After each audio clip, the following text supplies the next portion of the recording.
All right. I'm hitting the go live. Sorry, we were tracking down some people. It's fine. Everything's fine. All right. I'm hitting the go live. Oh, fuck. Okay. Audio check done. We're sounding good. What was I doing? Human videos. Now I'll throw an ad everyone on this. I think this tagline is going to get us a lot of views today. I think that's going to be the good shit. So what do we got? What's happening? I'll catch up with chat in a second. Okay? All right. I'll catch up. We have one of our infamous new player land battle tournaments. We try to do one a week. This week is the EU-friendly turn. We have actually a lot of new faces. Kind of surprised. Recently, these have been tapering off into the same crew of like 10 people who play. But I haven't seen MC Crafter. I haven't seen Major Sharp. I haven't seen Sippa Patrick. Hot Fire Potato I've seen in the YouTube chat. I don't think I've seen them in the tournament. If so, I'm just forgetting. Subhuman Being, don't know. Toe Jerk is new. By the Dip has messaged me a couple times, but he's never played. Everybody else I recognize. Fucking Longboy is here. God, we love Longboy. I love his name and his Discord picture, and that's all I know about this individual, but instantly best friends. We also have a returning king, which is why my tournament favorite, how many do we have playing today? 6, 12, 13, 14, 15. 15 playing. I get to pick a tournament favorite and a dark horse. My tournament favorite is Mr. Goddamn Teufel. Love this guy. Used to play a lot Warhammer 2. Play some High Elves. I met him over on Zerkovich's server. Good dude. And then he took a break from the game for a bit, but he is back and better than ever. So he's going to win the whole tournament today. Love that guy. And my dark horse is, of course, Longboy, because if he manages to beat Mr. Teufel, then he beat the tournament favorite, and therefore he's going to win the whole fucking thing, so why wouldn't I bet on him? It's called hedging your bets. I've already won this prediction game because one of these two is going to win the whole thing guaranteed for sure. For sure. Memes aside, Teufel is pretty good. We'll see how much his break has worn him down. Other than that, I mean, Rainy Frog is a VOD player, but he's newer. But every time I see him, he's getting better and better. So, I mean, like, he's a good shout out. Salinator's been hanging around for a while, and he always does pretty good. Dr. Nerd's been hanging around, but he's still pretty fresh. And like I said, there's a lot of new names here. Bavanus has been training a bunch too. So, I don't know. Some good players in here. I still think, like, Mr. Teufel's probably going to be one of my favorites to win the whole thing. All right, I have a bunch of messages. What's going on?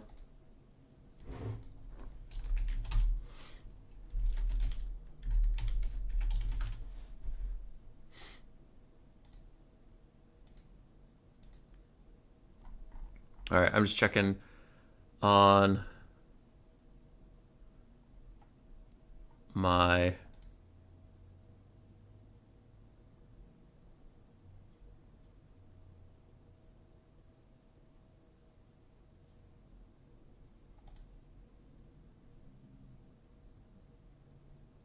Is there? Hold on, sorry. They're asking me things, and I don't know.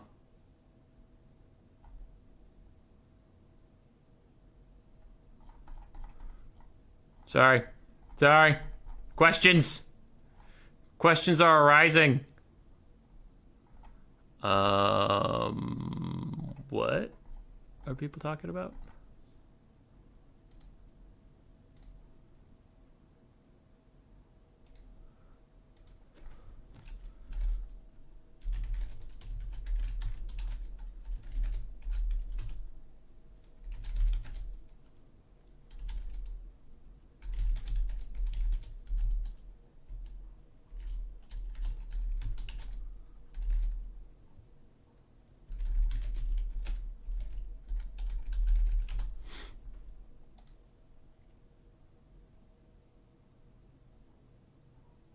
All right.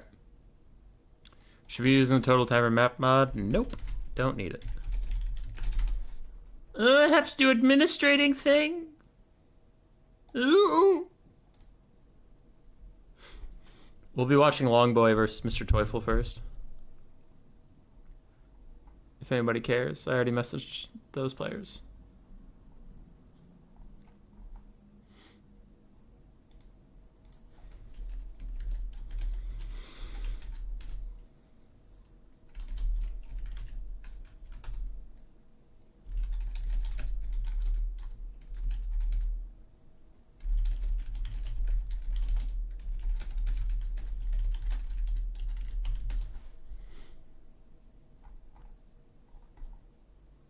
Discord made some updates and now I can't see any of my admins, and I'm hoping that they are okay.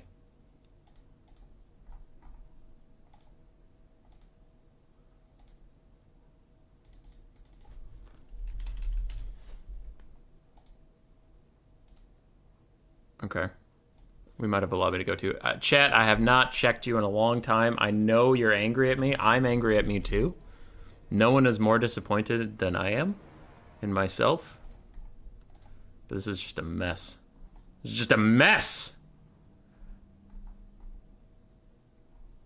I guess we're not supposed to watch if I'm in the tourney. No, you can watch if you want to. In your own games, you can mute it. But that is so hard to police and stuff that generally I just have a delay on the stream. So if I'm talking about something that's happening in the game and you hear me talk about it and you have enough time to capitalize on that information, then something was going horribly wrong anyway, because it happened like a minute after I said it, which in this game is a long fucking time. All right. Yeah. So, I mean, if you...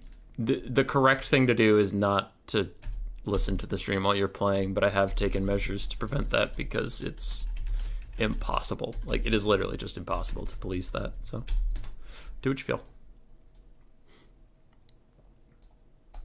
All right, we're in here. Catching back up with the chat.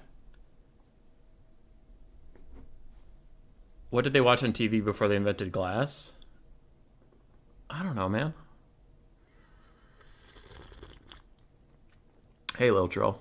Hey, be a flyer. Lucinia, it is a lot of people.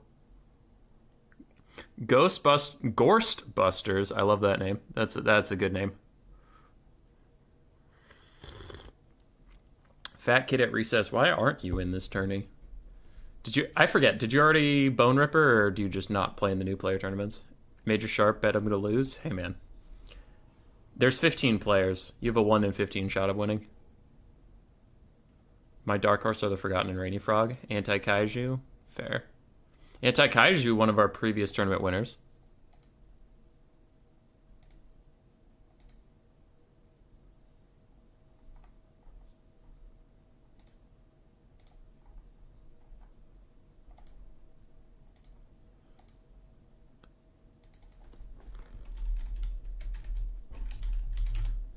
Alright. By the dip, ask me questions. How dare he? Anakin's dwarfs are going to be dead. Yeah. We have a new player that wanted to play dwarves. Hopefully he gets to, for his sake. What is...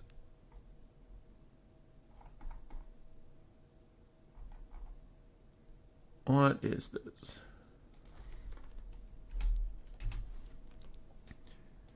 Uh-oh. Mr. Teufel messaged me. Why? Longboys messaged me too.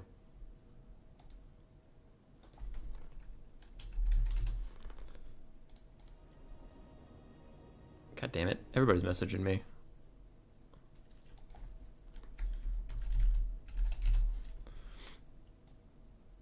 That's it.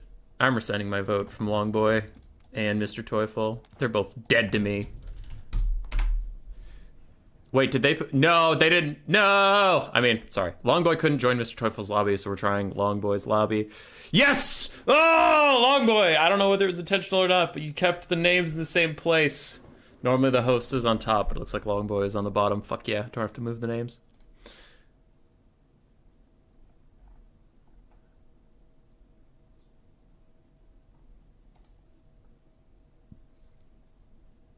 Alright, Patrick's asking me questions. Eshin.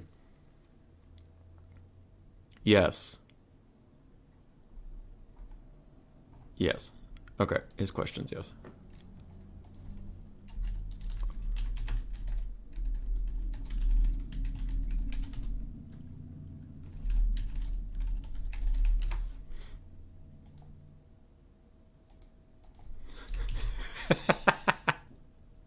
Getting trolled.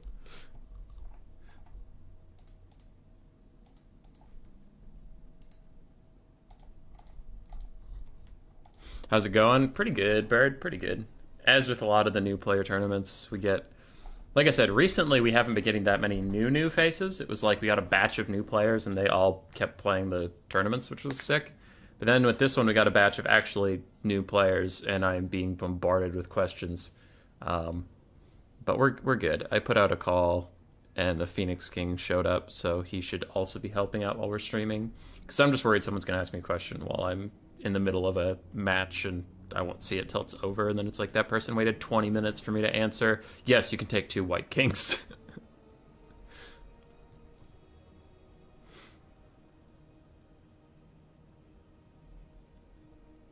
Going for 15 minutes, gonna have to wait on my turn. Alright, Fat Kid at Recess, have a good one. Where is the Gundam Tanaka? Listen, yeah, I don't know what that is.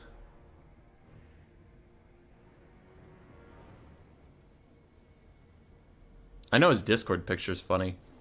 It's like a cartoonish looking dark elf. Not cartoonish looking like bad. It's just kind of that, like, it's that art style. It's not hyper realistic. He's kind of got this like 1950s hairdo that I'm really all about. And he's mocking me constantly. You know what? I don't like it anymore.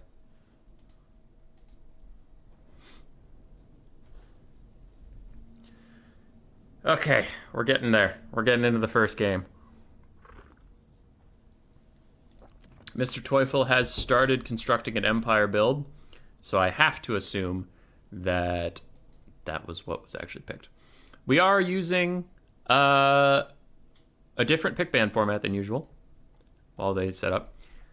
We normally do 1 global ban per player and then pick 1 ban 3. Last time we played, I did 2 global bans per player and then pick 1 ban 3. People had responded saying, overall, I asked every player who played, overall, the 2 global bans was sick, but with the 3 bans afterwards, it was too many bans. So we are doing the two global bans per player, which is 4 total, and then pick 1 ban 2, and the final, if it gets to 3 games, just pick 2 ban 0. So I took 1 ban off of each of the rounds, but I did add another global ban. If you don't know what a global ban is, it is just like at the start, before you guys even start playing, you and your opponent look at each other and go, all right, neither of us is going to play Bretonnia. And then the other guy goes, neither of us is going to play Ogre Kingdoms. The other guy goes, neither of us is going to play Skaven. The other guy goes, neither of us is going to play Dwarves. So then all 4 of those factions, neither player can play for the best of 3. So, yeah, it was to eliminate some of the more high-tier stuff. But also in the new player tournaments, I generally like to put in global bans because I know there's certain people who have played quick battles and they don't know the meta per se, and they're just trying to get into the tournament scene, which is exactly what we want. But they're like, man, every time I run into blank faction on quick battles, I just want to fucking die. So the global bans are there just like to help people ban out their absolute least favorite thing and try it and give them the best chance of having a good experience. You know, trying to put our best foot forward and that stuff. Because, like, personally, even though they're not good right now, I kind of hate Wood Elves. Like, Wood Elves is one of those factions that just, as long as they have existed, I've not been about it. So I knew if I was entering the scene and someone picked Wood Elves, I'd be like, this fucking guy. Actually, real story, one of my first tournament experiences, like I think my second tournament ever, I played against Lotus Moon, and he played Wood Elves, and then he played High Elves. Both of them were super kiting me. I got maybe 1,000 damage value between the 2 games. And I was like, super cool there, guy. And that's why it's funny, because a lot of people like Lotus Moon. My first experience with him was so bad that whenever people are like, oh yeah, Lotus is a cool guy, I'm like, is he? Is he a cool guy? It's news to me. Didn't seem like a cool guy. Seemed to run away like a bitch. So, yeah. Which, now that I'm more experienced in the game, I understand that you can play kite styles and still be a nice guy, and I understand that there's counterplay to kite styles that me, as a brand new player, didn't know. But for the longest time, I was like, is he a nice guy, though? Because I never want to fucking play him again.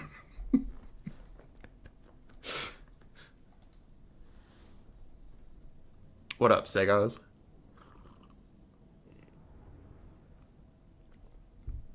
Itatsuki? Honestly, I could. Yeah. And Lotus Moon is fine. This wasn't a shit on Lotus Moon thing. It was like, as a new player, I didn't understand or know how to play against Kite. So then when I ran into somebody who's both very good at the game and very good at kiting, I was so outclassed with a frustrating playstyle that I literally didn't get to play. And I was like, all right, fuck this noise. But yeah, Lotus Moon's chill.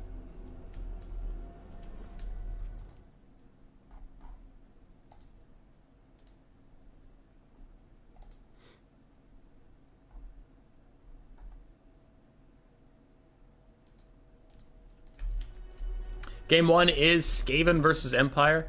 I say this every time, but just for people in case they're like, wow, he didn't talk about the matchup at all while the blocker was up. In a new player tournament, I don't generally like to talk about the matchup because if there are new players who don't know how the matchup usually goes and I talk about builds, they might be listening to the stream and take the build I'm talking about. So it's just smarter to let them do their own builds, and then when we load in, it's fine. And then I can talk about what I would maybe have taken next time, but it doesn't provide an unfair advantage. Because we were talking about earlier with the stream delay, I mean, in the build phase, the stream delay wouldn't help. So, for the Empire of Mr. Teufel, he has been playing a long time. He has 4 Empire Knights, the Sunmaker, ROR, Hellstorm Rocket Battery, a bunch of Spearmen and Swordsmen, triple Free Company Militia, the hybrid pistol/melee unit of the Empire. We have Boris Todbringer, by far the best Lord versus the Skaven right now, with his own healing source. You can take one of the more deadly Winds of Magic into Skaven, which is Death and Fire Magic, so you don't need to take Life Magic for your Lord, which is good. And he has a bunch of leadership debuffs, so he is twofold really good against Skaven. And we also have a Bright Wizard with Fireball for Lord sniping and Burning Head to clear out that front line. On the other side, for the Skaven of Longboy, we have Plague Claw Catapult, the Natty Bubo Sharpshooters, Warplock Jezzail, ROR, triple Rat Ogre, yeah, triple Rat Ogre, one of which is the Pit Fighters of Hell's Deep, 2 Night Runners. I have also liked these guys. If they can get under Boris Todbringer and just throw a couple volleys at them, they'll already pay for themselves, and then they're still a hybrid skirmish and melee unit, they're fine. We do have triple Plague Monks, it looks like? No. Okay, I'll deal with that later. Front line of some Skaven Slaves and Clan Rats interspersed throughout. 2 Poison Wind Globes, 2 Wolf Rats. 1? Did they just keep moving them? No, it's 2 Wolf Rats. They're the magic damage, armor piercing variants. And we do have a Warlock Master on Flare for a little bit more HP and mobility. But he did bring Cleansing Ruin, Howling Warp Gale, and Brass Orb. Pretty good spell kit there. Alright, now that shit's done moving around, what are we at? 1 Death Runner and 1 Plague Monk. Okay, cool. Hell yeah for the catapult. Where's Nemesis Way when there is a catapult? So, Plague Claw catapults can outduel Empire artillery besides the Sunmaker. Basic Hellstorm Rocket Battery can also outduel, but the Sunmaker will destroy this thing very quickly if Mr. Teufel targets it. So the Plague Claw catapult's going to want to move up and start counterfiring against that thing as much as it can to protect the globes. The rest of this Skaven build is fine. Optimizations I would do... I don't love the Death Runners. The only reason to take a Death Runner in this matchup is to flank the Sunmaker and kill it instantly, but you would want to Vanguard deploy them, and that's pretty risky. It can be done, but it's pretty risky, so just deploying with the rest of your army like this is going to be kind of meh. The Wolf Rats are fine, the Rat Ogres are fine, Globes are fine, Night Runners are fine. The rest of this is fine. I don't love the 1 Death Runner. That would be my major complaint. I also don't love the Plague Claw Catapult, just because there are better tools for dealing with the artillery than the catapult, but it's not egregious, it's just not optimal. I don't think anything in this build is actually like bad. For the Empire build, it's pretty good. The Empire does have a tough time in this matchup, so he has a lot of good components, and then the rest is just hoping Boris can carry you, essentially. The Sunmaker is pretty powerful and things like that, so it's fine.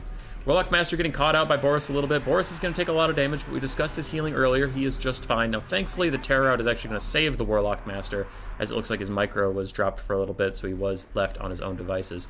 An Empire Knight did catch out one of the Wolf Rats and got a free kill on that one. Another Empire Knight is retreating from the Wolf Rats and taking free damage in the butt, but if it ever stops, the Pit Fighters are going to catch up. Plague Monk's getting deleted by our friend with the Sunmaker, who's already at half ammo. And unless the Natty Booba sharpshooters get into range, that the Skaven are just going to have to accept that that thing's going to use all of its ammo, because it's already used half in the first minute and a half of the game. So it's either you shut it down right away or you just accept its fate. And Longboy, doing the mistake I rant about with all Skaven players, Flensing Ruin does very, very, very little damage to anything besides a single entity. So casting it even on the juiciest of blobs will do very little damage. Just an FYI. Empire Knights are going to get caught out here by Night Runners and some spears. Death Runner's taking a fight with Empire Knights, so it looks like this flank's going to go okay. But the center fight's not going well at all for the Skaven. And a big Burning Head is going to cause a mass rout. And even Boris could dive back in and make things even worse, as the Warlock Master's trying to do some backline disruption. Globes are throwing. For now, the Jezzails are still firing, and our Plagueclaw Catapult in the back is firing away. And Skaven, Longboy's doing some pretty good flank defense. He's kept these Empire Knights largely under control. A little bit of a whoopsie at the very start when some dogs got caught out for free. But other than that, he's been keeping the Empire Knights in check.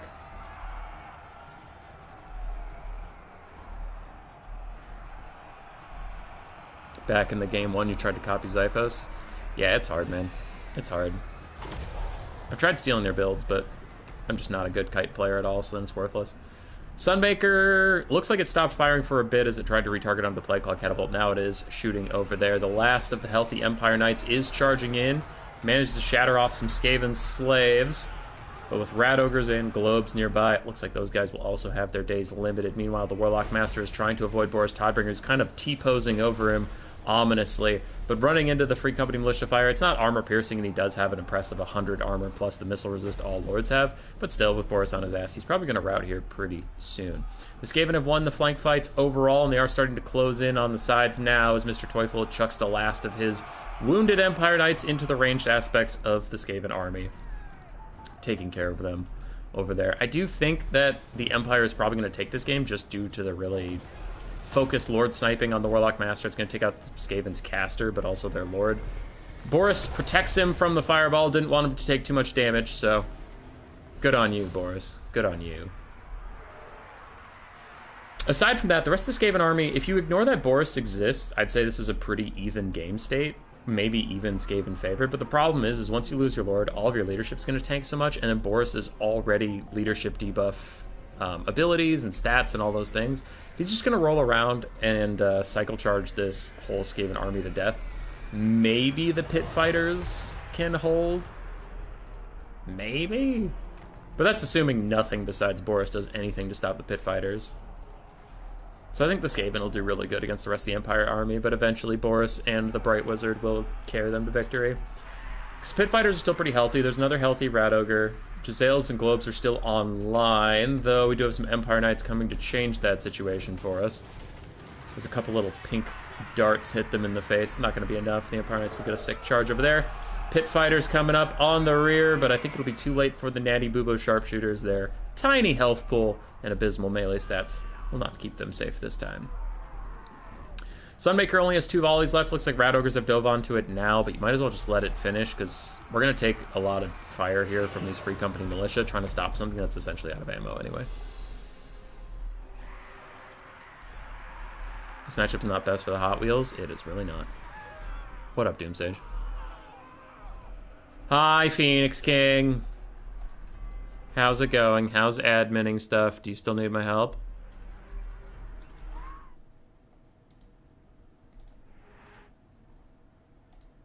Okay. I was checking in on the new player stuff, making sure everybody had found their homes. For the Skaven, the balance of power is against them at this point. I would tend to agree. They have a half-health Rat Ogre, a half-health Death Runner, a full-health Pit Fighter, half-health Dogs, 1 Clanneret with Spears, that's fine, and the Plagueclaw is back online.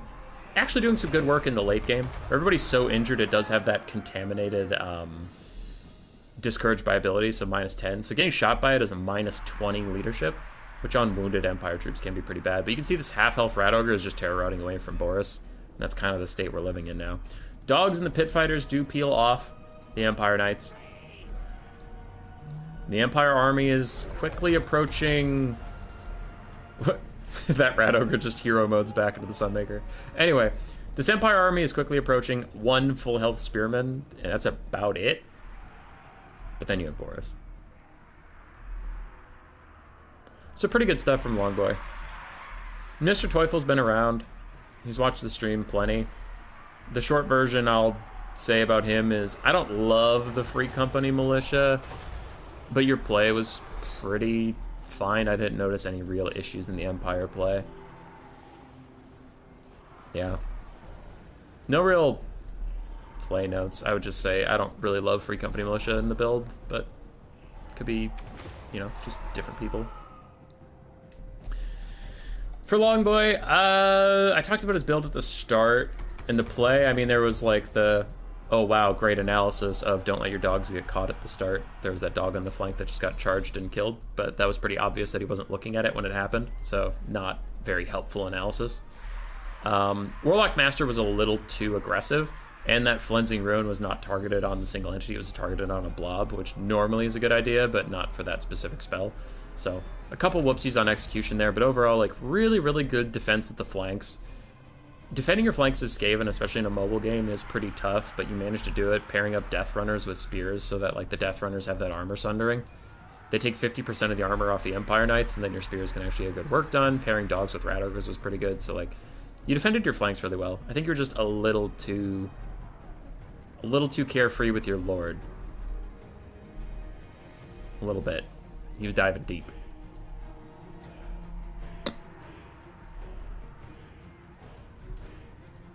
Dogs and Rat Ogres coming back to say hi to the Plague, Claw, Catapult. Keep it safe from that Bright Wizard, but we are down to one Clan Rat with Spears. Just about to tear out as Boris dives into it. And yeah, Longboy cleaned up the rest of the Empire army really good, though.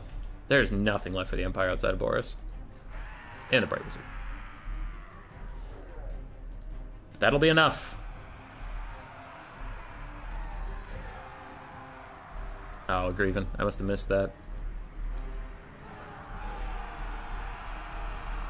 Boris is routing everything. Army losses is getting close. If these dogs rout, which they're just about to, if these dogs rout, then army losses will hit. I think if the pit fighters are actually allowed to do battle, they can maybe do okay against Boris. He's even throwing down a burning head on them just to lower their leadership enough to get the debuffs to activate. That's pretty sick, but yeah, GG. Boo Empire. When did this start happening? Who hates the Empire? And why?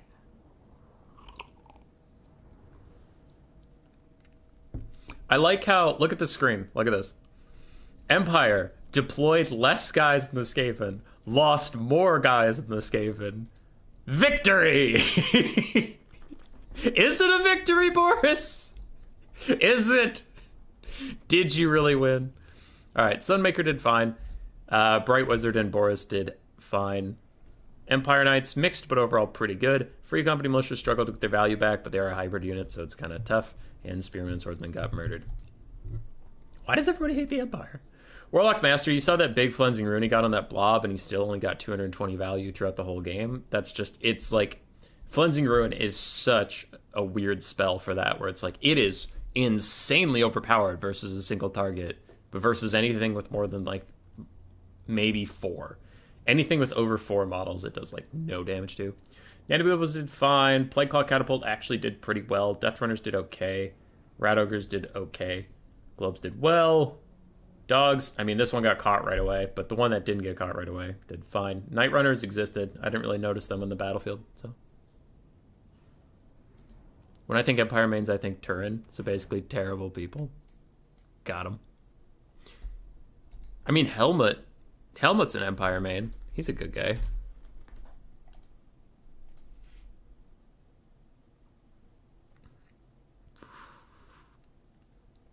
Hate the Empire because they don't bring steam tanks. You know who does bring steam tanks sometimes? Sabrus Regnum.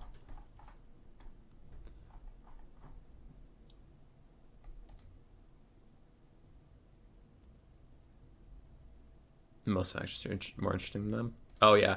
Dude, in the lore, I've actually read a decent amount of Empire books, and they are fine. They are fine. Not great, they are fine. The way I described them when I was reading the Thankful books, because I went from reading Bruno the Bounty Hunter, which is all about, okay, it's kind of about Astalia, but it's pretty much about the Imperials. And then I was reading the Vampire Omnibus, which a couple of the stories have Imperials on the other side of the vampires. Um,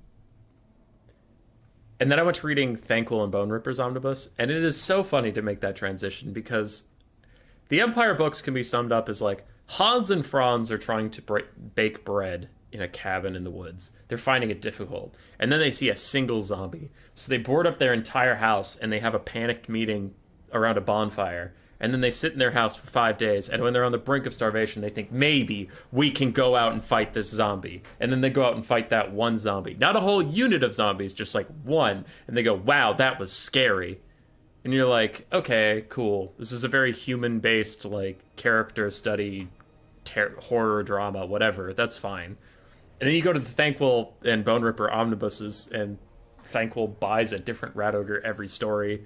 If anybody talks, like, badly to him, he tears them apart or zaps them with magic.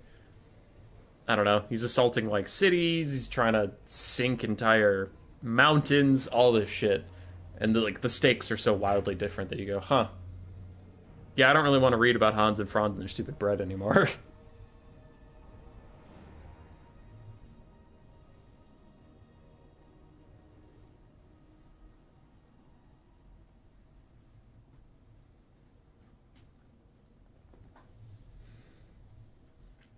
Humanity in the Gotrek and Felix books is pretty good. Yeah.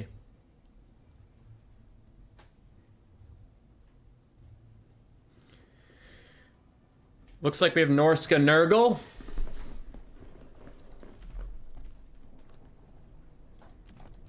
I don't know who this matchup's actually favored for at the high levels. You don't see it a lot. Norska is frequently picked these days, but it's usually picked against Dark Elves or Ogre Kingdoms. Don't see him versus Bretonnia, but they do all right into some of the other high tier factions, so I see him a lot there. I don't see him versus, like, Nurgle very often. Because Nurgle is more of a specialist pick. Like, Cool Umbrella will play it. Cal Harmon plays it a bit. But other than that, you don't see a ton of Nurgle. And you usually counterpick Nurgle into something.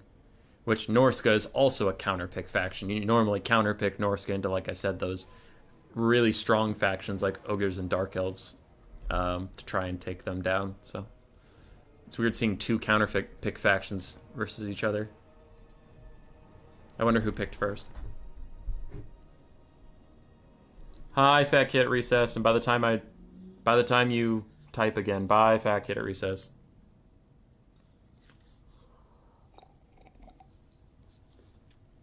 You think it's Norska favored? I have a way I would try to play it as Norska, but again, for previously stated reasons, I will not go into that.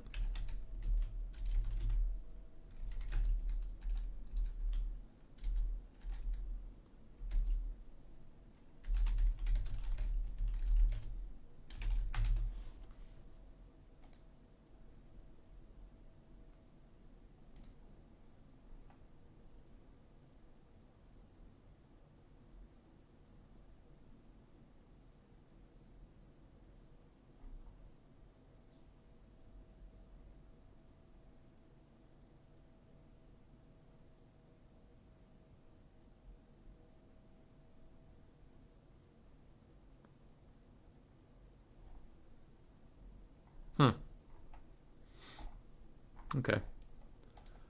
Deal with that later. Gorseburster's back. What up, dude? Tequila Sunset, Norska, and Nurgle. Interesting. Yep. So I like Mr. Teufel's build a little bit. He has 2 Marauder Hunters of Javelins. I would take 4. If I was versus Nurgle, I'd be like, all right, slam 4 Marauder Hunters with Javelins, keep them safe. They'll carry the whole game for you.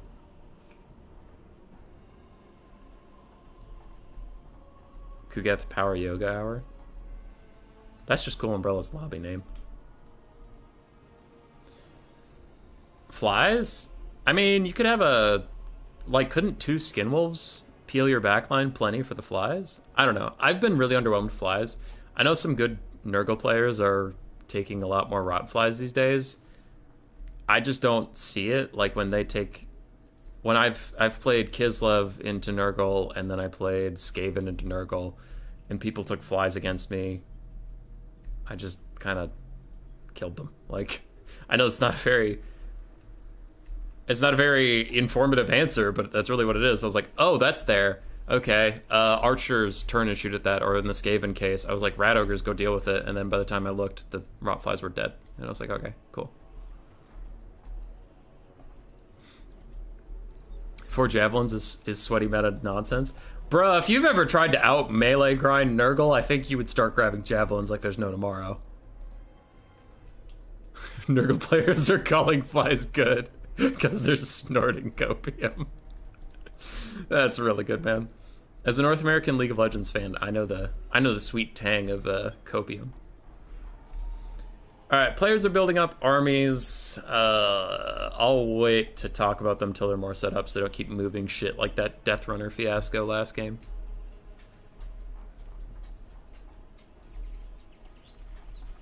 Looks like both sides have some Marauder Horsemen, though. Nothing changed. I am not excited about the return of the Marauder Horsemen. It's not really a meta. It's just like a couple players. But there are some old Warhammer 2 players that are coming back to the game, and they're bringing with them some Marauder Horsemen builds from that game. Plus, there's just a rise in the Warriors of Chaos. Also, for some reason, I wouldn't call it a meta. It's just like a couple players seem to like them. But then they also need Marauder Horsemen to deal with flying units or blobs or anything. So it's just like the return of the Marauder Horsemen. I'm like, no. No. Please, God. Not more skirmish cav. Alright. For Norska and Mr. Teufel, we have triple Marauder Horsemen for a little bit of skirmish cav presence. We do have Wulfric on horseback. We have a Shaman Sorcerer, Mental Plague Rust, and Searing Doom. We have a front line of Marauders, 2 Marauder Berserkers to back them up, 2 Marauder Champions to backing them up, 2 Marauder Hunter Javelins, and the Cold Voider Frostworm ROR. If you are going to take a Frostworm, they do have powerful breath attacks, and the Cold Voider is definitely worth your time because it is only 100 more gold than the original Frostworm with way better stats and Guardian. On the other side for Nurgle, 3 Skirmish Cav, the Marauder Horsemen of Nurgle with throwing axes, 3 dogs as well, the Chaos Warhounds with poison, and then in the trees, Festus and his infantry will be advancing soon with Marauders of Nurgle, Nurglings, more Marauders, some Forsaken. Also, 2 Plague Toads, one of which is the Pox Rider of Nurgle, ROR, Barons of the Bog. No, okay, there are 2 actual Plague Toads and then the Pox Riders. We have Festus, the Leech Lord. He's also making a weird comeback into again, I wouldn't say the meta, just like recent streams, and I don't know why. I personally think Festus is bad, but okay. And the Festering Stooges are our Exalted Plague Bearers. Feral Mammoths where? Feral Mammoths in the dumpster, where they belong. But Nurgle is going to advance through the forest. They just don't want to be out in the open where Skirmish Cav can poke at them for free and stuff.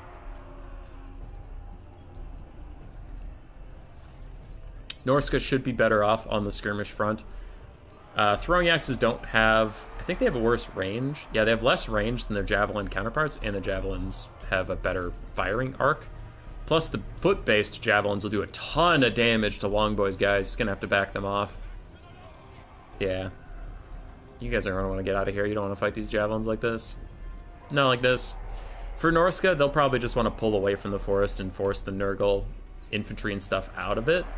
But it looks like these Marauders are standing their ground. They are going to get run over by toads. Berserker's also committing to the fight. Oof, yeah, those javelins took a heavy toll. Already one of the skirmish cav for Nurgle is gone. Quick Searing Doom, going to do a little bit more damage. Does Wulfric have Sea Fang? I would not be surprised to see a Sea Fang down the line. A breath attack plus a Sea Fang. I thought? Was there no Sea Fang? Was it just a breath attack? I don't know. A lot of the breath attack hit trees, though, which is why I didn't want Norska to take this fight out here. Ooh. Ooh. Owie. Quick Stream of Corruption just takes out these Marauders, and the Berserkers are also quite injured with their leadership dipping. They might also leave. Wulfric fights off some dogs, though. He's fine. He's chilling. So far, the damage value is in favor of Norska, but Nurgle has healing and such. So they just need to try to withstand as this Plague Toad's getting awfully close to demonic instability crumbling. There it goes. Oh, nope, it rallies. Nice. Like I said, Marauders are gone, Berserker's almost gone, and Wulfric is actually just opting into this fight with the Cold Voider nearby to offer him that Guardian. But I don't know, man. I think Nurgle's overall pretty happy with how this early game's going. They're very down on value, but they got to take a fight in the forest like they wanted to. Norsca didn't just back off and force them out in the open. Harbinger of Pestilence is now out, so Festus is no longer healing his entire blob. He's trying to damage the enemy blob, which I don't know which is correct. It does feel like Harbinger of Pestilence does more damage than his other one does healing, so it generally feels more worth it. That's fine. These dogs did rear charge the javelins, but those Marauder Hunters have decent melee stats since they're a pseudo-hybrid-ish kind of unit, but also dogs in like a 2 or 3v1 is not really going super great for them. The Skirmish Cav of Nurgle is having a tough time finding a home, finding something to do. And the damage value is staying at about 2,000, the lead for Norsca, but another Stream of Corruption goes through and just hits these Marauder Javelins. Does he have the lore passive? He does, and that's his only spell. Okay, so he just wants to spam out Streams of Corruption to heal up his army, while he switches back and forth between Harbinger of Pestilence and healing elixirs. That tracks. Some Forsaken. The forest blob is starting to move out of the forest. They really want to catch this really weird cluster of enemy troops, and Mr. Teufel is going to want to separate those out, leave the Marauder Champions and the Brutes of the Hound to hold back the Nurgle army, and he needs to get these Marauder Hunters out of here, which it looks like he's starting to do now. Nurgle Skirmish Cav is moving up a little bit, try and harass the people falling away. And Mr. Teufel's Skirmish Cav are firing in on the Barons of the Bog, who are now getting the healing elixirs. But I'm starting to think that Nurgle is taking control of this game quite heavily. Balance of Power doesn't say so, but I'm looking around and I'm just quite concerned. Man, if this Metalcaster had Final Transmutation, this would be very different. Big Searing Doom is going to hit a blob of units, though. Nurgle is paying a bit of a price in damage for how much they are grouping up. Cold Voider needs to come back here, use his last breath attack on this right here. Just, oh. And where's your Sea Fang? Do you have a Sea Fang? You have another use of Sea Fang. Oh, if it is off cooldown right now, just down the line. There it is! Oh, it does okay damage, but Sea Fang, you always surprise me with how much you suck now. But still, that was pretty good. Wulfric's got to have decent value off that. Yeah, he's killing it. He's killing it. Nurgle's trying to withstand. They have popped healing elixirs, like I said. They're going to be casting Stream of Corruption on cooldown to try and heal cap their entire army. I don't know if it's going to be enough. I am scared for Nurgle because they are so blobbed up. These Searing Dooms, the breath attack that's about to come in, the Sea Fang, everything is doing so much damage. But the Cold Voider lands? Why? Why would you do that? Don't land. Breath attack this whole blob. Anyway, everything's starting to tear out for Nurgle a bit. Demonic Instability is taking his Nurglings, and soon it will be down to just Festus. So actually, Norsca is going to take it. I was very concerned for them for a bit. They were running out of gas in the tank, but a nice Sea Fang, 3 nice Searing Dooms in a row, and now a breath attack? We'll seal the fate. They're just a little too blobbed. Even for a Nurgle, there's such a thing as too blobbed. Breath attack onto the Festering Stooges. Actually does pretty good damage despite the fact that it didn't target what I thought it would target. Another Searing Doom. Gonna take some Marauder Horsemen with it to the grave, but it'll hit those Festering Stooges even more. Really trying to get them to that Demonic Instability point. And they dip negative for just a second, but they do manage to rally. So Festus continues to fight. Wulfric is at half HP. The Festering Stooges can do a lot of damage to single entities, but I think it is probably all Ogre at this point. Marauder Hunters with Javelins have gotten away, and they can now throw in on these Skirmish Cav that are rejoining the battle. Though the Skirmish Cav with our nice rear charge do actually take out these Marauder Horsemen. Festus is managing to rout a lot of these infantry, and if he has a Stream of Corruption, he can just throw it down the line. But, ooh, Overcasted Plague of Rust and Hunter of Champions brings his armor down to 0, his melee defense down to 10, and he's taking some big chunks of damage from the Cold Voider. Another Sea Fang takes out the Festering Stooges, is probably going to get them into that Demonic Instability. With the Searing Doom on top of it, and Javelins getting thrown in. Wow, fuck the Festering Stooges, I guess. And Balance of Power tips into army losses, Norsca will take it. Sigmar protects. JC Kevins, if you believe that, then you should check out the previous game where Sigmar did protect. Hot Fire Potato, you got a win. Hell yeah, brother. Nice job. I thought Longboy had it for a little bit there, and then just too much of a blob meant that those spells and all those things got too much damage out. Rip in peace. Wulfric got good value. Cold Voider got good value. Marauder Champions and the Marauder Berserkers mostly got cucked. Searing Dooms got, wow, 1,500 damage value off of just Searing Dooms. Marauder Hunter Javelins and Skirmish Cavs did well, but yeah, all of Norsic's infantry got blasted by this Nurgle build, so I think if the build had spread out a little bit more, not a ton, you still want to be next to Festus, like I get that, but it was too clustered. Oh! Stretch! Oh, that was a good stretch. On the other side, Festus did great. Festering Tooges did fine. Barons of the Bog did okay. Forsaken Nurgle did fine. Marauder Skirmish Cav did okay. Plague Toads did poorly. Dogs also did poorly. And Marauders and Nurglings did poorly. GG, well played.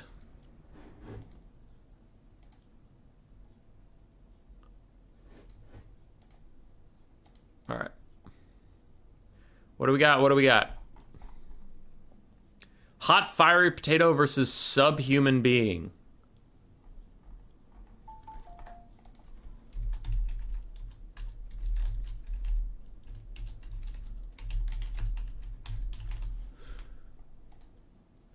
Some of our results are coming in right now.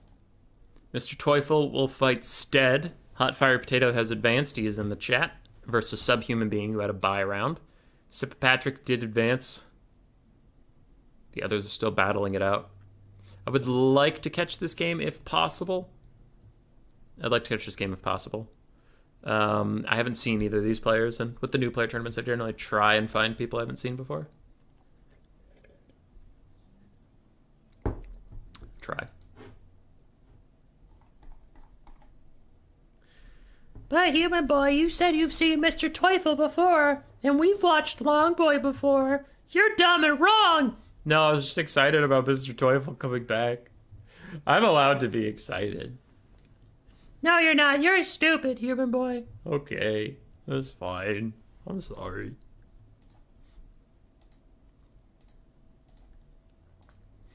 Okay. Looks like we got that game. If it is laggy, I will try and... Well, if that point Patrick has an opponent, maybe we could hop up there or something, but... For now, I'll hang out. Hot Fiery Potato versus Subhuman.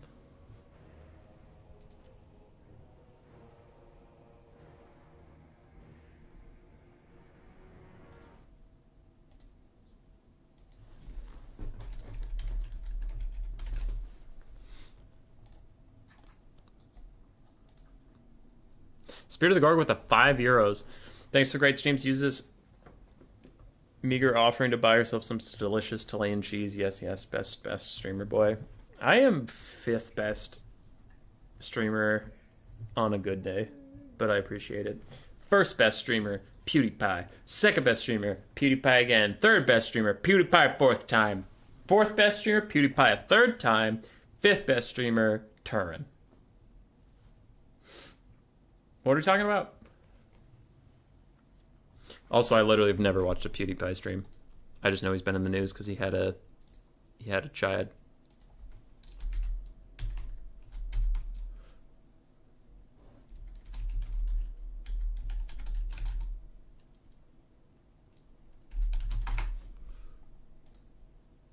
Name is Potato, password 123. That tracks. What did PewDiePie even stream to become the biggest? Is he even the biggest, or who else? Who else is even out there? I'm trying to think of all those people I never watch.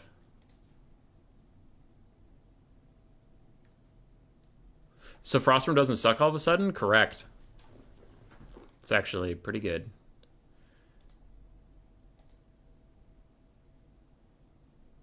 Danganronpa character. Great game. I don't even know what that game is, Long Boy.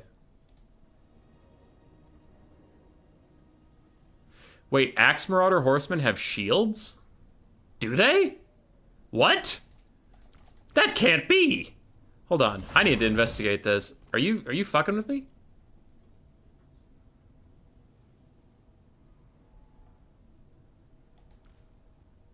Just the Nurgle ones. Oh, Nurgle and the basic Marauder Horsemen have shields. I did not know that. Marauder Horsemen of Khorne do not. Why don't the Marauder Horsemen of Khorne with throwing axes get shields? Why? Why doesn't Khorne get anything nice? That's really funny.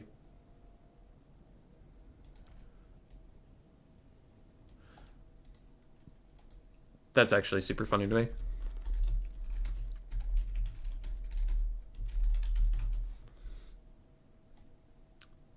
Is the bridge moment. I don't even know what the bridge moment is. Okay. Also, people were talking to people about things. Dog.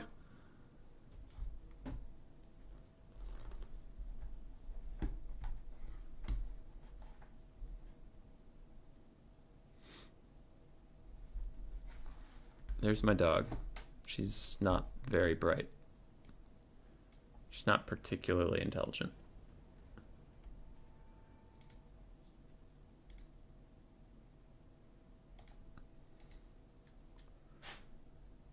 Oh, little sneeze.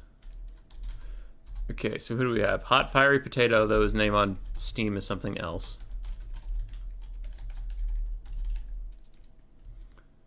And then we have Subhuman Being.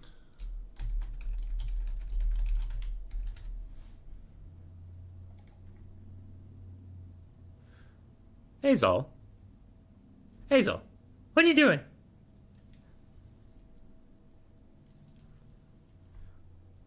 You're kind of dumb. I love you, but you're kind of dumb.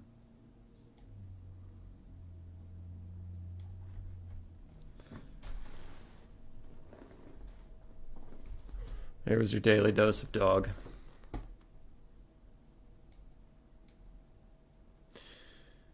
I got close with where these should be.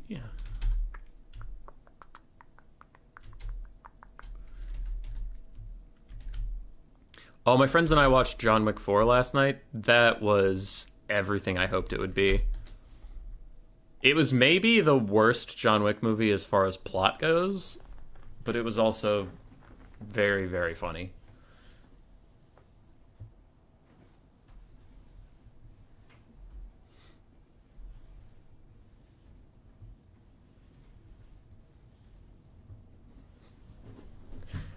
All right, I have another ping. What's it about?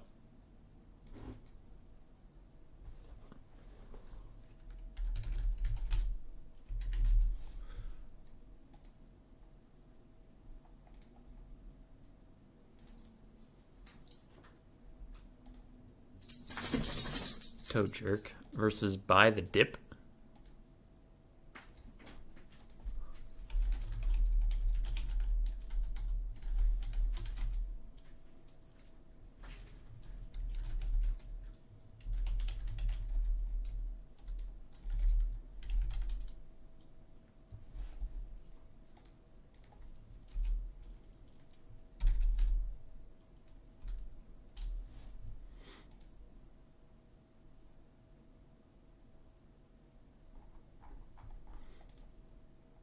All right, now Human Boy sounds like my dad. This is the name, same thing to me, except for love you part. He does tell me I'm dumb. Damn, little troll. No dog, no party. The dog's still here. She's just over here now. Yep. She's down there. I don't know why she all of a sudden moved, but she did.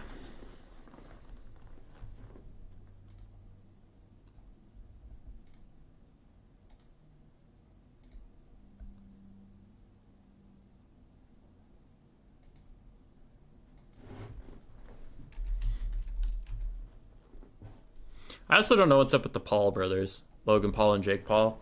Every little TikTok clip I've seen of them, I'm like, okay. And then you learn that they're worth like millions and millions of dollars. I'm like, why? These guys are idiots.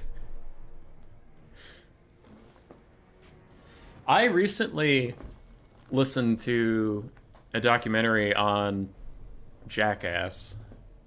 That's really interesting. Really sad, but really interesting. What went on to make those movies and the show.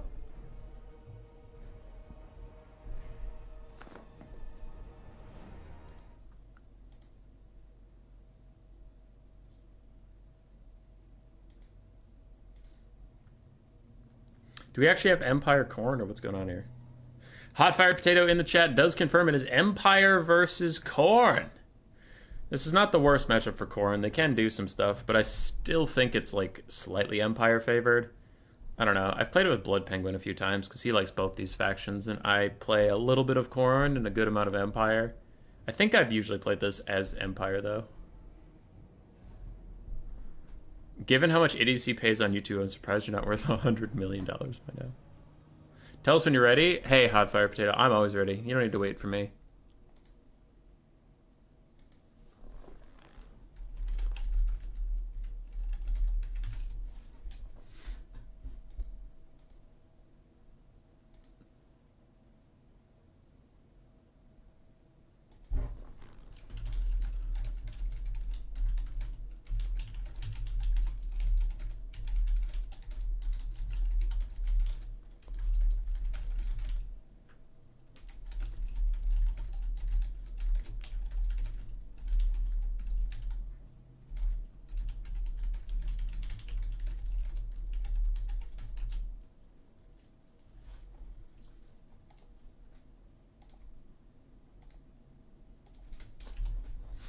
All right.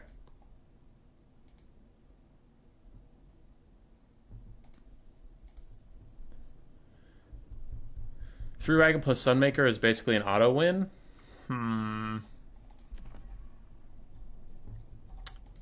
But what about basic General of the Empire, 5 Great Swords, Lifecaster?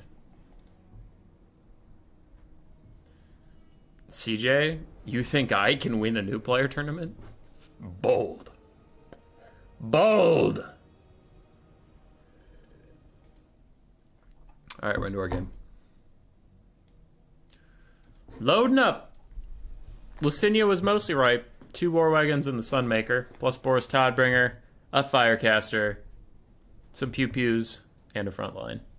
For Khorne, it is Valkia, a Cultist, 3 Minos, some Chaos Warriors, some Marauders, 2 Fleshhounds. Khorne needs more things, end of sentence. Nah. I think Khorne's roster is complete. They don't really need a DLC. They have things, and I think that's enough. They're allowed to have as many things as they have right now. They have a Soul Grinder that I literally never see, so I think that's working as intended and should stay the way it is. With this matchup, I generally prefer... I'm not a big War Wagon player. I don't enjoy them, and I'm also just not good at that style of play. So they're probably the right call, but I do really like having 2 Outriders and an Outrider with grenade launchers, so you have 3 total Outriders, and then like 4 Empire Knights. Pretty mobile build. I take Balthazar Gelt in the sky with like Plague of Rust and Searing Doom and stuff. And it is a bit of kite, usually. Did I do the wrong map? I don't know. It's a map. Is that a problem? I think you did do the wrong map, but as long as you and your opponent are fine with it, it's fine. Who said dog? Strix? We had a dog cam earlier. You can back up and see Hazel living her best life. For Khorne, we have 2 Fleshhounds of Khorne. We did see that coming earlier. Valkia with Demon Shield and Spear of Sleipnir. Cultist of Khorne with just the Bloodletter Summon. The Gate of Khorne. 3 Chaos Warriors, 3 Marauders, and 3 Minos.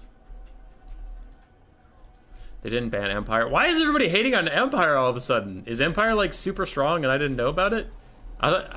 From playing them and playing against people, I thought they were B tier, maybe A. You can maybe make an argument for A, but I think they're B tier, man. They're fine. They're not OP. Ugh. Am I out of touch, or is it the kids who are wrong? For the Empire, we do have the Sunmaker, as mentioned before. A front line of some Spearmen and Swordsmen, 2 War Wagons, 2 Empire Knights as well. Boris Todbringer up on his Imperial Griffin. Do have Bright Wizards with just Burning Head. Empire is a baby faction, boo. Why does everybody hate Empire so much now? What the fuck? What happened? I'm not disagreeing. It's just coming out of literally nowhere. Like, this wasn't built up over time. This is the first stream I've seen anybody express Empire hate, and now it's all over the goddamn place. What the fuck? Which is fine. It's fine to hate a faction. Just usually their hate is much more slowly built up than this. Anyway, we also have the 2 ROR AP missiles, the Silver Bullets and Sterling's Revenge.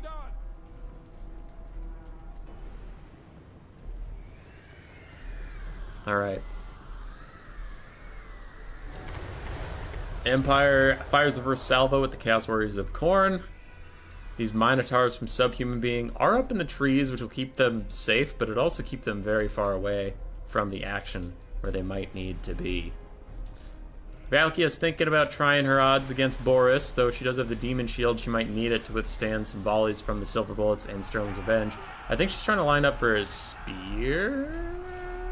Yeah, she's lining for a spear. Zip! Real good damage value. She needs to pop the Demon Shield, though, pretty quick, because she's taking a lot of damage from these guys. And 1 Chaos Warrior is almost dead from the Sunmaker's attentions. Meanwhile, War Wagons are also kiting on the side for the other Chaos Warriors. Valkyria's taking a lot of damage. She does not pop that Demon Shield, which she does need to do. Do the War Wagons have skirmish mode on? It does not look like it, so hopefully the Empire players on top of their shit, because Flesh Hounds are coming in real hot. They start to run away now. Do the Flesh Hounds get any real attacks on them? Demon Shield is popped for Valkyria. She's on the ground. Boris is chasing her, but he can't get any damage down in this moment. Flesh Hounds are corralling the War Wagons into a corner. Maybe he can get some damage down, but this is why most people hate War Wagons, is because they don't really take any damage in melee if they are moving. If they stop, which they are now, they can take a lot of damage as the Flesh Hounds slowly remember their orders and file back in. Marauders and Chaos Warriors are colliding with the front line. They will beat up these Empire State troops real bad, and the Cults of Khorne is also in the back line. The 3 Minotaurs have not gotten involved just yet, but man, they're trying to get here. And when they do, there will be hell to pay, as the Flesh Hounds are just straight up losing the fight versus the War Wagons. Feels pretty cool. Feels pretty cool as those Flesh Hounds are just getting destroyed in melee with War Wagons. Feels really amazing, Flesh Hounds. You're doing so good. I'm so glad CA nerfed you from being slightly too strong to being utterly worthless. That was a really cool thing of them to do. Meanwhile, the Sunmaker takes out its vengeance on its own roster as it just kills off the Spearman, says, you can't stack your Khorne passive if I kill my guys. And the Flesh Hounds are gonna fucking die in melee with War Wagons. Because reasons. Does Boris win one-on-one? Hell yeah, he does. Easy clap. But these Minotaurs are great weapons. Could surround him right now and kick his ass. I wonder if they get the orders. They do get the orders now. They're charging in. Valkia should survive, and Boris should actually be in pretty big trouble, as the Minos are going to get in here. They'll stop these shooting elements. Yeah, they'll stop these shooting elements, shut them down. The Flesh Hounds are diving onto the Sunmaker crew. So overall, some unfortunate shit happening to Khorne. Shit happens, but this could be a big turnaround, especially if Boris can't escape from these Minos, but he is trying to right now, and they kind of stutter step. They get in their own way. He will get back into the sky and continue healing up. But the Empire backline is severely shut down. The front line is falling apart as Khorne tears through it, and the War Wagons are now rejoining the fight. Empire is cool, I think.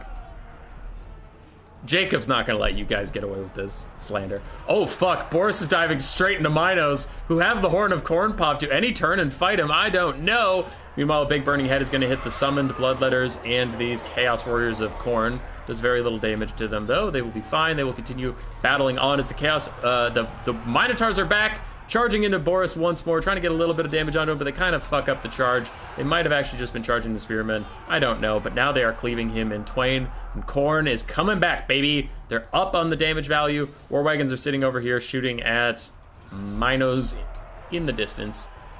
And the Sunmaker is shut down by the Flesh Hounds before they actually get out of here. And a Spear Sleipnir went through these guys, finally breaking them off just before the Bloodletter summon is going to fade away.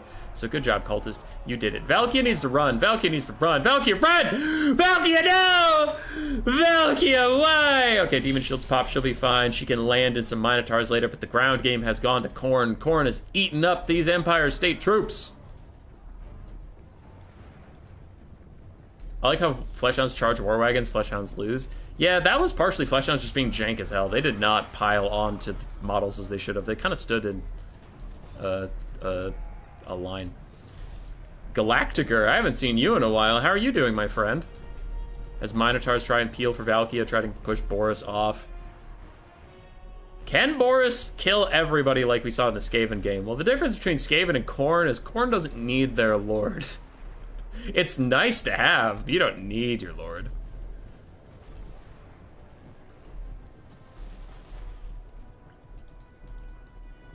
So we have two very healthy Minotaurs, a half-health cultist, some Chaos Warriors, Marauders. So we still have some infantry and some very healthy, monstrous infantry for Khorne. For the Empire, we have two healthy but low on ammo war wagons. Boris's heal cap is going to be coming around the corner any second now, and then we do have a full health Bright Wizard. But the Empire's ground presence is almost entirely gone. Like, these state troops are about to get absolutely mulched. First match had rats, it's true. Galactica, that's your prerogative. That's allowed, I guess. Valkia is still running away from Boris. Putting on a good show, but I don't know what kills these Minos, man. If these war wagons use all of their ammunition, I mean, now we're down to one war wagon. If they use all their ammo on the Minos, there still should be enough to just body Boris, and then there's nothing left. Big Burning Head going through the Marauders, that'll do good damage to them. And with Boris flying overhead, it might rout them. But no, especially with Valkia still alive, Khorne's leadership is actually big chillin'. If Valkia dies, these Fleshhounds will leave, and some of the Marauders will leave. Valkia gets dove on again. Does she have Demon Shield? Not for the first blow, and not for the second one. She is dead. Say goodbye to your Fleshhounds. Ooh, but maybe say goodbye to Boris. They're charging in. Minos kind of staggering, being dumb, as Minos do. But it just don't matter. 7 volleys left on these war wagons. The Minos are going to take their vengeance out on the war wagons that don't have any ammo left, making them pretty useless.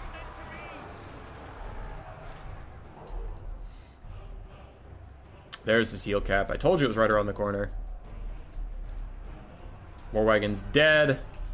Cultists of Khorne fighting the Bright Wizard. Cultists of Khorne should win that. 65-40 versus 25-30? Come on. Big Burning Head hits some Marauders. Nice little poke damage there.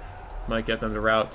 Ooh, Cultist is going to get rear charged by Boris, though, and this is not a tag team he wants to be a part of. His Frenzy is still active for now, but Boris is real good at getting rid of Frenzy. There it goes, and without it, his stats are pretty middling. He's getting his ass handed to him, and he is just going to tear her out. Nice pick off there from Fiery Potato. But is it enough? That's really, like, the ultimate question. This war wagon has 1 ammo left. It fires it, it's now useless, and it's just getting completely murked by these Minos. And, like, what can you do against these 2 Minotaurs? You have nothing! You have nothing! The only thing of your army that has any HP left is the exact thing the Minotaurs want to fight. Alright, Minotaurs, just turn and fight him. Beat his ass. He can't even, like, cycle charge and heal cap you, any of that shit, because he's already almost heal cap. Just get him. Holy shit, their leadership's dipping. No fucking shot, you guys tear her out. You are beating his ass. Just stand here. Why is your leadership so low? Just beat his ass. Horn of Khorne helping them out a lot. Their leadership keeps dipping, but it's stabilizing now, and Boris has gone to half health in the blink of an eye as more Marauders and Chaos Warriors are going to be joining the fight. Fleshhounds and Minos have finished off those war wagons as well. We have a half health Chaos Warrior, and Boris is getting murked down. The balance power is really held up by the fact that the Fire Wizard is a mage, but he does not have the spells to clear out this kind of shit. Maybe a Burning Head right now could cause a mass rout. Maybe. Possibly. But I don't see a Burning Head. I don't see a mass rout. I don't see nothing! Oh, shit! It's coming! Boris, can you hold? Boris, can you hold? Holy shit, their leadership got down to 8 for a second. It's back up to 31. They're chilling. They're back up to 42. They are fine as hell. Burnt doesn't matter to them too much. Back down to 27. It is inconsistent. Maybe the Bright Wizard rear charges them. Maybe you can get them to rout. Because if you can rout these full, well, they were full health, now half health Minotaurs, that's really your only hope back into this game, as the Bright Wizard is going to rout some Marauders of Khorne, but the other Minos have rejoined the fight. Boris is just too fucking low, and he's officially heal capped. No more healing for him. If this Bright Wizard takes, I'm going to say 2 hits. There's 1. If he takes 2 hits, it's army losses. There's the second hit. Oh, I was wrong. It took 3. Fleshhounds of Gord fade away, but it does not matter as the Empire does go down beneath the Blood God's gaze. Empire's bullshit. Empire's OP. And then they lose. And then they lose. Therefore, you're all wrong, and I'm right. Because in a sample size of 1, Empire lost. So take that. Take that. There's 0-1. 0-1 versus Khorne, the worst faction in the game. Okay. Empire's so OP, you guys. They're so fucking broken. They can't even beat little itty bitty Khorne. Human boy, I think you're forgetting that, like, matchups and stuff, like, Khorne's not very good in general, but versus Empire, they're actually pretty solid. No. Khorne's D tier on the tier list, and therefore they should lose to everybody. We don't talk about details and matchups here. We speak in broad generalizations. Human boy, didn't Empire win versus Skaven on this very stream earlier? No, because I put the goalposts starting right now. So 0 wins, 1 loss. I win, you lose.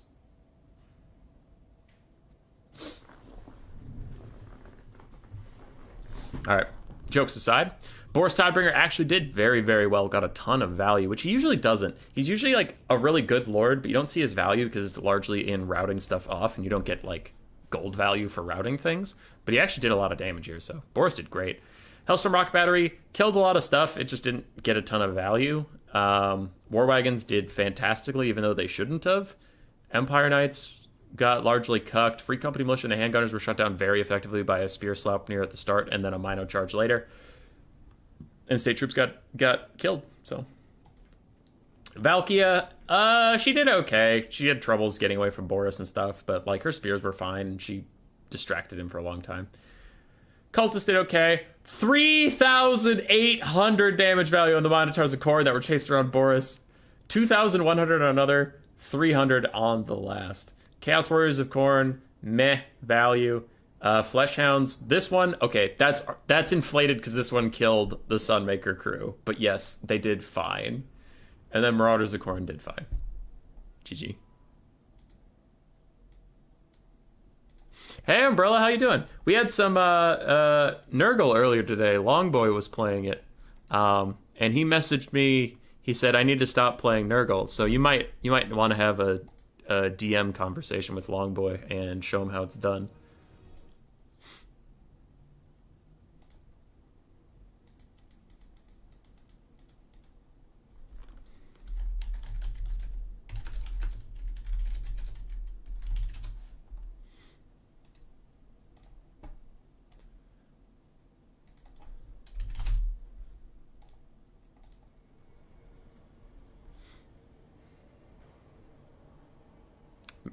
Minos of ITP, so there's no Terror Route? I thought they just had Frenzy. I thought Frenzy gave them ITP. Oh, Bloodgreed has ITP in it. Nice, man. Nice.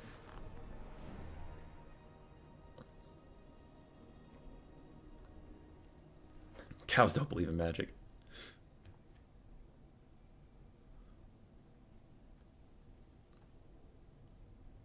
Who's the other guy talking on Human Boy streams? I don't know. Some loser.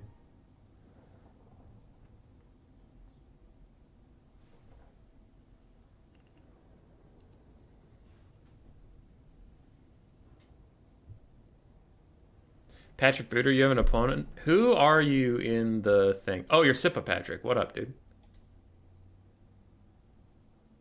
Wood Elves as a glass cannon faction should not be able to have a sturdy front line of Dryads. My 2 cents. I would also agree. I don't know why that came up, but I agree. You're not wrong. I just don't know where that came from.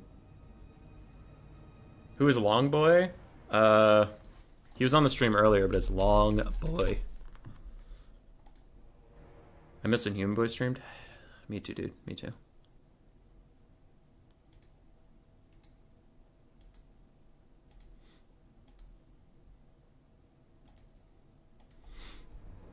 I'm here because I like you as a person, but I don't have much input on competitive. I'm the sort of person who doesn't want it becoming an esport. Yeah, it's never gonna become an esport. It's not real. Esports aren't real and they can't hurt you.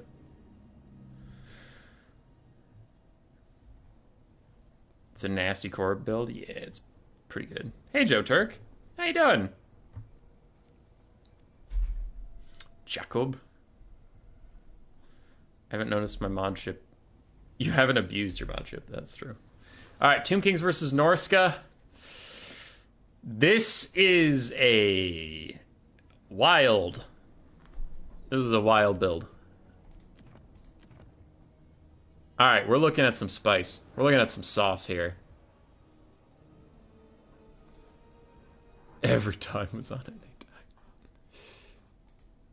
I'm not NA only. Fly spray in my mouth? Yeah, dude, long boy, what up? Cool Umbrella was talking about how Nurgle is the best faction in the whole world, and I outed you for saying you were going to stop playing it, and I will not allow that to happen. Lizardmen's broken? Yeah. Lizardmen are real strong. I think their roster in general is not that great, but they have so much access to healing, and healing is so giga broken right now that it's just very oppressive.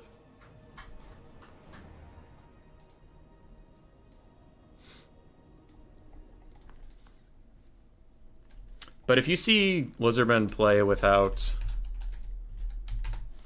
If you see Lizardmen playing without their multiple healing sources, their roster feels so meh, in my opinion.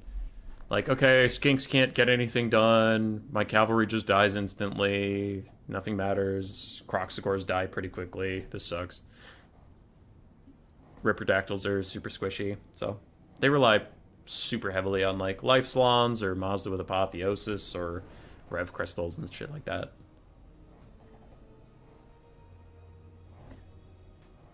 Tomb King's better at 4 carrying.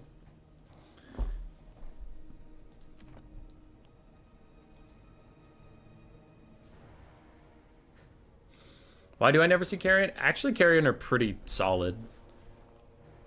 I feel like I see a decent amount of them, but could be wrong. This Tomb King's army looks like it has too much money. What the hell? Okay, yeah, wait, everything's correct. These armies are so fucking weird. Oh my god.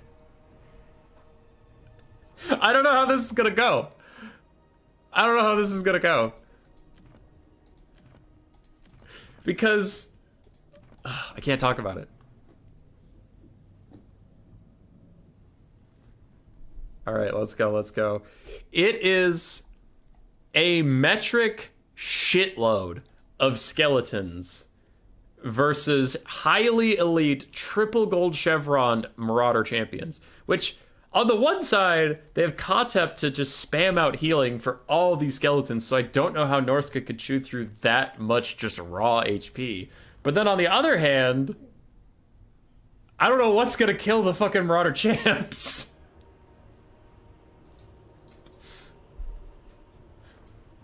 Hi, Hazel.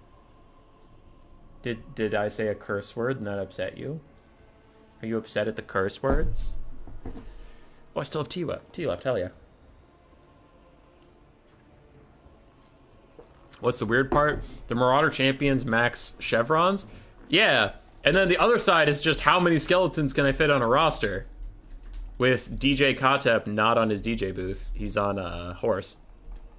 But yeah, he's just gonna spam out healing for all these guys.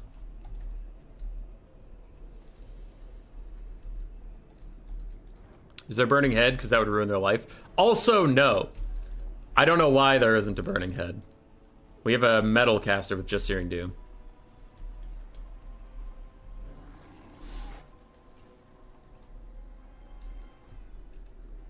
World Beater trying to stir up trouble. Nah, he's not. Nah, he wouldn't do that. That doesn't sound like World Beater.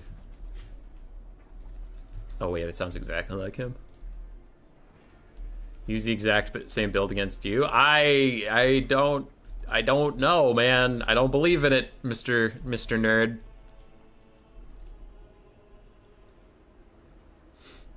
I don't believe in it. Looking at this Norska build, I don't think it's gonna win. I could be wrong. Marauder Champions, Chosen of the Gods. Yeah, if they can get into melee, they'll be fine. What are we watching? A new player tournament. All right. For Norska, we have 700 versus 2,000. By the way, they are outnumbered almost 3-1. 2 Marauder Horsemen with throwing axes, 4 Marauder Champions, all triple gold chevroned. So they have melee stats of 44 and 65. 2 Marauder Hunters with javelins, a Skinwolf Werekin, Wulfric the Wanderer with Seafang, Hunter of Champions, and the Sword of Torgald. Then we have a Shaman Sorcerer of Metal on the ground with just Searing Doom and a Manticore in the sky.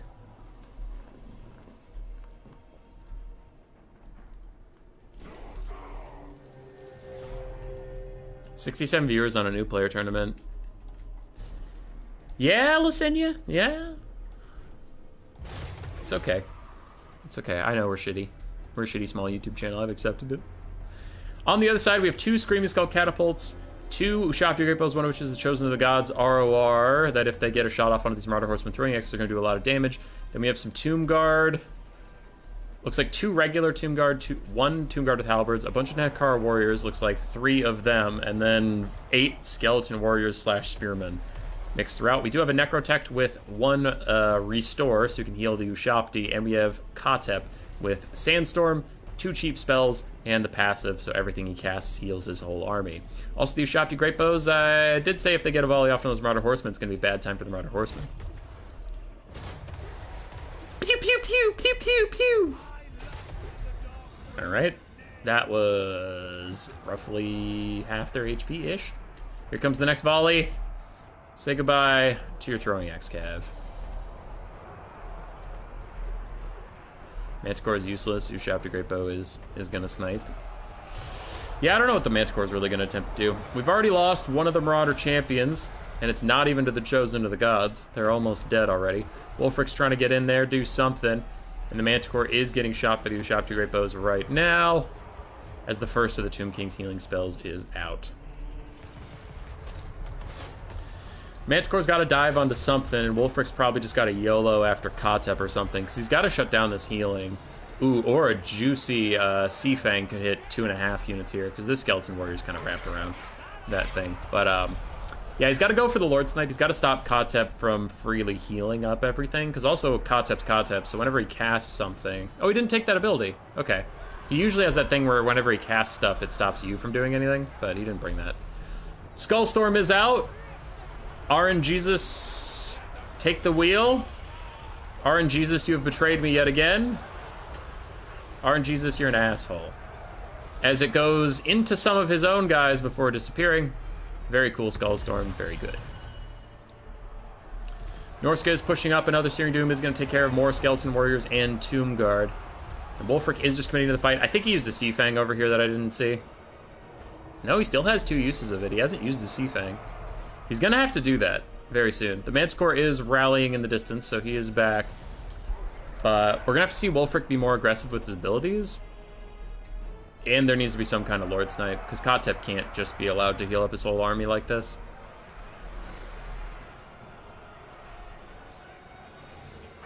Chaos should have went wide. Always go wide against Tomb Kings or else never get to the back line. Yeah. Reckon Skellies will flood and win pretty easily? I would bet on Tomb Kings, yes. There are no mammoths. Mammoths aren't real. So there's a summoned Ushabti out that is artificially inflating the balance of power for the Tomb Kings. We have some Skeleton Warriors and Nekar Warriors taking some damage from spells. The Chosen of the Gods are running low on ammunition. That is one little positive. And a Manticore is forgotten in the distance, though maybe it's not the worst thing in the world if he just stays out of the fight till those Ushabti are dealt with. Hunter of Champions is popped onto the Necrotect, giving him 0 melee defense, and Wulfric misses anyway. There, he starts to get some hits in. But he doesn't have the Sword of Torgald pop, so he doesn't actually have that much weapon strength. He really does need to pop that. Elsewhere, the Skinwolf Werekin continues to fight. Ushabti are starting to fade away, and the Shaman Sorcerer of Metal survived that little snipe attempt onto his life. And Wulfric is now piling into spears as Ushabti are starting to focus in on him. That is going to be a bad time to be the Wanderer. The Marauder champions with not with great weapons, just with gold chevrons, are crushing through a lot of skeletons, but they're getting worn down. 2 of them are injured, 1 is full health, and 1 is straight up routing. A Seafang tries to take out all these skeleton spearmen that have now surrounded Wulfric, but he is really struggling to do damage to that Necrotech, so Wulfric just kind of suffering from foot character problems. Meanwhile, this Marauder champion is taking a lot of damage from the Screaming Skull catapults that are shooting it in the butt, and Marauder hunters with javelins having a tough time coming back to the fight with these Screaming Skull catapults dealing with them. What the fuck happened to him? What the fuck happened to Katep? I wasn't looking. Did anybody see it? Why is he dead? Did he just dive into Marauder champions and stay there? Oh fuck! If the Tomb Kings lose, that's why. What happened? How did he get there? Why did he die? What happened? Wulfric's also dying, but if Wulfric can live, man, there's no more healing for the Tomb King's army. Their leadership took a big hit, so they'll crumble even faster. But Wulfric's also taking a bunch of shots. What the fuck happened to Katep? Like, how did he die? Why did he die? Wulfric's trying to YOLO onto the Screaming Skull catapults while he's getting shot at by Ushabti. The Tomb Guard with halberds is gonna help the Chosen of the Gods finish off the Manticore. Wulfric's gonna fucking die.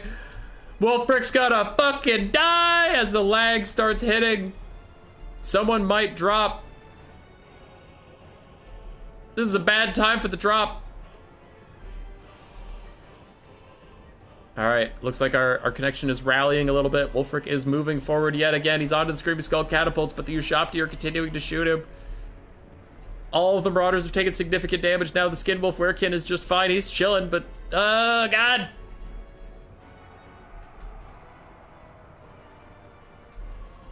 We're struggling forward. We're struggling forward. Don't you fucking crash. Don't crash. We are at way too precarious of a spot. I would say Tomb Kings are advantaged because Wulfric's also gonna die, but like, advantage is not enough to call a whole game. No. No. No. Don't you crash. All right, so the Chosen of the Gods need to stop shooting at Wulfric because they can't really do that much damage to him. The Chosen of the Gods need to focus on the Marauder champions. The basic Ushabti should finish off Wulfric, but these Chosen of the Gods need to shoot at those champions and get rid of them. Oh no! Please, internet rally. Is not looking good for the hot fiery potato. So please just hang on, little internet. Game is protesting because you don't have a free-for-all. I think a free-for-all would be worse on the internet because there's twice as many players. All right, that weird Norska pocket that was back here of like ranged units all shattered because they've just been routed too many times by the Screaming Skull catapults. We are having a bit of a rally as halberds are closing in onto Wulfric. He can't stay here, but if he leaves the protection of this obstruction, these Ushabti are going to snipe him out, so Wulfric is in a lose-lose. The Metals caster is also getting in here. Now, the one thing that could be going in Norska's favor is a Searing Doom right here would take like half health off of that Tomb Guard with halberds.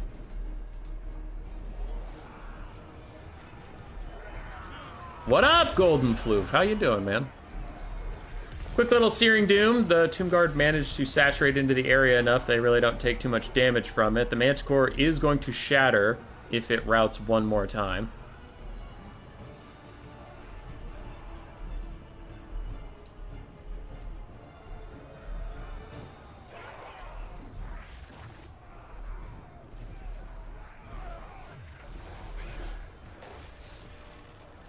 Alright. Turin actually had an FFA lately. It was kind of cancer, but still. Oh, FFA can be very fun if you get people that don't lag. There is a real big Seafang that is going to hit the Tomb Guard straight through.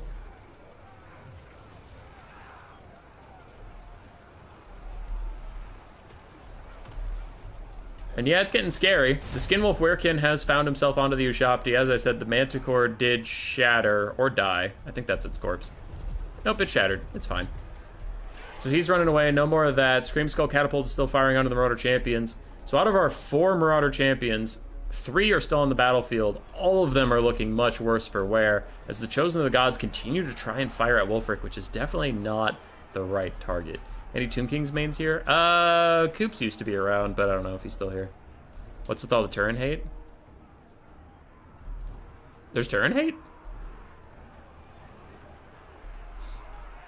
If I had turn hate, I was joking. It was kind of cancer, but still. He might have just meant that the specific game that turn was casting was cancer. Screaming Skulls firing down the line onto these Marauder champions. If they can get good hits, oh, that's some good juicy damage. Good luck, my Screaming Skull friends.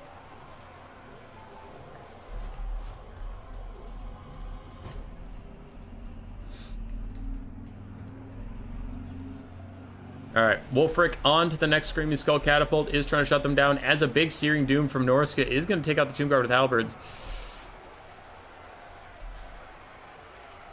I just said the build in this FFA was me. Yeah. Oh yeah, it was his actual birthday yesterday. Skinwolf Werekins continue to try and fight the Chosen of the Gods and the other Ushabti, who still have not managed to actually finish off Wulfric the Wanderer. And their last Tomb Guard is getting killed off by this Searing Doom. Why are they screaming? Why is who screaming? Probably because they're dying.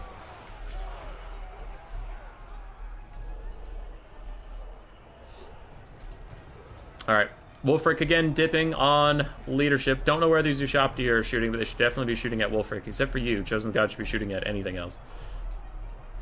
Necrotech stuck fighting. Where SSC's bad in 2, I don't think they deserve the Screaming Meme moniker. Screaming Skull catapults. Oh, I don't remember, honestly.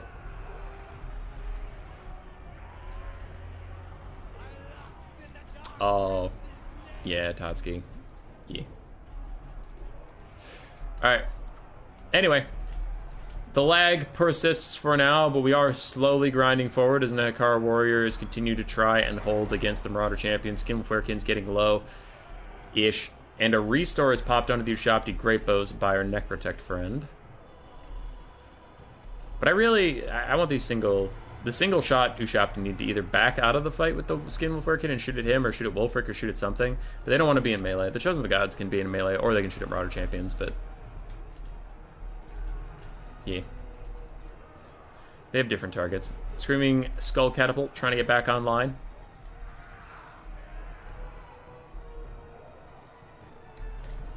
Ogryn as one? Who's an Ogryn?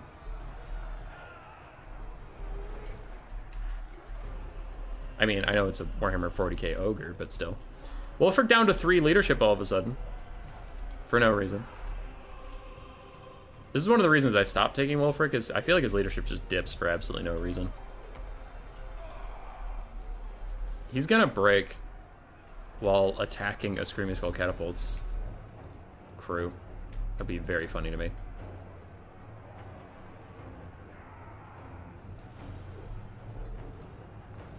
It actually is a really close game, which is why the lag all of a sudden sucks.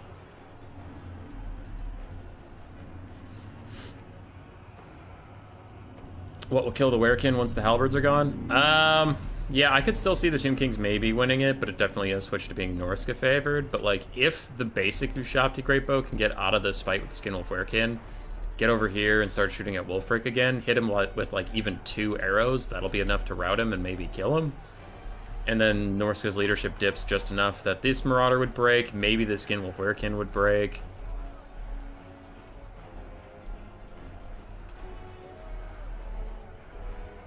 Yeah.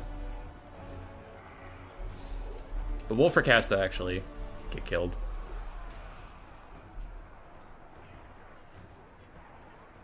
Alright, we started stepping forward. Ushabti Great Bows are beset by the Werekin. And the Ushabti start to get away.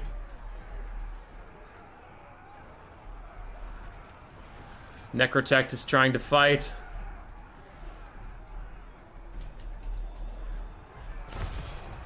Actually, everybody stay. We got the 69. Nice.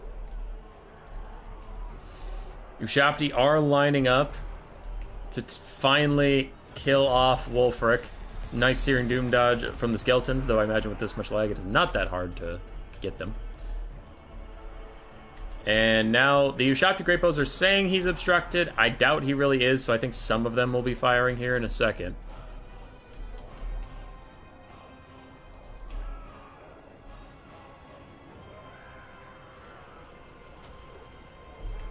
Are any of you drawing back your bows, which means you can see him? No, you're all obstructed from that very obvious guy.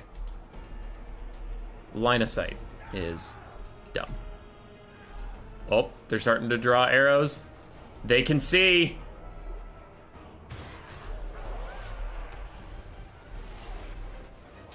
Oh, nasty shot. Takes out half his remaining HP, down to 479. He is going to rout. So good shot in there. Skinwolf Werekin's healing cap is actually within sight. One of the Marauder champions is going to break here in a second. And if the Tomb Kings can manage to kill the Shaman Sorcerer of Metal, which the Necrotect is a better melee combatant than people give him credit for, with no magic and no Lord, this could actually get real spicy. As Screaming Skull Catapults are back online, they're going to start firing at the Marauder champions. Ushapti Great Bow's 5 ammo left, and Wulfric can't dodge while he's running away, and his shield isn't facing the right direction. So can they get another volley off, or with the Skinwolf Werekin get over here? The Chosen of the Gods might just need to accept their death and keep the Skinwolf Werekin off of the other guy as a crucial volley onto Wulfric comes in. And they, like, entirely missed. I guess he maybe changed directions or something, but they really needed to hit that. And the Chosen of the Gods just need to die for the great cause. They can't let the Skinwolf Werekin disrupt these guys, because killing Wulfric is way too important of a task at this point. Necrotect, Hunter of Champions was on him earlier. It's off now, so he's just stuck fighting the Shaman Sorcerer, who he's a lot better than at melee combat. The Screaming Skull Catapults are firing onto the Marauder champions, who are so low on everything that when they get hit by that artillery... If they get hit by the artillery, they could actually rout. Try again. Yeah, the Chosen of the Gods led the Skinwolf Werekin right into them, though, so now some of them are going to get obstructed. That's a big fuck-up. Shields don't block Ushapti arrows? I honestly don't know. Alright, Ushapti trying to reload and fire again, as a big Searing Doom is going to try and hit these Skeleton Spearmen, but they're not as clustered up, so it's not as big of a problem.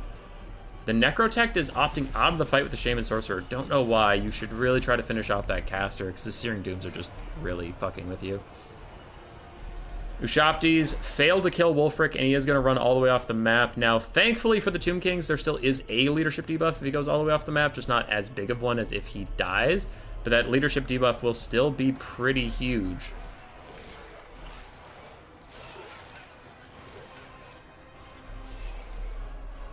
I've lost health bars, which is a bad sign. Alright, they're back. Wulfric, -8 leadership. He's seriously going off the map with 500 HP left. Screaming Skull Catapult. This Necrotect... there's several mistakes with this Necrotect. He needs to be fighting the Shaman Sorcerer because he'll win that fight. But also, he's stopping the Marauder champions on a hillside where the Screaming Skull Catapult can't see them. So he's keeping them out of its firing line while also letting the Shaman Sorcerer live. So I really am not loving this Necrotect's decision-making in the late game. And Wulfric is off of the map. You laggy man. Just get off the map. Shoo. One of the Marauder champions is already routing while their Lord was here. Now that their Lord is not here, the Necrotect... he's just throwing his life away into the Marauder champions, though. That's a pretty crucial mistake. Scream Skull Catapult goes over these guys' heads because they can't see it. And Ushapti are trying to fire down into the hole. But this Ushapti needs to back off and shoot the Skinwolf Werekin. The Chosen of the Gods needs to shoot the Marauder champions. He didn't bring Van Braces on the Necrotect? True, he did not. Now the Necrotect is just going to die down here. He gets a good shot on the Shaman Sorcerer, but he's going to die. Damn. But enough of the damage comes in on the Marauder champions, routing 2 of them off now. His Catapult is still firing at them. This Ushapti needs to back off. And I know I've said the same thing a lot. We just have a very laggy game state. So, that's just how it's going to be. Skinwolf getting real low. 10 leadership left on him. The battle timer seems a bit misleading. It really is. As the Chosen of the Gods, looks like they're fighting the Skinwolf Werekin in melee. These Ushapti are trying to turn and fire on the Marauder champions. We still have a relatively healthy Spearman here for a subhuman being. And the Skinwolf is going negative. If you can rout him, you 100% have to have these Ushapti Great Bow single target guys fire at him on his way off the map. because you need to get as much damage out as you can, not in melee with him. Necrotect fades away. The Scream Skull catapults are just waiting for this Marauder champion to come up over the crest in the hill. Their leadership dips super negative even without the catapult firing at it, and the Skinwolf Werekin's leadership's failing too, man.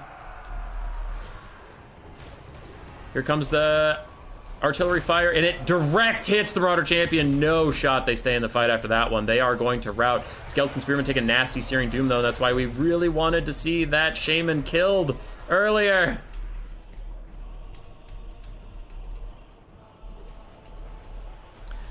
Ushabti, 3 volleys left on this one. It is turning to fire at, it looks like, any of the returning Marauders. Then I don't know what kills the Skinwolf. Like, damn it, there's... Ugh. Subhuman Being's gonna... If he watches back this cast of it, there'll be some good information for him, but it is tough. It is tough watching some of these, whoopsies situations. These Marauder champions rout just looking at the Ushabti, while the Screaming Skull catapults try and get down the hill at these oncoming ones. And one gets right over the hill, collides with them at just the perfect angle. It's going to rout them, so still no infantry support for the Norskin single entities. The Skinwolf Werekin is at 0 leadership, and if he routs, he's down to -3. If he routs, this game is over. No way the Shaman can beat this stuff, as the Marauder champions are going to have a hard time coming back as the Scream Skull catapult. The further they get away from this hill, the easier it is for him to keep up the fire, to keep them running. The Chosen of Gods still in here fighting, as are the Skeleton Spears. But that Skinwolf Werekin's up to 15 leadership, man. Warhammer 3 leadership just oscillating all over the goddamn place is fucking wild. The balance of power still think Norska is 100% got it because you have a caster at 1/3 HP. So the game's like, he has all of his spells and full winds of magic. So of course he's doing this. So like, if it army lost the Tomb Kings, it's gonna be so fucked up because this is still really going. 3 volleys left on this Ushabti, who have to get out of this goddamn fight. Will this game end in next hour? I really hope so. But the Ushabti, like the single target ones with ammo, have to just leave this fight. I don't know why they're still here.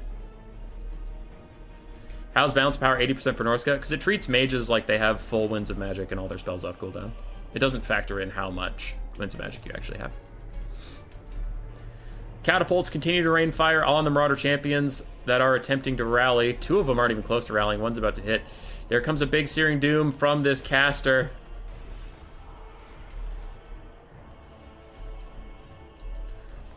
As the Ushabti Great Bows with ammo try and get out of the fight, they're going to shoot at the caster, though, when they need to hit that Skinwolf Werekin. Because they can beat the caster in melee. They can't beat the Skinwolf Werekin without the Skeleton Spears, and the Skeleton Spears are about gone, so they need to fire a volley point-blank range into the Skinwolf right now, but they're not going to. They're going to fire at the Shaman.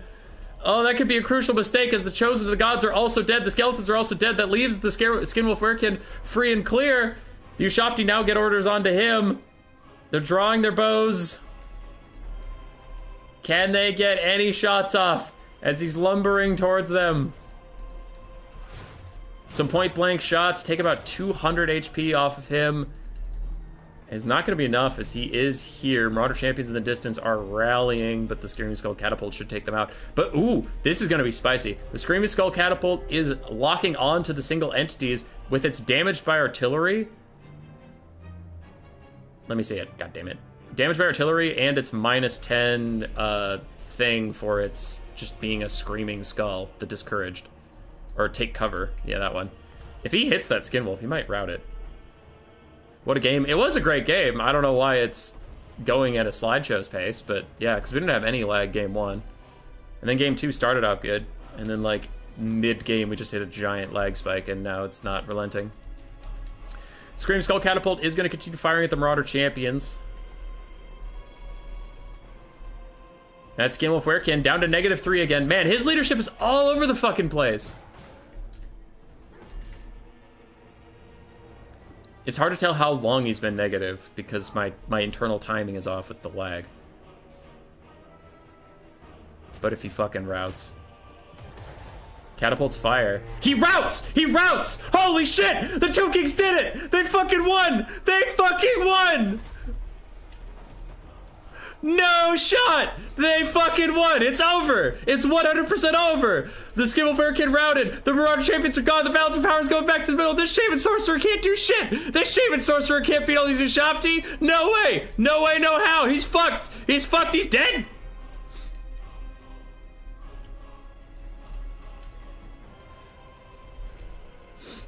Marauder Champions continuing to rout. The Screaming Skull Catapult is firing at them. The Screaming Skull Catapult probably has to turn onto the Skinwolf Werekin and fire at him just to keep him routing or something. Because that's the first time he's routed. You'd have to route him 2 more times. And obviously he's trying to heal up, but you can't.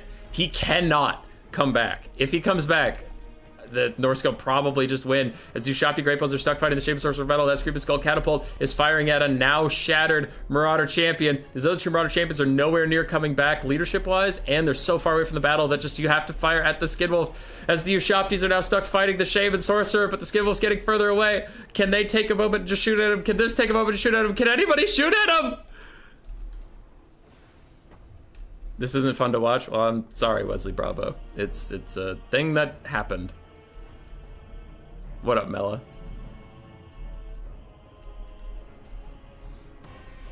Maybe a rule about it? This is a pretty, like, obvious... This is just happening right now, and it hasn't happened before. So I will not... If it goes to Game 3, if Norska wins this and it goes to Game 3, I won't be casting the next one live, and I'll just ask for that replay for Game 3. But, yeah. Big Searing Doom. On to the Ushabti, who are all clumped up around the Shaman Sorcerer. The Skinwolf is getting away, and his leadership's positive, so he is going to come back.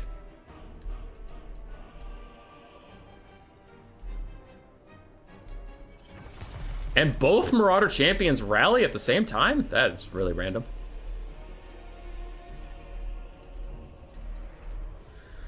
Searing Doom is coming down. The Ushabti are trying to dodge.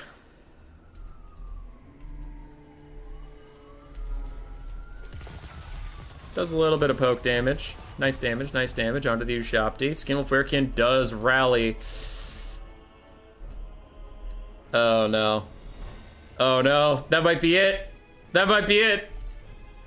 Nobody could focus onto the Skinwolf. Now the Screaming Skull Catapults have orders onto him, but it's too late. The Ushabti are also trying to turn onto him, but their leadership's getting low from that Searing Doom that they took, and the Shaman Sorcerer is kind of beating their ass at the moment.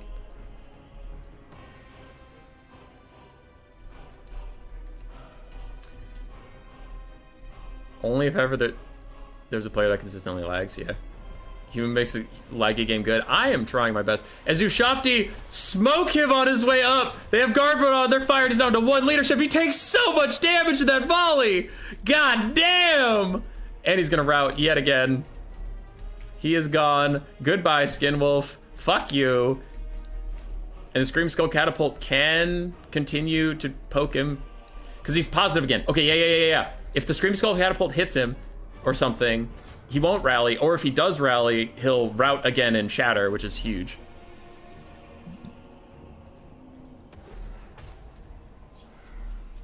But yeah, it impacted close to him. So if you're the Tomb Kings player, you're hoping that the Skinwolf rallies and then gets like hit by one of these things and routs on his own. Again, that would be mega epic.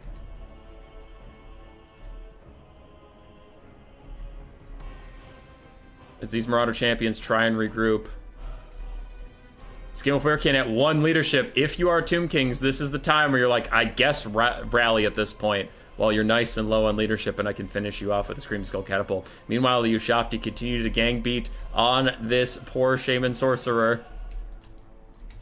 Ushabti have 2 volleys left. And Skinwolf Werekin's up to 8 leadership. Now it's getting a little scary that a Screaming Skull Catapult couldn't just take him out. This fucking Shaman, man. All right. I believe these guys... I believe everybody in the backfield here shatters if they rout one more time. Scream Skull Catapult. I think that connects. I think the explosion damage will hit him.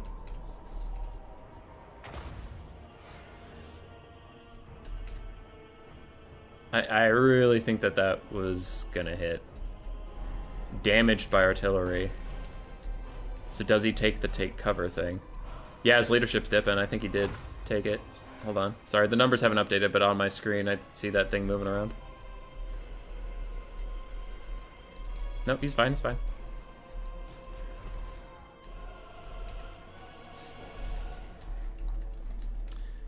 He's chilling. He's back up to 14 leadership.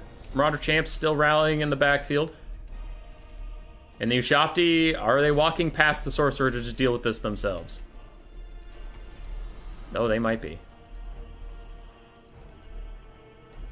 I don't know what that visual effect for the Sorcerer was. He doesn't have any abilities to pop or anything. 9 leadership for the Skinwolf Werekin. Balance of Power so hates the Tomb Kings. And please, there's like, what is there even to lag about at this point? There's nothing left on the battlefield. Your computers don't even have to work that hard. There's nothing happening. Don't know why these catapults have to reform their entire lines to shoot at one thing.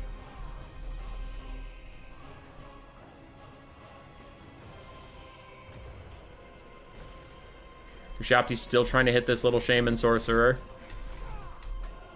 They get some shots off onto him. I just hear him grunting. Poor guy. He got knocked over, so now he's just laying down. Man, if we get army lost for the Tomb Kings, that's going to be so upsetting. They need to shatter that Skinwolf Werekin just for balance of power reasons. Like, I know it's not a decision. He's obviously very much trying to, but like, every time that guy is routing, the balance of power is like, oh, never mind, the Tomb King's got this. And whenever he's not routing, the balance of power is like, they're mega fucked. Ushabti starting to try and dodge the Searing Doom as the catapult really needs to stop turning, which is not the player's fault. It's just dumb AI things, but the catapult needs to stop turning and needs to fire, because if it can route this Skinwolf, then the balance of power goes back into the happy times.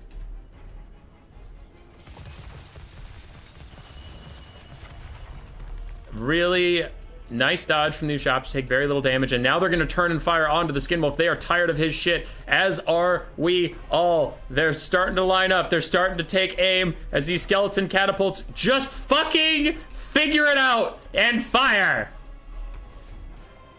Ushabtis let loose with some arrows. They hit him for 100 damage.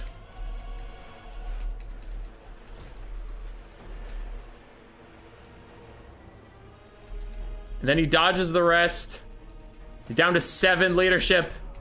Scream Skull Catapult still trying to fire at point blank range as the Ushabti continue to do something, but he gets the leadership charge bonus. No! Do melee Ushabti really be chosen? No. No, they don't.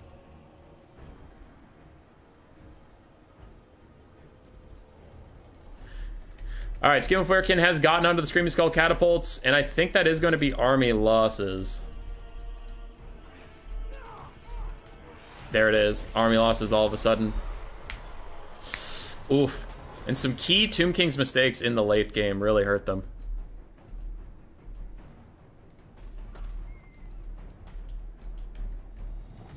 Yeah, if that Necrotech had stayed fighting the caster, because now that we know how it ended, now that we know how it ended, the caster surviving was a huge fucking problem, where the Necrotech should just kept fighting him, letting the Marauder Champions come up onto the plateau where the catapult could hit them. So rip. That was painful, Hot Fire Potato? Hell yeah, it was. It was a good game, but like, at super slow motion. Alright. Mixed values. Ushabtis did well. Scream Skull Catapults did great. The skeleton spam existed. Marauder Champions got lots and lots of kills. Alright. I know they're going into a game 3. I will ask them for their replays.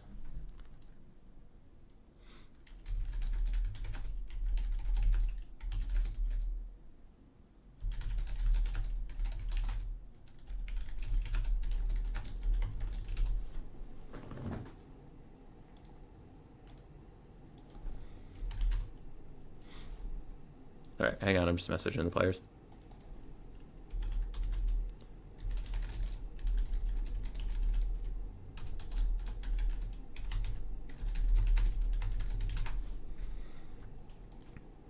Okay.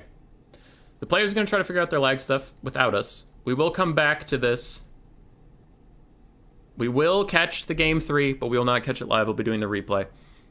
And someone pointed out with a Spartan picture, I forgot what your name was, that the lag's really bad. Yep, it is really bad. We'll cast game 3 as a replay. But game 2, we were already so close to the end that I was like, let's just fucking get through it.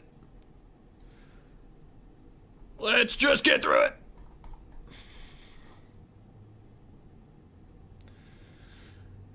I don't see any other lobbies just waiting for us.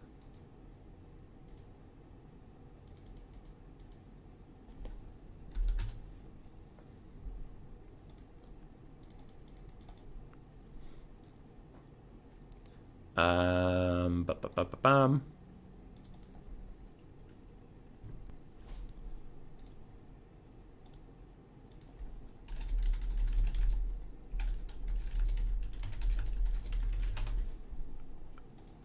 So Patrick is sending me some replays. We haven't gotten to cast any of his games, but he is in this new player tournament. So we'll cast a replay from Patrick.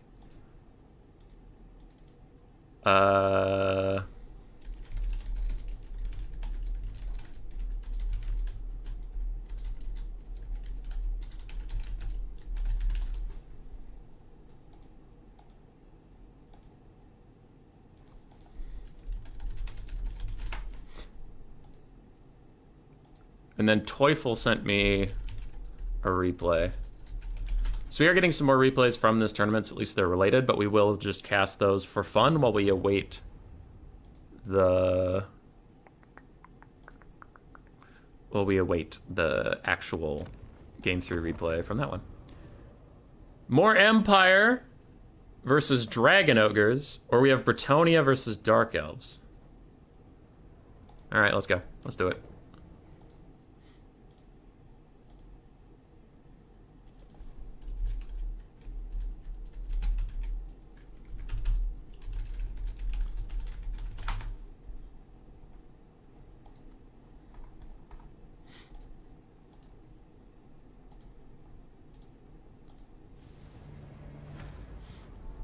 Dip and Sail might still be battling. I don't see their lobby anywhere.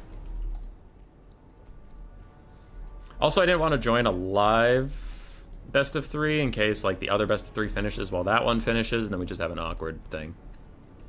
Alright.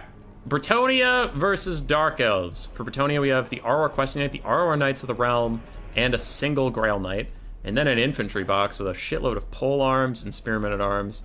4 Peasant Bowmen, mixed fire and pox arrows. We do have a life caster with just regrowth, and Alberic de Bordelot with only his braid, not his Trident of Manon.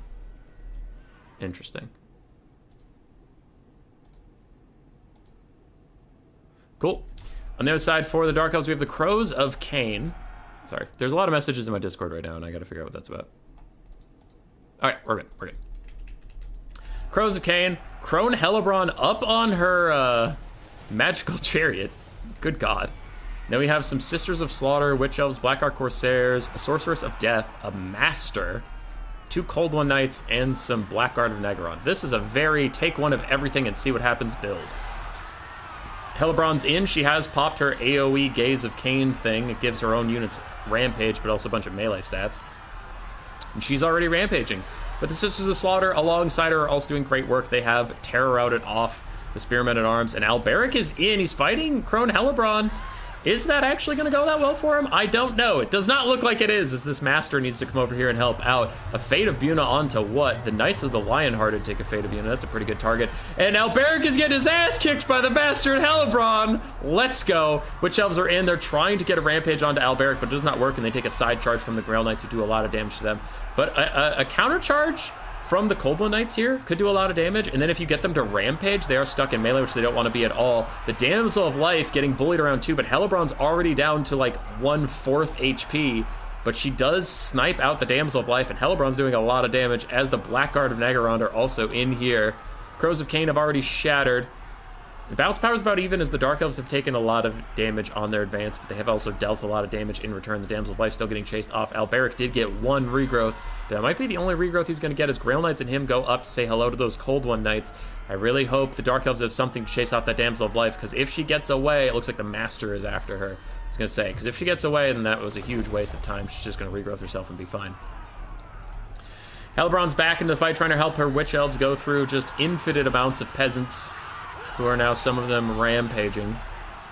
Poor little guys. And Alberic is back, wants a round 2 with Hellebron and a Grail Knight charge in as well. But she gets pushed by the Grail Knights. Okay, well, hold on. What's her mass?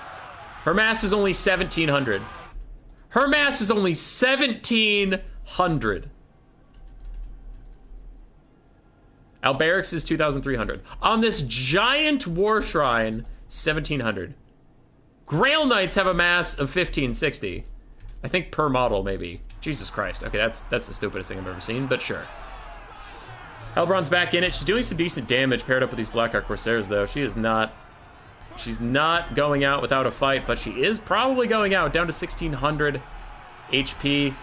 Elsewhere, the Dark Elves are trying to charge in, get a little bit more reinforcements, but they are kind of running out of juice on that far side. Really, everything they have is here. The full health Blackguard of Naggaron. Crone Hellebron is getting down. She's just around 500 HP. She is not unbreakable, so she could rout any second here. She gets even lower. She perseveres for now. Alberic is not able to finish her off, and these Grail Knights can't get away. The Damsel of Life is dead. The Master finished her off, so that no more healing for Bretonnia here. Crone Hellebron finally routs, and she is taken down. No more crazy rampages for you. The Pains of Quinel's also get Spirit Leeched, and at their very low HP point, they are just going to straight up die. Bretonnia still has a half-health Grail Knight charging around, doing their very best. They still have Alberic, who is very healthy after a regrowth, but they have to kill off 2 elite spear units, 2 almost dead Cold One Knights, and 2 single entities. Can Alberic and the Grail Knights really do this? Yes, there's a lot of other Bretonian chaff. I also don't think it's going to matter. Cold One Knights instantly ganked out. Alberic turns his wrath onto the Master, and is gonna get some good damage down, but the Master is trading back okay. He has armor piercing and anti-large damage. Grail Knights turn and fight the Cold One Knights. They're just plowing through this entire formation, taking no damage as they do so, which is why a lot of people hit Grail Knights, which makes sense. That tracks. Full health Blackguard is going to be a bit of a problem. Alberic's still fighting. He's trying to deal with his Master by ignoring him. Bold strategy, Cotton. Let's see if it works out.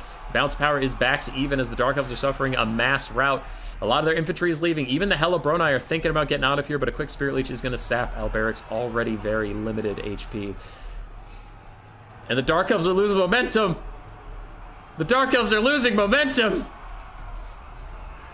Grail Knight's trying to charge in, trying to snipe out that Deathcaster. It looks like they just carry her through the formation, but since she's not actually mounted, they don't get that much damage off onto her. Grail Knights aren't the best at killing foot characters.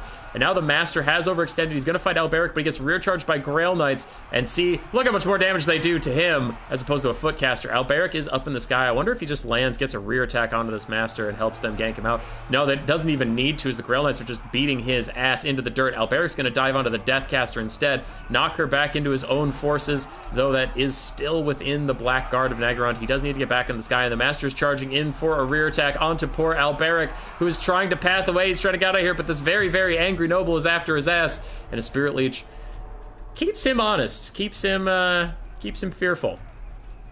Grail Knight's going in for a rear charge onto the Hellebroni. They're a little off-center because they're aiming at one weird model here and there, but they still get good damage in. Maybe going to rout those Hellebroni, but it looks like not really. Alberic's trying to rout any of these forces that are attempting to come back, and Cold One Knights in the distance did deal with the last of the peasant archers. Now it is just a metric fuck ton of peasants and a third health Grail Knight trying to clean this up. Another side charge from them as they plow into the Hellebroni, getting really good damage. That should be a rout of the Hellebroni. Should be, but it's not, because they're the Hellebroni. They ain't going fucking anywhere until Alberic comes in here and terror outs them himself. Now the Deathcaster is also going to terror out. No more Spirit Leeches for you for a little bit, but the Master's coming. He got stuck on some peasants. He got stuck on his own Blackguard, and Alberic needs to get back into the sky right now if he's going to survive. Blackguard and Naggaron are very, very low, and a side charge from the Grail Knights gets them even lower, but they do withstand. The Grail Knights go straight through. Master gets a rear charge onto Alberic. He doesn't land his first attack, but he could land the next one, and a Spirit Leech hits Alberic. The Grail Knights need to come back here. They need to help out Alberic, but they're busy chasing off the Sisters of Slaughter. Alberic takes big shots, and he is dead. He is straight up dead as the Grail Knights try and come back in, but it's too little. It is too late. Without Alberic, all of the peasants are going to rout so soon. The Master's chasing the Grail Knights off, and they just cannot finish off that Dark Elf hero for the life of them. Can the Grail Knights carry? The balance of power is not so sure. I am also a little spooked as they charge straight into the Blackguard. They're not going to get that much damage out, especially without any peasant support. The Blackguard can start to brace and actually deal damage back onto those Grail Knights. Blackguard Corsairs rejoin the fight for just a hot minute before shattering off. I imagine there they go. They have shattered. Grail Knights trying to rally some peasant support, but it is just over. Bretonnian player will surrender. GG.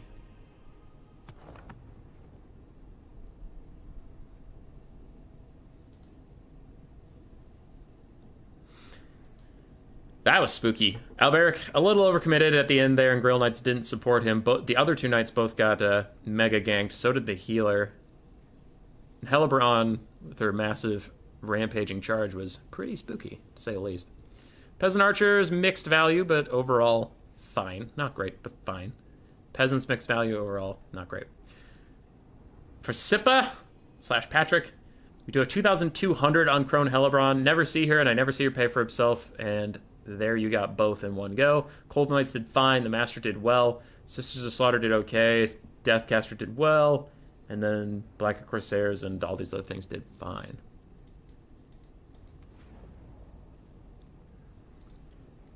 All right. I don't have a replay yet. From Hot Fire Potato and Subhuman Beings, so we will cast another replay, but just catching you up on the thing. Patrick has advanced to the semifinals. Mr. Teufel has as well. They are both waiting on their opponents. And that's where we're at.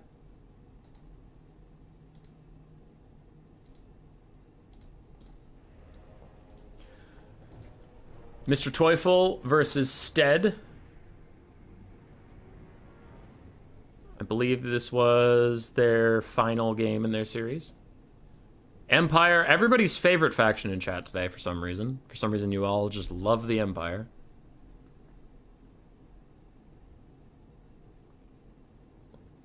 Versus Chaos. With Azazel. And Dragon Ogres. For the Empire, we have Gelt, double Empire Captain. Alright. For all the Empire haters out there, yes, we have the Sunmaker, but there's no War Wagons, there's no Boris Todbringer, which for some reason everybody hates Boris now. Don't know what that's about. I love Boris, but okay. There's no Boris, there's no War Wagons, so fuck you, this is great. Anyway, 2 Empire Captains up in the sky with Balthasar Gelt, who has Final Transmutation, Plague of Rust, and Searing Doom. We have some Spearmen, we have 2 Handgunners, 2 Great Swords, more Spearmen, 3 Empire Knights, and the Sunmaker. The other side for Chaos, we have 4 Chaos Swords, Great Weapons, 5 Marauders, 3 Marauder Horsemen with Throwing Axes, 2 Dragon Ogres, and Azazel. With Acquiescence in the Lash of Slaanesh. He's trying to give his whole army the plus melee attack and leadership of the Slaanesh passive. Is Alethanar viable in the meta? No. He does 0 damage with his arrows for some reason. He's tanky, and he's sneaky, but he's not cheap, and he doesn't do a lot of damage. So he either needs to be cheap, or he needs to do more damage. Sunmaker is getting some 2-for-1 value now, as it's trying to shoot at infantry, but the Skirmish Cav are threading through the infantry, so taking a bit of side damage.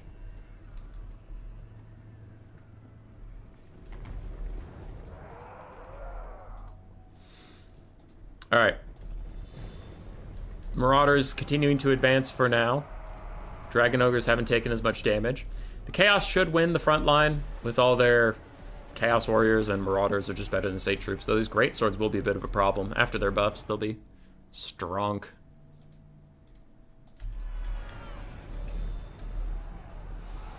Big strong because more Marauders charge in. And with the Lash of Slaanesh, it does give Marauders an impressive 46 melee attack as long as that is active. Blissful Rapture will go for a little bit longer. Skirmish Cav of Chaos are starting to filter into the back line. I wonder if they just go into melee like dog units and try and stop those handgunners for a little bit, or deal with the Sunmaker, as the Sunmaker continues to just take out its day on these poor guys. 5 volleys left, as the Dragon Ogres are here to play.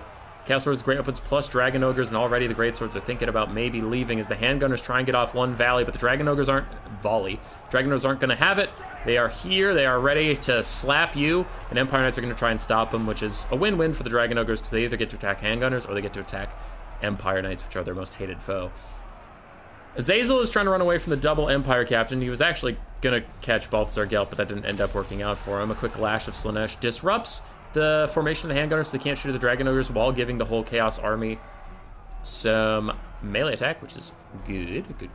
Skirmish Cav having a rough time after the Sunmaker, plus those Empire Cav did some good work. And a big Final Transmutation Overcast onto Azazel and his bros is going to try and dissuade him from dealing with these Empire Captains, but it looks like he's just going for it as all Dragon Ogres are called into the fight, where they will help Azazel attempt to deal with these Empire Captains. Meanwhile, a Searing Doom is going to hit a lot of Chaos Warriors who are clustering up for no reason.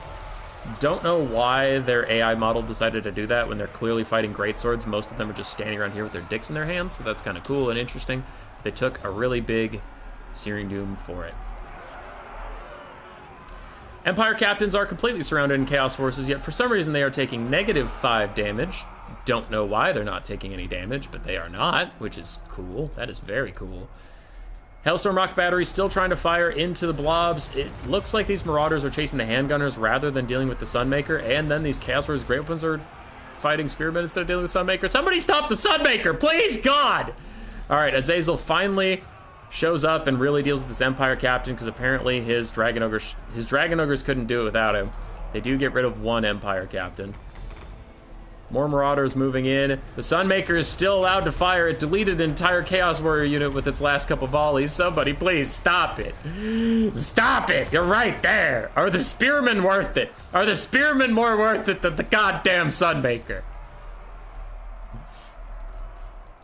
Dragon Ogre still trying to deal with that Empire Captain, doing like literally 0 damage to him as Azazel continues to chase off the other Empire Captain. Marauder Horsemen were used as dog units to get some decent disruption and damage onto the Handgunners, but I don't know if it's going to be enough, though Chaos does take a brief lead on the balance of power. Sunmaker is beset by Marauders at last. It only has 1 volley left, though, and it manages to fire it anyway. Those fucking heroes. Azazel is back. He let the Empire Captain rally because he just realized it was taking too much of his time. Now he dives onto Handgunners, does manage to make them run away, so good for you. But now you're surrounded by Empire Knights and Gelt, and the Empire Captain's going to be coming back to deal with you. Hopefully Marauders can bail him out. Azazel is a piss-poor combatant for literally no reason. The other Empire Captain has been slapped. The Dragon Ogres say, fuck this shit. We've been fighting him for about an hour and a half. We're leaving. So they are coming over to help out. Azazel taking a lot of damage. He is a demon. He can get demonic instability crumbling. As the Dragon Ogres are here, they're trying to help out, but that is going to be a fat Final Transmutation on all these units. Oh my god! Oh my god! It's so painful! It's so painful, Azazel, no! Azazel, run! Run, you bastard! He's trying his best, but he is going to start his demonic instability crumbling. He will be running away. The Handgunners are routed, but man, those Dragon Ogres all took a lot of damage too. Gelt's currently in the middle of a bad time. The Empire Captain is also routing. The other Empire Captain is joining into the fight. Chaos has cleaned up most of the infantry around the map, but the balance of power is against them, and I tend to agree. Gelt's taking a lot of damage, and can these Dragon Ogres carry? Anybody who said that sentence out loud knows the answer, but I don't want to believe it. I just want to believe in the Dragon Ogres. Handgunners kiting a little bit, gonna shoot these Chaos Warriors on their way up the field. Meanwhile, Marauders deal with the last of Spearmen. The Empire Captain is gonna dive over and make those Chaos Warriors clump up on him so the Handgunners can continue firing. Dragon Ogres charge into some Spearmen, and with some Marauder support, that would be fine, except for getting shot in the side by Handgunners, my friend!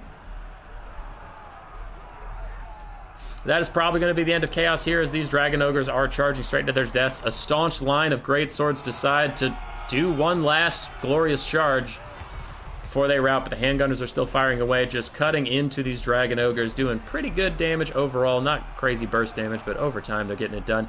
Empire Knights rear charge those Marauders. They are going to rout them, and that whole area is secure. The Dragon Ogres do at last get onto the Handgunner.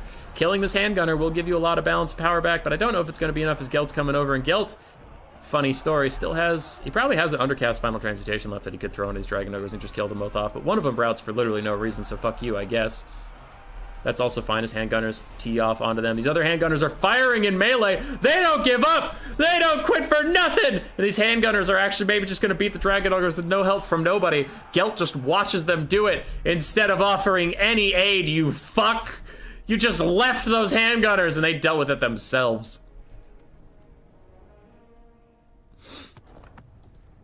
All right, Gelt, 3,000 damage value. Oof. 1,900 on the Sunmaker. Empire Captains did a combined 600 damage value. That is not good. Great Swords did okay.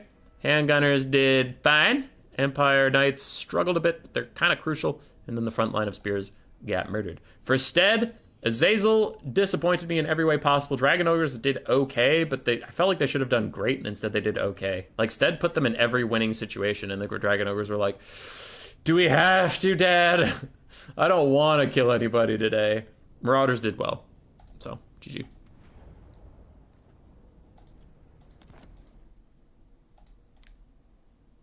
Salinator has sent me a replay.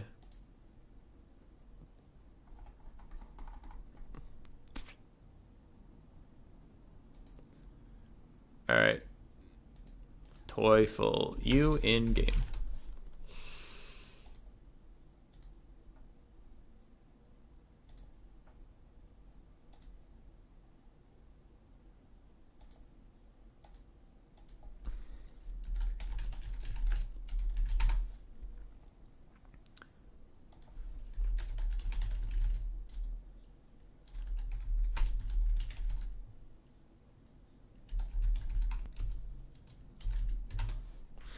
Okay. I have a replay from Salinator.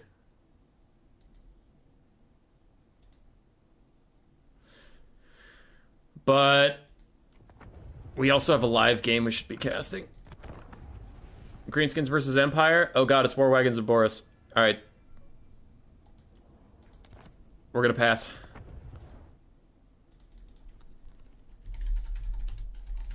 We're gonna pass because we have a live game we should be watching. I'm sorry. Dip is a solid defensive artillery kind of guy. Yeah. We'll see. We'll catch it live. So Hot Fire Potato and Subhuman Being is still ongoing, but we'll put it on hold because we should watch the live stuff.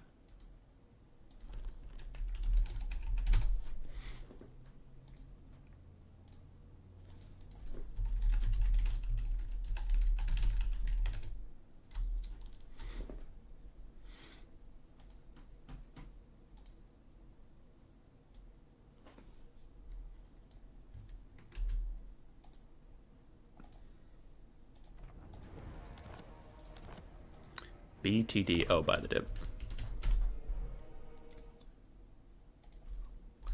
All right, Mr. Teufel is up 1-0, but we will get to see some of the infamous Buy the Dip.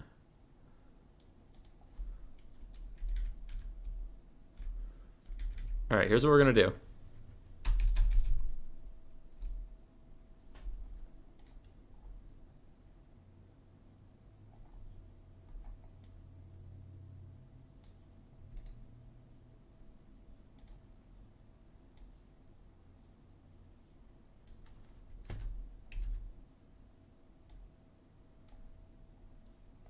Where did my thingy go?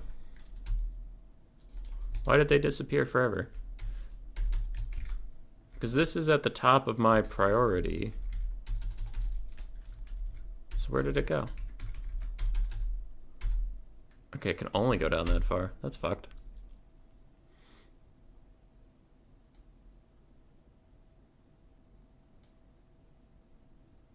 All right, I'm trying to figure some stuff out. So that's the original size. Done. But now what? But now what do I do?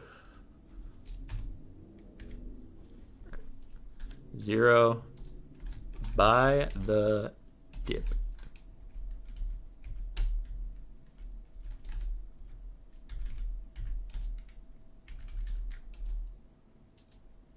Okay. All right, we got it. So now I can have this score, and then when I need the other score, I can just pull it back up real fast. Dude, I don't fucking care. The streaming software is still trying to give me a tutorial like I haven't been using it for 3 years.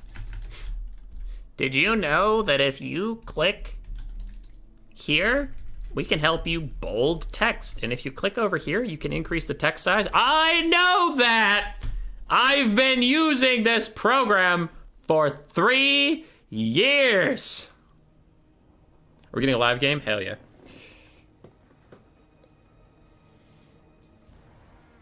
Salinator, I'm sorry! Ow, ow, ow, ow. Ow. Ow. Cramp my arm.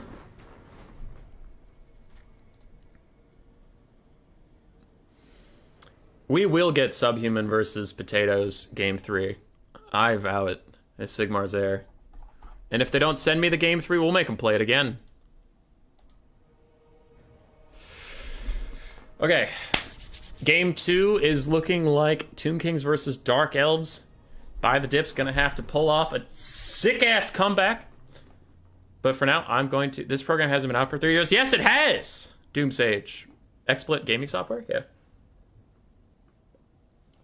Not Warhammer 3. Anyway, I'm gonna grab a drink. I'll be back when I feel like it. If the game starts without me, just... Doom Sage, you're casting.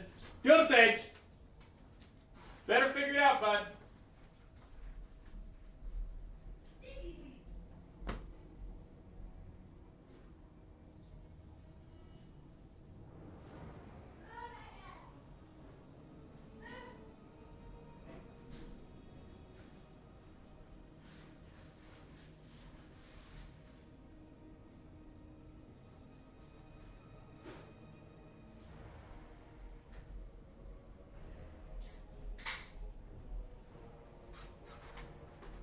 Those dragon ogres should have killed those Empire captains.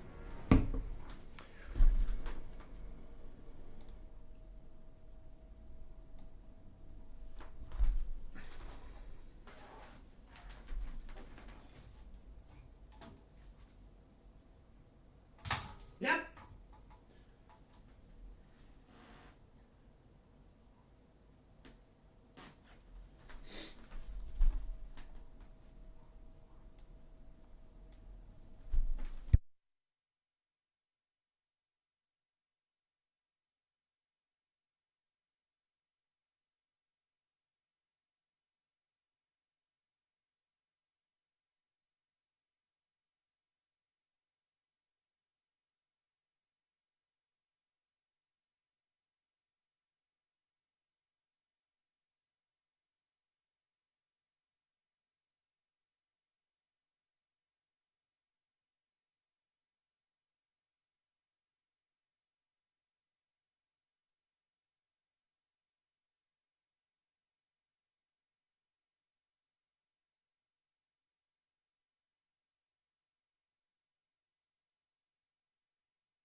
I'm back. Everybody enjoying the Ed Cam? Go, Eddie, go.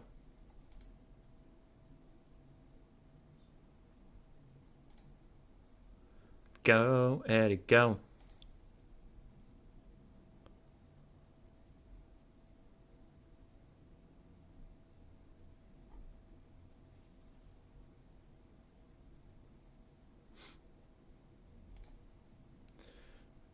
All right. Let's do it.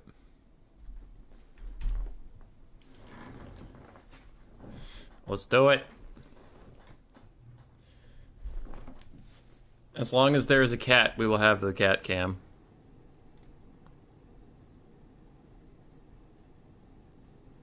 Uh-oh.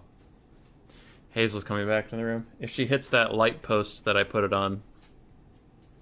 Because the camera's currently on a lamp. Alright, good. She didn't hit the lamp. Because if she hit the lamp, we were going to be in trouble.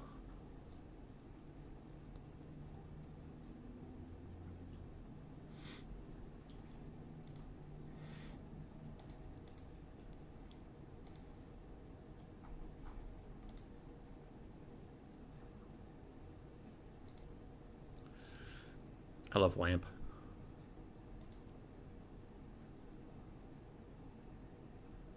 Coops! Hey, Coops.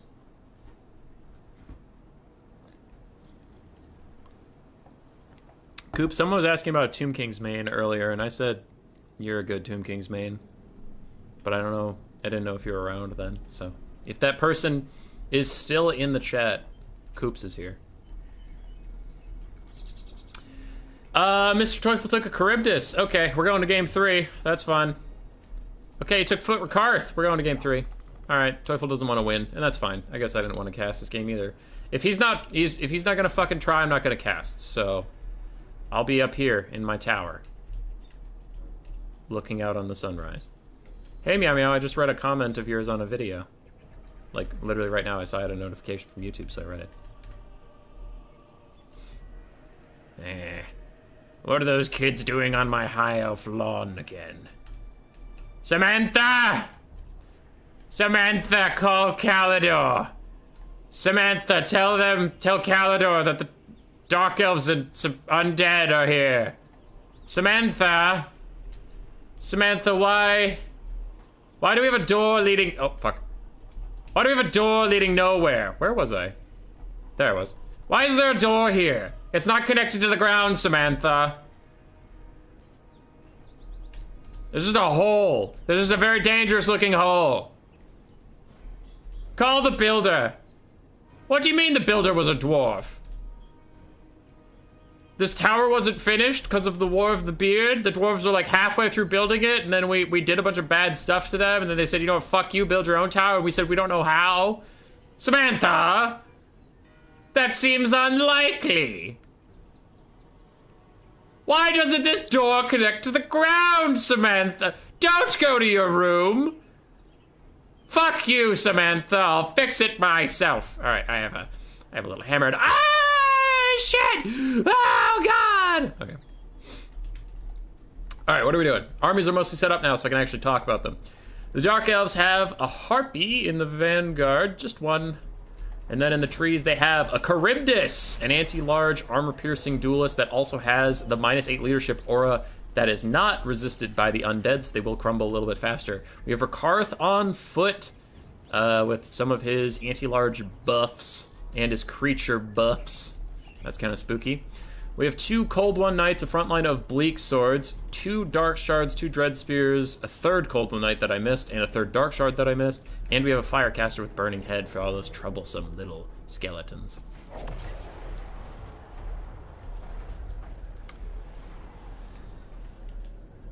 Here's the tower I'm in. Yeah. Alright. On the other side, we have 5 Skeleton Warriors? Yes, 5 Skeleton Warriors, 3 Skeleton Spearmen, or 2, hard to tell. A Tomb Scorpion, 2 Sepulchral Stalkers, triple Nehekara Horsemen. We have 1 Screaming Skull Catapult, and Ark in the Black. Why am I under the map? I actually didn't do that one on purpose. Ark in the Black with Spirit Leech and Fate of Buna.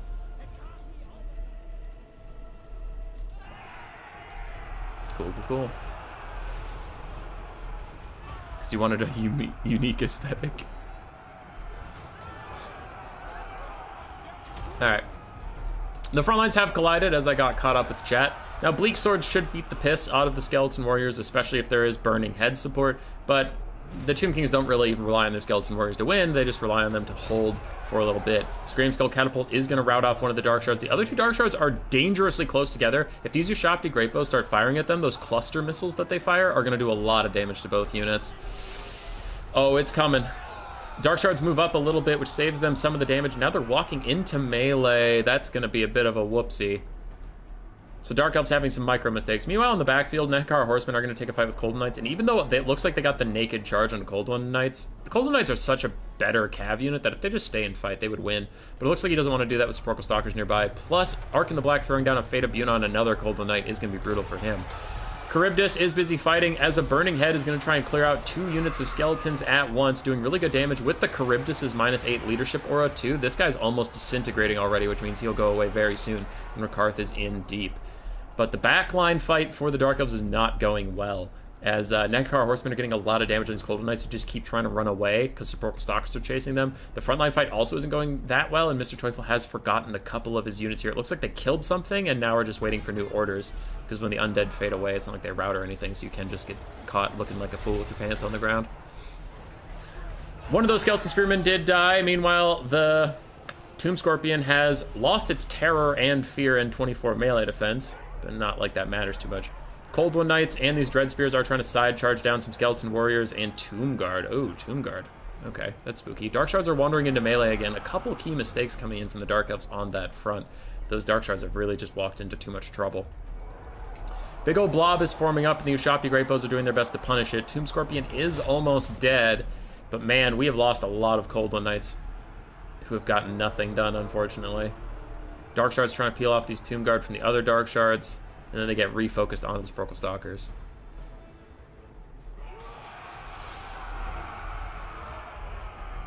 Skeleton Chariots are great into Wood Elves. Yeah. Alright. Rakarth is trying to find a better target for his time, and he is getting Spirit Leeched during that adventure. And the Charybdis left the poor Tomb Scorpion alone, though he is so close to dead, I doubt he will have too much impact on the rest of this game. There's a Firecaster. I honestly forgot that.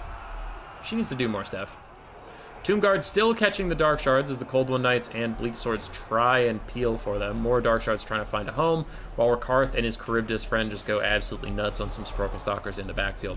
Meanwhile, more Cold One Knights are pushed off, and Harpies dive bomb onto the Screaming Skull Catapult. They will take it out, it looks like, entirely, while the Sporkle Stalkers try and peel, but it's just not enough. Another Burning Head going through. It looks like Teufel is a really big fan of the Burning Head plus the -8 leadership from the Charybdis combo. Try and really get these guys' leadership low enough that they start that, not just crumbling, it's the disintegrating that he's really looking for. Ushabti Summon is out, which will artificially inflate the Tomb King's balance of power for just a hot second here. And 2 of the Dark Shards are pretty much out of the game. 1 is still technically around, though we do have Skeleton Warriors and uncontested Nehekar Horsemen running straight at it. Alright, so all the Dark Shards are essentially dead. While the Cold One Knights get completely bodied on the approach to the Chosen of the Gods, they should be able to finish the fight here and kill those guys off. Those Sporkle Stalkers will have words with them. The Charybdis is getting Spirit Leech down, or no, it's Rakarth. Rakarth's getting Spirit Leech. You know, the Charybdis is just taking a shitload of damage while it continues to fight back. Dark Elves are hanging on in this game so far as the Sporkle Stalkers getting good shots off onto the Cold One Knights. We're still trying to chase down the Chosen Gods, getting a good bit of damage out, but they are taking a ton in return. Now, Tomb Scorpion is crumbling. All of these spears are crumbling, and the Charybdis and Rakarth look like they are after the Sporkle Stalkers with a vengeance. Bleak Swords are finishing off some Tomb Guard in the distance. And the Tomb King should have a mobile advantage pretty soon here with 2 quite healthy medium cav and then 2 health hybrid skirmish monstrous infantry things. They should be fine. And then honestly, the Sporkle Stalkers can just shoot the Charybdis and kill Rakarth. Yeah, and they are shooting the Charybdis. They're doing good damage to it. They're killing it. Harpies take a fight with Nehekar Horsemen, which is fine. Dark Shards desperately trying to defend themselves. It's not really working, so these infantry just need to come back to the main formation. They're never going to catch the Nehekar Horsemen. Just getting left out in the open is going to be a bit of a problem. Chosen of the Gods are finished off. Rakarth is taking another Spirit Leech from Ark in the Black. And Harpies plus the Nehekar Horsemen trying to peel off... Harpies are trying to get the Eyes of the Desert, and the Nehekar Horsemen are trying to peel off the Harpies, as they have been trying to do for a while. But those Harpies' leadership just tanks. They are going to rout. The Sporkle Stalkers should be able to easily pull away from the Charybdis yet again. I think the balance of power is getting out of hand. Now there are 2 of them. Another Burning Head goes through the Charybdis' leadership. Aura, again, really damaging these guys. Takes them down into disintegrating territory. So goodbye, Skeleton Spearmen. Never mind, Skeleton Spearmen. You hang around as long as you feel like it. I'm sorry for implying otherwise. Charybdis continues to fight. And these Nehekar Horsemen are not feeling so hot. Arkin has ended up in a fight with some Bleak Swords. He was trying to rout them, but it's not really going to go his way. Nehekar Horsemen trying to charge down some Bleak Swords and stuff. The Charybdis is taking big, nasty shots from these Sporkle Stalkers, since no one can stop them from doing what they wish. The Eyes of the Desert taking big damage from Rakarth and his big beastie. The Beast Lord's gaze keeps it in the fight. It thought about routing, and the Beast Lord looked at it and said, "You better not." And it doesn't. It's kicking the shit out of the Eyes of the Desert now. Bleak Swords and Dread Spears still fighting for their lives. The Charybdis is hanging in there because he's a good boy. He just wants to make Rakarth proud, and he is doing that. Now with the Fate of Buna used by Ark in the Black already and a lot of Spirit Leeches, I wonder how many more he has left. He apparently has at least 1 more as he throws 1 more down on to that man. Wait, does the Hydra... The Hydra's Shriek thing, it still works while it's routing, so it is still making these Eyes of the Desert take -8 leadership, and they're still crumbling quite a lot. A Burning Head is coming down, but that's gonna do so much friendly fire. What the fuck are you doing? Why would you do that? What are you, Malice Darkblade in the end times, or you just want to kill your own army for no reason, Mr. Teufel? What was that, dude? Anyway, this Sepulchral Stalker with a lot of ammunition left can pretty easily kite out the rest of the game, and Arkan has Spirit Leeches, so I do think the Dark Elves are doomed at this point. The Eyes of the Desert will probably die, just because they're still crumbling and Rakarth is still fighting them.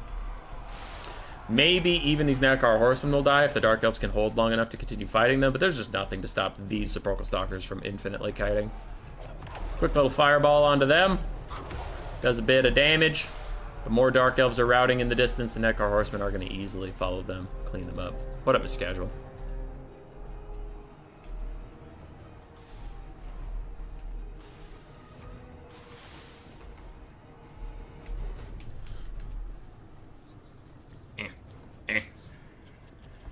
Alright, Nekar Horsemen managing to rally, so they stop crumbling. Rakarth's going to take big damage. Another Spirit Leech onto him, and that might be the end of this. Spirit Leech is going to do so much damage, man. Yeah, Rakarth's like dead. Karth is dead and routing. Firecaster is just trying to chase around the Sepulchral Stalkers, do good damage to them. Nekar Horsemen did start crumbling on their own as they run around in circles with the Karth, but Arkan is probably just going to body the Sorceress of Fire, because she can't stay near her Dread Spears. Like, if she was fighting a Dread Spear, she'd win, but the Dread Spears can't get here, so either she opts out of the fight with the Sepulchral Stalkers and gets shot by them, or she stays in a 2v1. But actually a pretty sick Cascading Fire Cloak is going to keep her in the battle for now. Gives her an impressive 54 melee defense, and she is poking down the Sepulchral Stalkers with Dread Spear support coming in, and the Nekar Horsemen are fading as they chase Rakarth off the field. The Sepulchral Stalkers are actually kind of doomed. I didn't really realize the Sorceress of Fire was on horseback, so she can just continue to chase them down, continue to poke them, and do fine. Now, if these Dread Spears group up, you'll have 2 Dread Spears that are decently healthy, considering how this game is going, right? Decently healthy for that aspect. Sepulchral Stalkers will be dead, versus just 1 Nekar Horseman and Arkan the Black, and Arkan does not want to fight a bunch of Dread Spears. He does have the Tomb Blade of Arkan, but to charge it up, he has to be in melee, again, with Dread Spears, which he won't want to do. Sepulchral Stalkers are going to fade away now, and we have a game on our hands, though the balance of power wants you to believe otherwise. Arkan did finish off Rakarth. But that balance of power is full of shit, dude.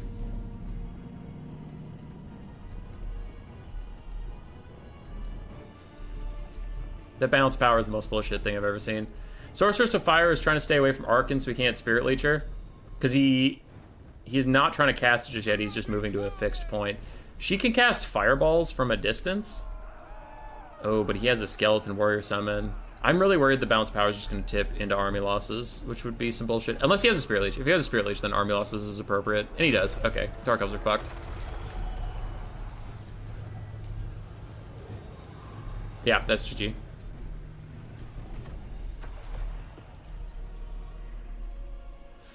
Arkan is really good, dude.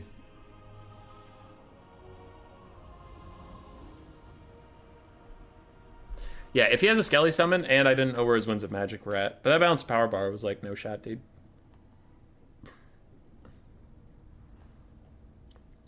There was Khorne, there was Norska, there has not been Beastmen or Ogres. Though Ogres don't make it through a lot of picks and bans these days. Alright, Arkan the Black, 2,000 flat value. 2 Sepulchral Stalkers did fine. The Chosen of the Gods did okay. Tomb Scorpion struggled. Nekar Horseman, mixed value, but overall fine. Tomb Guard did okay. Skellies did okay. All that stuff. Rakarth did fine. Charybdis did honestly pretty well, all things considered. Firecaster did well. Cold One Knights got mostly cucked. Dark Shards also got cucked. Harpies did... Furies? Are you Furies or Harpies? Harpies did fine. And then the Dread Spears and Bleak Swords did okay. Any Slaanesh? No. Where's my blocker? Why is my blocker gone? Okay, my blocker is gone. I know this isn't the right blocker. I know that, but my other blocker is just gone. I don't know what happened to it.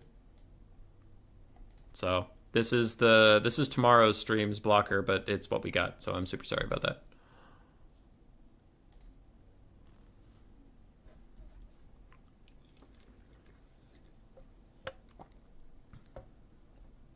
What's Slanesh?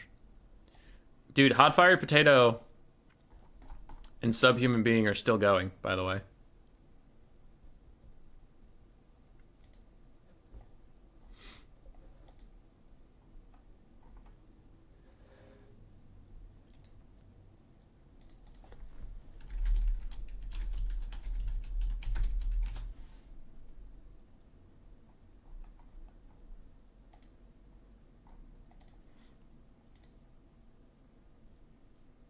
I think the faction's called Hellstriders and Javelins.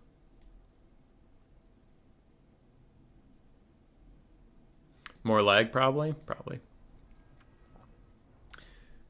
So we are up to 1-1 for By the Dip and Dr. Mr. Teufel. And since we're in a build phase, you know what that means. Cat Cam!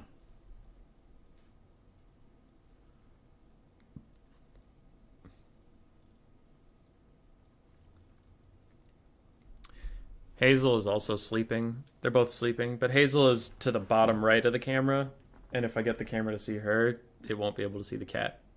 And you guys see a lot of Hazel, honestly. You don't see a lot of the cat, so you get cat. I'll keep you updated on what's going with the factions. There. You can see the factions and the cat now.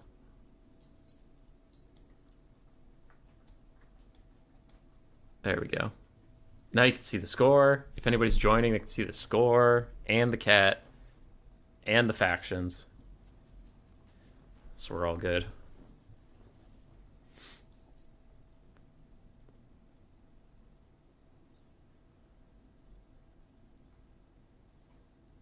Are they lagging without hummus? I believe they are lagging without me.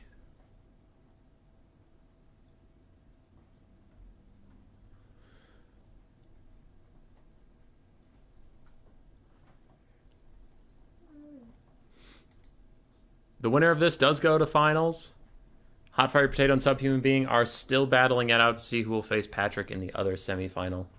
We are going to cast that game 3, god damn it. So Patrick, I know you're still in the chat. If you get your opponent, you should start as soon as you get them. Don't wait for me. As we were having some lag issues with that side of the bracket, I believe if Subhuman Being is your opponent, you should be fine on lag. Hot Fire Potato is in New Zealand. And also, Dr. Nerd was saying he was having issues with lag with Hot Fire Potato. So if you get Subhuman Being, start and I'll catch you in game 2. If you get Hot Fire Potato, start anyway, and I will play some quick battles or something, because that'll just be too laggy. But yeah, but I want to cast game 3 of that series in the replay without the lag, because that was a spicy one.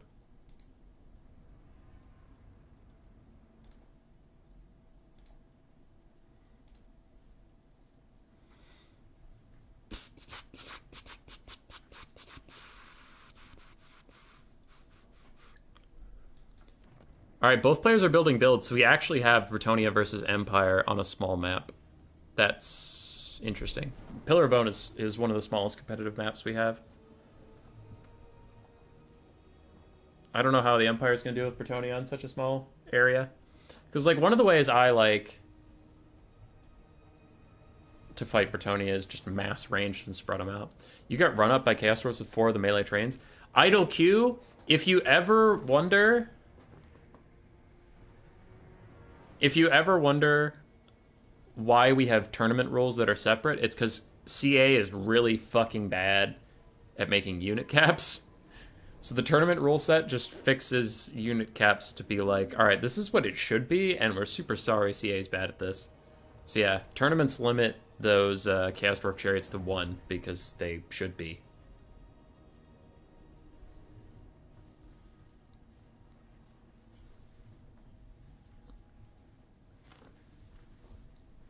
Also with CA unit caps, you can get like 7 or 8 single entities, which is really stupid.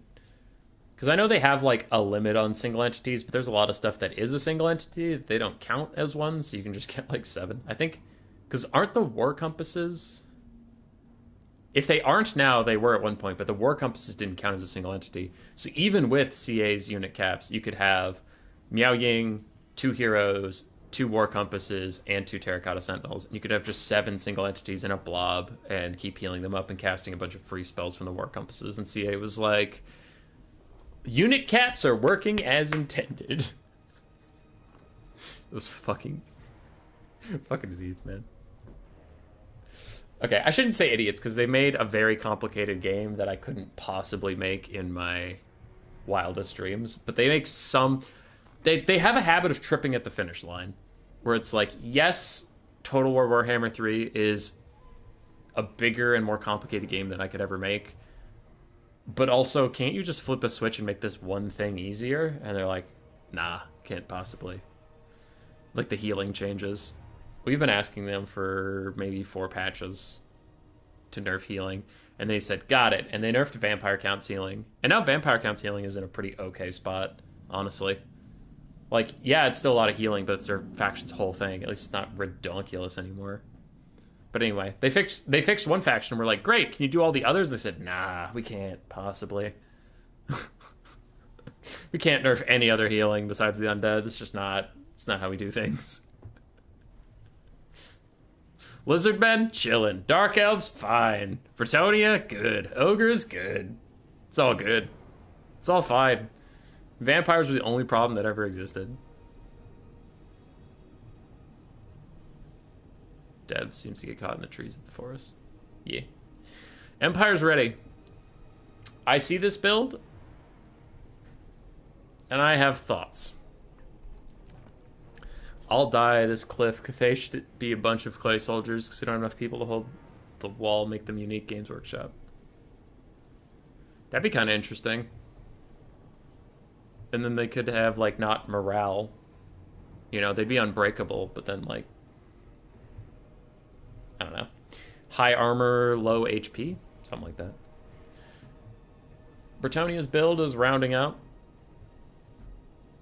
I'd like to apply for producer job in CA Sophia, but they didn't take me with my experience mostly being Azure Cloud and DB. Dialect agnostic. Oh, I see.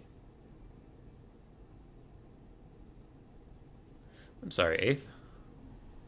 Next patch, Bretonnia will get nerfed to a good spot, and CA will just forget Ogre Kingdoms or OPS, I suspect.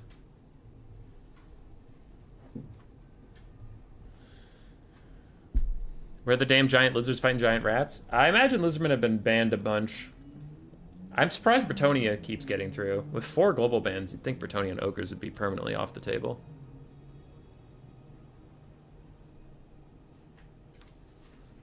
They could have a weakness to magic. They could. Alright, we're ready. I'm going to shrink the cat blocker. I'm going to get rid of the other blocker.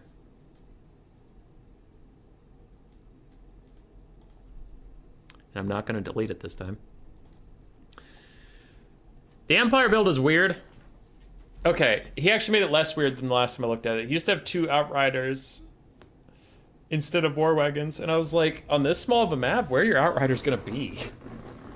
Are global bans back? Mr. Casual global bans have been in all of my new player tournaments. You'd rather ban Empire than Brett? What are you people, insane?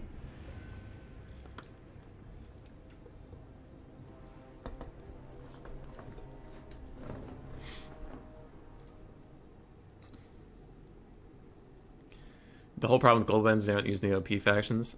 Yeah. I have less of a problem with it in the new player tournaments. Because they're just in the new player tournaments for people to ban something that makes them irate and maximize the chance for people to not have a shitty time. Oh my god! Hold on, it's 2 for 1. You gotta get it. You gotta get the 2 for 1. Look at it!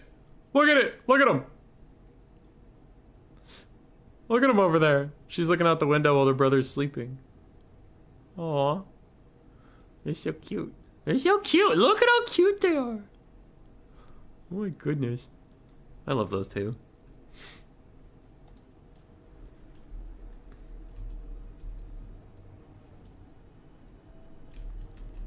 Alright. Oh boy. Oh boy, oh boy. I think people hate the Empire because of domination. I'm going out on that hill. I think y'all see a bunch of them in domination or something, you hate them. Because they're actually like... This is the most I've seen them in land battles in a long time. Alright. What do we got? What do we got? What's happening? Who's around me right now? For Bretonnia, we have a front line of men-at-arms, and spearmen-at-arms. We have 2 battle pilgrims, 1 Grail Relique that gives its leadership and melee attack aura, and more men-at-arms. This is a shitload of men-at-arms by the dip. Good lord. We have Grail Knights, Knights of the Realm, and the Questing Knights, ROR Companions of Quenelles. We have Henry Le Massif, a Life Caster with Dwellers Below, Earthblood, and Regrowth. And we have King Lewin. Okay. I'm a little scared for this Bretonnia build, but I'll get onto that. What test is the Canine performing? I don't know, man. On the other side, we have 1 Reiksguard, 3 Empire Knights, 1 Cannon, some Spearmen and Swordsmen mixed throughout the front line, 2 Boar Wagons, a Deathcaster with Fate of Bune and Spirit Leech, and Boris Todbringer. So, with only 1 Grail Knight and then a shit ton of chaff, I think we're going to get 2 Fate of Bunes onto the Grail Knight. And then the Empire will be big chillin'. People hate Empire because of the wagons? That's fair, Coops.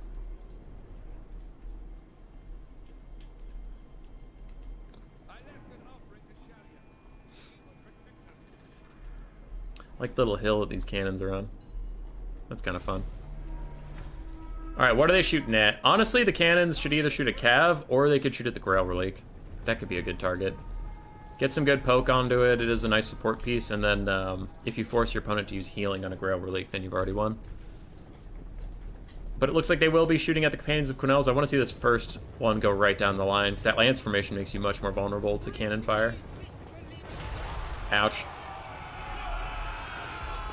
And then Empire Knights charge right in. And the Quest Knights are having a real bad time. They are trading back onto the Empire Cav pretty well, but with the cannon firing down into them and stuff, I mean, overall, I'm sure the Empire's decently happy with this. Cannon is switching onto firing at Spearmen-at-Arms. That has to be a misclick. I severely doubt that that was intentional.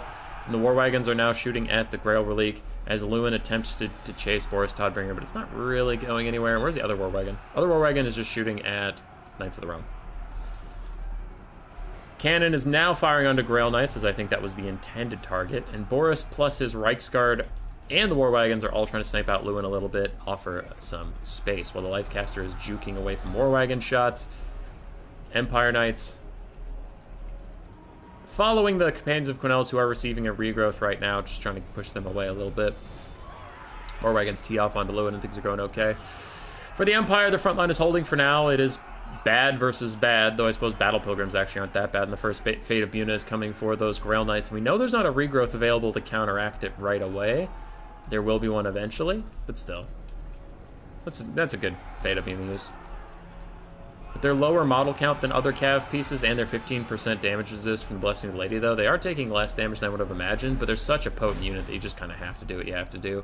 Cannons continuing to fire in. It looks like War Wagons are even moving over to say hello. Meanwhile, Lewin is bunker bustering the front line with Henry, starting to cause some terror outs, and other parts of the front line are also falling apart. But the Grail Knights are already down to 1/4 HP, and we do have War Wagons and Cannons still teeing off onto them, so that's good for the Empire so far. Elsewhere, the Empire still has some Spearmen left to give their lives. Boris is chilling, and War Wagons do need to start kiting away. They're getting danger close to King Lewin here, who is diving straight in. He does not have the Lion Shield active, though. He doesn't even have the Lion Shield, so he doesn't have that extra missile resist or anything. Reiksguard are just sitting and fighting in this area. It looks like they charged in for a second. They're trying to hold the faltering front line, but that's really not going to work in their favor as War Wagons continue to shoot Lewin on his way off the ground. And Grail Knights do need some healing soon, but they've already lost. And they still have 31 out of 48 models. If they get a regrowth soon, that would actually really help them out quite a bit. War Wagons continue to run away. Bounce power is about even. The Empire's up 1,000 damage value, but they also have significantly less healing than Bretonnia, so like damage value is a very meh stat for that. War Wagons are shooting at Spearmen-at-Arms, which cannot be allowed in any capacity. And Grail Knights are going to take a charge onto Empire Knights. They should thrash those Empire Knights. Yep, there they go. And a quick Earthblood onto not the Grail Knights, as Boris is attempting to snipe out the Damsel of Life. Her Earthblood did not hit her, so she actually isn't getting any extra healing there. Lewin has landed on the War Wagons. Some spearmen are going to run up and deal with him. The War Wagons fire at point-blank range, but they need to get out of this melee combat 100%. As Boris snipes out the life caster, he actually gets her to rout, and if he can get over there and really follow her off the map, that would be huge for the Empire's chances in this game, as these Grail Knights are getting lower and lower, just fighting through the attrition. Now Lewin is forced off. Can Boris get back into the sky? Can he chase down that life caster? He cannot. She is going to rally. And our Amethyst Wizard, I haven't seen him casting a bunch of Spirit Leeches or anything. I have to hope he has another Fate of Buna, and he's going to use it on either the Companions of Quenelles or the Knights of the Realm.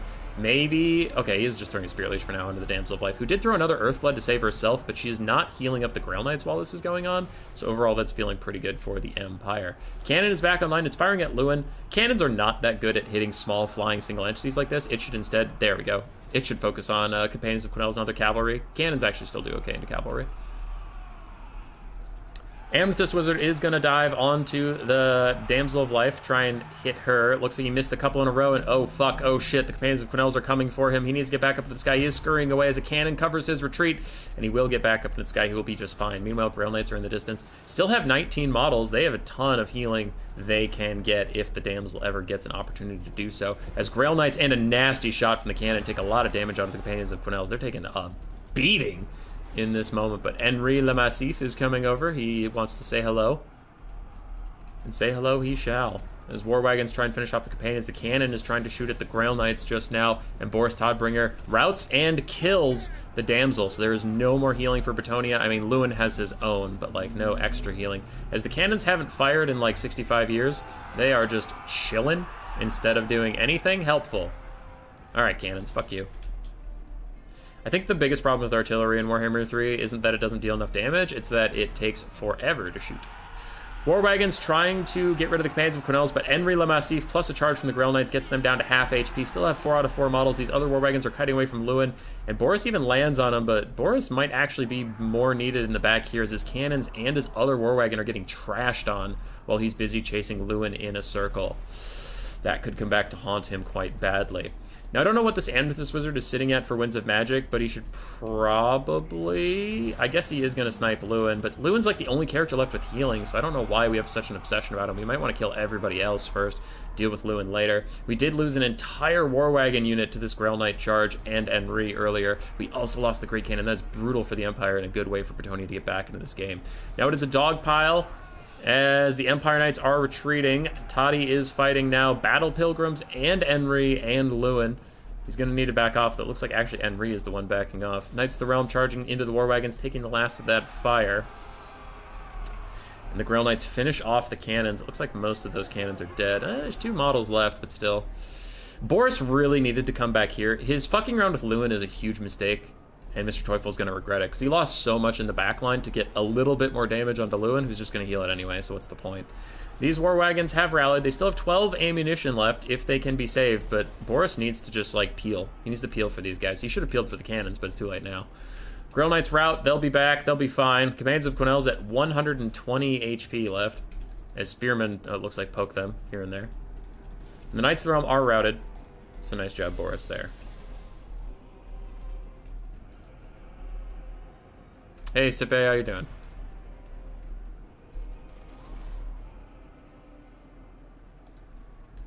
Imperial Mayhem Span. How are Warriors of Chaos right now? Yeah. So these cannons can actually still be rallied, and Boris should do that. I guess his War Wagons are doing it right now, but if Boris can get this cannon back online, that could be crucial in the late game. Considering you need to kill a lot of infantry, these Battle Pilgrims are actually a bit of a problem. There's 2 on the map? Yeah, there's 2 Battle Pilgrims left on the map. We'll see what they do about that. One of the War Wagons is out of ammunition. The other one still has 9, but at only 2 models, it reduces their DPS by half. Those Grail Knights are really low, and if they ever get near Boris, it's going to be a bad time for them. So Boris is going to clear out this area so he can get his cannons back online. He needs these Battle Pilgrims to fuck off. And his rear charge dive plus all of his leadership debuffs does get them down to 9 HP. Thankfully, they're naturally ITP. They're not just ITP from Frenzy, but even then, they get down to 1 leadership, and Boris is going to try and finish them off. Not quite, though. And the Deathcaster needs to get away from Lewin. Last these Grail Knights charging in, 6 whole models over there, 15 for the Knights of the Realm, and Boris decides to leave the Battle Pilgrims alone. He leaves Brittany alone. He comes back. He's like, "What? You what, mate? You want something? You want to do a fighting?" and dives in. It looks like he's diving onto Henry. He's just going to hope the Knights of the Realm and the Grail Knights rout on their own. Meanwhile, another Spirit Leech coming in for Lewin, but Lewin dives onto Boris Todbringer. Bretonnia has a lot of infantry in the backfield, still fucking around chasing some spearmen and stuff. More War Wagon poke onto Lewin, and those Grail Knights do not rout despite coming that close to Boris while already this low on leadership. Battle Pilgrims continue to fight the Spearmen at Arms, and the Deathcaster just is chilling. He is big chilling. War Wagon, 5 volleys left. Looks like he's still going to shoot at Lewin. And the Grail Knights are at 20 leadership while at 55 health and nearby Boris Todbringer. That's fine. They shatter off the Great Cannons, which is a huge loss for the Empire, and Boris is still trying to get those Grail Knights to fuck off for a bit. Henry manages to rally some of his knights. Spearmen at Arms are also coming up here. War Wagons have 3 volleys, and some of them are getting shot at Spearmen at Arms. Meanwhile, another Spirit Leech onto Lewin, Lei, and Kerr as Boris Todbringer tries to chase him down. His Grail Knights at 55 HP, still chilling, still here, still fine. They're fine. This is fine. This is fine. They're fighting next to Boris Todbringer with 2 different leadership debuffs at 55 HP, and they're still fighting, by the way. Grail Knights are fine, leadership's fine, Warhammer 3 is fine. It's fine. It's fine! Everything's fine.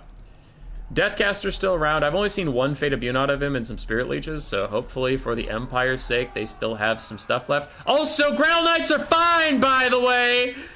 55 HP next to 2 leadership debuffs, and they're chilling. Yes, I know they're getting a little bit of help from that Grail Relic, but fucking still. Boris probably has to get up into the sky or focus on the Grail Knights, but he can't just sit here and let this happen. A Spirit Leech onto King Lewin is going to do a bit of damage. War Wagon's still trying to shoot him a little bit, but Henry Le Massif is around. Henry Le Massif is chilling, and Boris's healing cap has approached. It has appeared. Boris tries to get up into the sky. It looks like he tried to attack Lewin while he was still on the ground or some shit like that. War Wagon is out of ammunition, and it gets attacked by the Grail Knights, who are down to 49 HP. And Boris dives straight after Lewin. This Amethyst Wizard has to get a little more aggressive in combat. He can't just leave Boris to do it all. And it is getting down to just Boris and the Amethyst Wizard. The last of the Empire's troops, these Spearmen on the high ground, are going to fade out soon. Amethyst Wizard dives onto Lewin, but without Boris's help, it is going to be a problem. Grail Knights are back into the fight, and Boris needs to get out of here. Another Spirit Leech onto Lewin, who's only at 1300 HP. We'll take him pretty low. Boris has to get out of that blob. He is not enjoying it whatsoever. He's fighting Henry and a bunch of spears. I don't know why he's staying there. Leave, leave, leave, leave, leave. Leave, leave, leave, leave, leave. Why are you still there? Leave, run. What are you doing in there? Bro, what are you doing? Grail Knights still fighting to the very end, but some crucial Empire mistakes in the mid to late game is going to cost them this game, it looks like. Big shot onto the Grail Relic, but it's not going to be enough as Henry Le Massif is kicking the shit out of Boris. Now he's killed off the Grail Relic. He might get some stuff to rout, but a big charge onto Boris takes him down. His leadership's going to go so low that he's probably going to rout any second now. The Grail Knights are still fighting 28 leadership without the Grail Relic. By the way, if you thought the Grail Relic was the only thing keeping them in this fight, I present to you these Grail Knights still fighting with 2 different leadership debuffs at 16 leadership.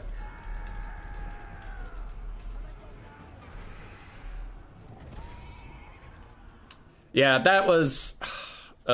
It was close. Mr. Teufel could have won, but he made some pretty crucial mistakes. His Spirit Leeches all targeting the only character with healing left on the map was a big problem. Him not peeling for his backline when his backline was attacked by some super low knights was a problem. Him not finishing off the Grail Knights so that they could just sit around and keep poking him was a problem. Like, there's a lot of problems. That wasn't just Bretonnia OP, haha, lol. There was some pretty serious mistakes for the Empire player. But yes, Bretonnia OP, haha, lol. It ended up being a super close game. He got a good snipe out onto the healing caster early on, but after that, it was a bit of whoopsies. Henry was just left alone. He needed to be Spirit Leeched and Cycle Charged and stuff, but they kept chasing Lewin, the only character left who had healing. Ugh. Damn it. All right, well, Lewin got 1,600 value. The Grail Knights got 2,500. 1,000 on the Companions of Quenelles. 1,300 on the Knights of the Realm, 2,300 on Henry. Battle Pilgrims did great. Peasants did pretty good. How much value did the Grail Knights get? A lot.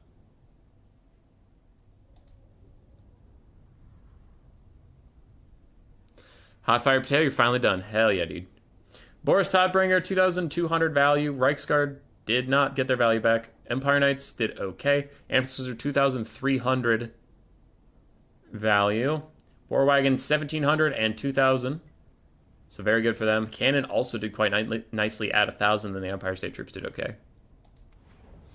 GG.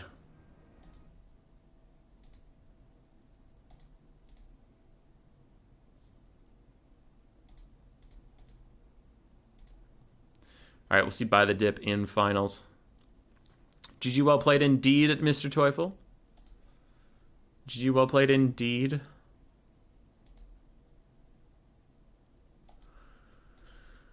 All right, so now I can do this. Bam. Bring the other one back up, and we'll cast the Game 3 replay just sent in by Hot Fiery Potato and Subhuman Being.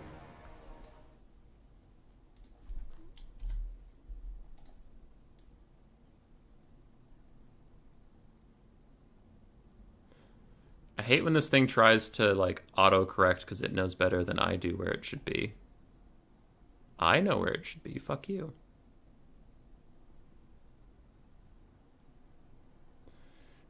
Do you see it doing that big jump?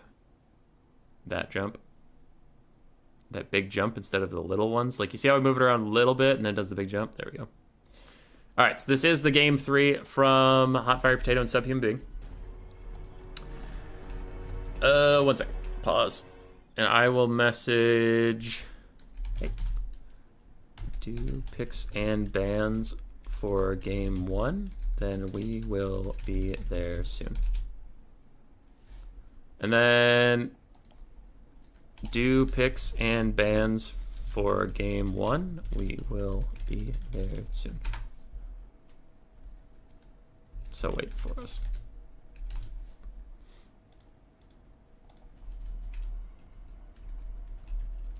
Alright. Centaurs and throwing axes. Looks like we have 2 of them for the Beastmen versus the Vampire Counts. We have 2 Archers, a Cygor, a Jabberscythe, Torox the Brass Bull, a Shadows Caster with Pit of Shades, the Butchers of Kalkengard, plus the Destroyers of the Drakwold, and some Gore Herds. Interesting. On the other side for the Vampire Counts, we have the Devils of Schwarzhofen, Vargeist, Fellbats. We have a Mortis Engine, 2 Corpse Carts, one of which with the Unholy Lodestone, one with the Balefire. We have a Necromancer as well.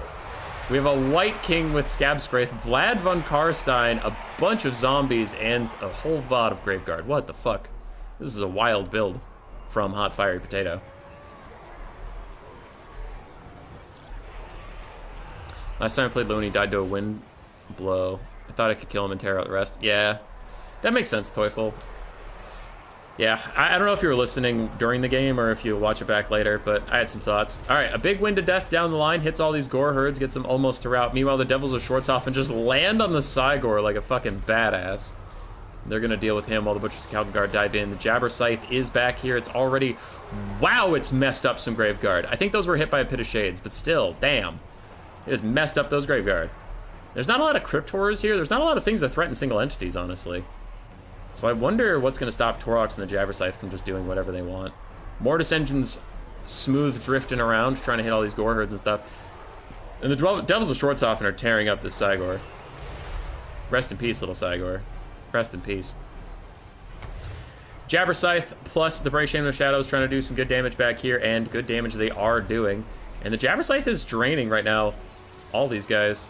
I think their leadership is low enough that all 4 of these infantry units are getting drained by the Jabberscythe's passive. Meanwhile, the 2 Ungor Raiders have turned around and are shooting at the Devils of Schwarzhofen to try and help the Cygor out. Centaurs of Throwing Axes also coming back to help with that fight a little bit. And quickly, the Vampire Counts are running out of troops. They've already lost half their troop count. Devils of Schwarzhofen are on to some of our archer friends. I kind of want the Cygor to just throw at that clump. It looks like the Centaurs of Throwing Axes are doing it well enough. The Butchers of Kalkengard are now onto the Mortis Engine. But please finish off the Devils of Schwarzhofen. No! Centaurs, where are you going? Just finish off the Devils. Please get your archers back. No! No! Destroyers of the Drakwold are coming back.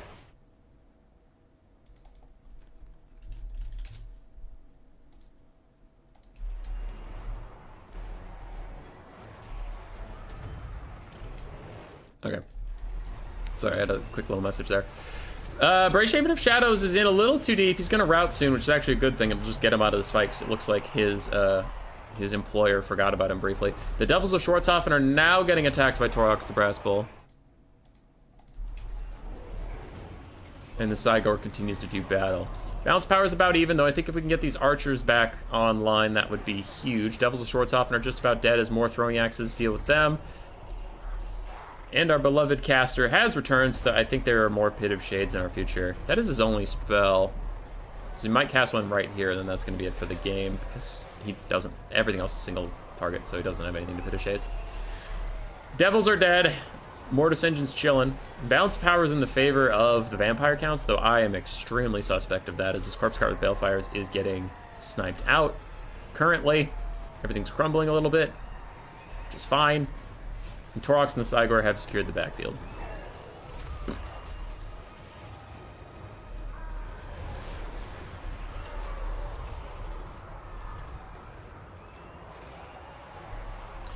All right, there's going to be a Pit of Shades. It looks like it's going to catch just a couple Sternsmen, but really the Shadows Caster doesn't have any good targets to go for, so he's just doing what he can.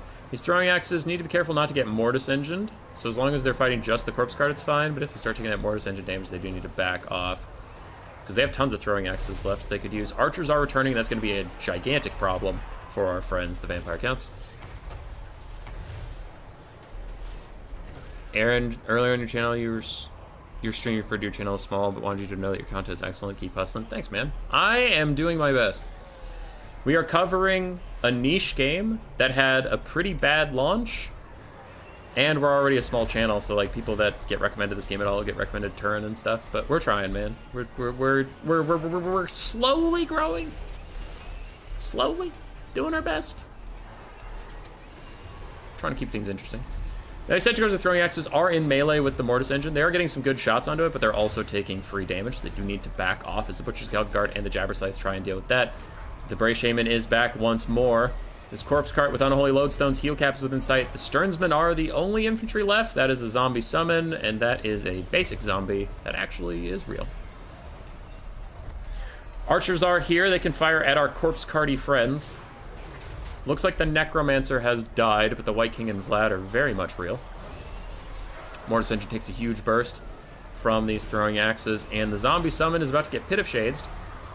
But again, there's not really a lot of good targets for the Pit of Shades, so it's fine. Just do what you can. Mortis Engine gets dove on by the Jabberscythe. Meanwhile, Torox continues to fight. He also ends up with a really weird charged attack looking ass thing. Mortis Engine is getting danger low. Another zombie summon is out to chase the archers away while the Cygor continues to throw at things and or stuff. Mortis Engine is dead. That's pretty big. One of the healing auras is gone, but also the constant draining of the Beastman forces is dead as well. But the Jabberscythe might be on its way out as a charge barely keeps its leadership alive. Butcher's Calvin Guard rally in the distance. They can slowly regenerate up if they just don't do anything too crazy. Torox is now after the White King. And the Sternsmen have been crumbling since time immemorial. More zombie summons are out. How many of those do you have, you fuck? 3. Jesus. Jesus. One pocket has been isolated. These zombies are getting crushed. The White King is also all alone, and the Sternsmen are trying to find a place to call home. 2 zombie summons aren't real, and we have Vlad von Karst. I'm going to play this at ×2 speed. Boop, boop, boop. A little bit of cycle charging. The White King gets hit in the face by Torox. Torox continues to do good battle. Another zombie summon is out as Centaurs charge in. Torox continues to plow through here. And where are we at? This zombie summon's fading away in 4 seconds. We have some archers back for it. The Cygor still has health left, but Torox is taking a lot of damage. His butchers are trying to heal up. Now the White King is at half HP. Vlad's big chilling, but I don't know where his heal cap is. Back to ×2 speed. Another zombie summon is out. That means you have 1 left, right? Alright, only 1 more zombie summon. A big Pit of Shades onto the zombie summon will clear it out, so that's fine. Again, I wouldn't do that in your games, but if Pit of Shades is your only spell and you're down to single entities, sure, kill the summon. Torox charges in, gets a little bit of damage. The Butcher's Calvin Guard also trying to help him out, but a quick heal for the White King, and the Cygor is also back into melee combat. Killing Vlad is very difficult. The Jabberscythe comes back in before it shatters. Torox cycle charges a little bit, but the archers can't find a target because these are small infantry-sized characters. The White King is getting his ass handed to him by Torox and the Cygor. Can he kill him? He's trying. Everybody's piling around. Where's Vlad's heal cap? I don't see it yet. Yeah, I don't see a heal cap yet, but the White King is gone. It is officially Vlad versus the world, and the game thinks Vlad is going to win, and I would also be on that train, but there is his heal cap. Effective cycle charging can take him out, and Torox is getting big, big damage onto the Lord of all Vampires. Though if Vlad can get some good shots onto Torox, this could be over, but yeah, it looks like he is just currently getting bodied by the concept of cycle charging. Torox's stats are big. Torox's stats are giga, and the Butcher's Calgon have gotten a lot of healing, but man, those Torox cycle charges are just taking it out of him. GG, well played. To Subhuman Being and Hot Fire Potato. 3,000 value on Torox, 2,500 on the Jabber Scythe, 1,600 on the Gorgon. Not the Gorgon, the Psychor. Centaur's Throwing Axes got about 2,000 apiece-ish. Vlad got 3,000 value, 2,300 on the Mortis Engine. Nothing else that crazy. And we have a live game to go catch, so I'm going to hurry up and get on to that. Okay. Where is your game?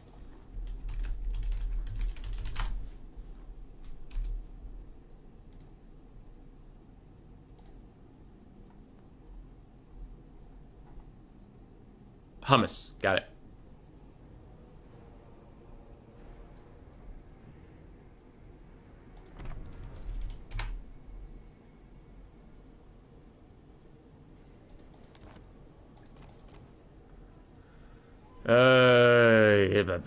Hummus.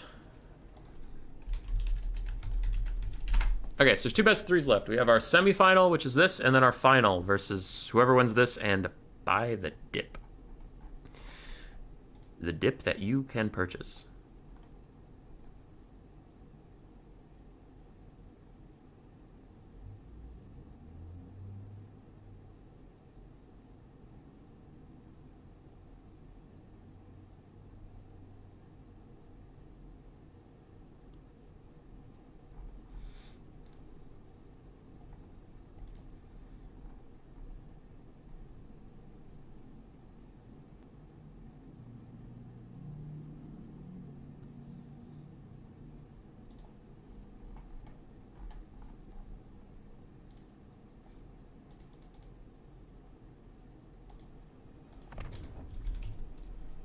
Alright, I have a spectator slot.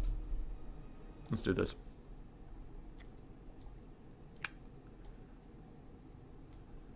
Okay, alright.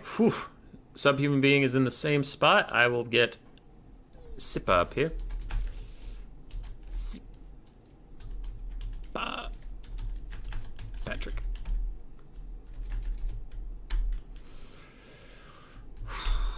Four to six more games left in the stream.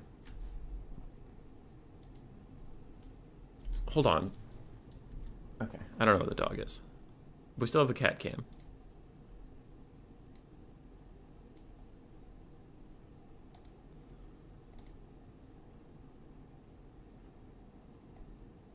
This is why I'm being enfeebling for Traderkin. Yeah, Traderkin would have been huge there for the Beastmen.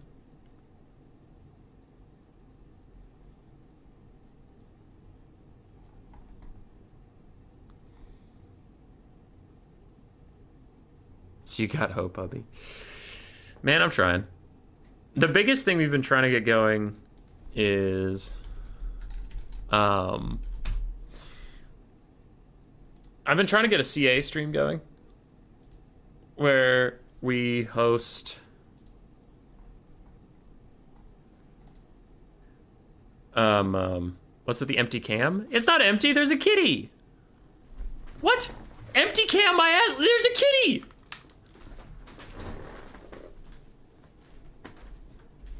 Look at this kitty. Hi. Hi.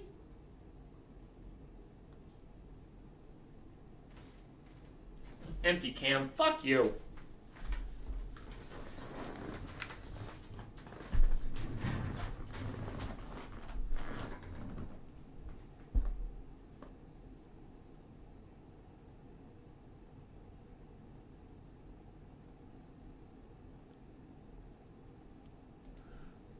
Empty cam. What's with the empty cam? Fucking Ed's up there. Look at him yawning! Oh my god. Look at that majestic boy. You dare say this is an empty cam? You're an empty cam. That's Ed. That's Mr. Moo Cow. I don't want to be on this planet anymore.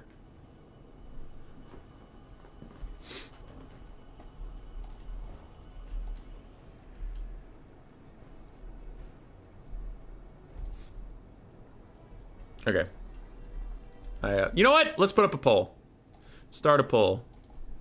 Cam on who? Human boy. Ed the cat.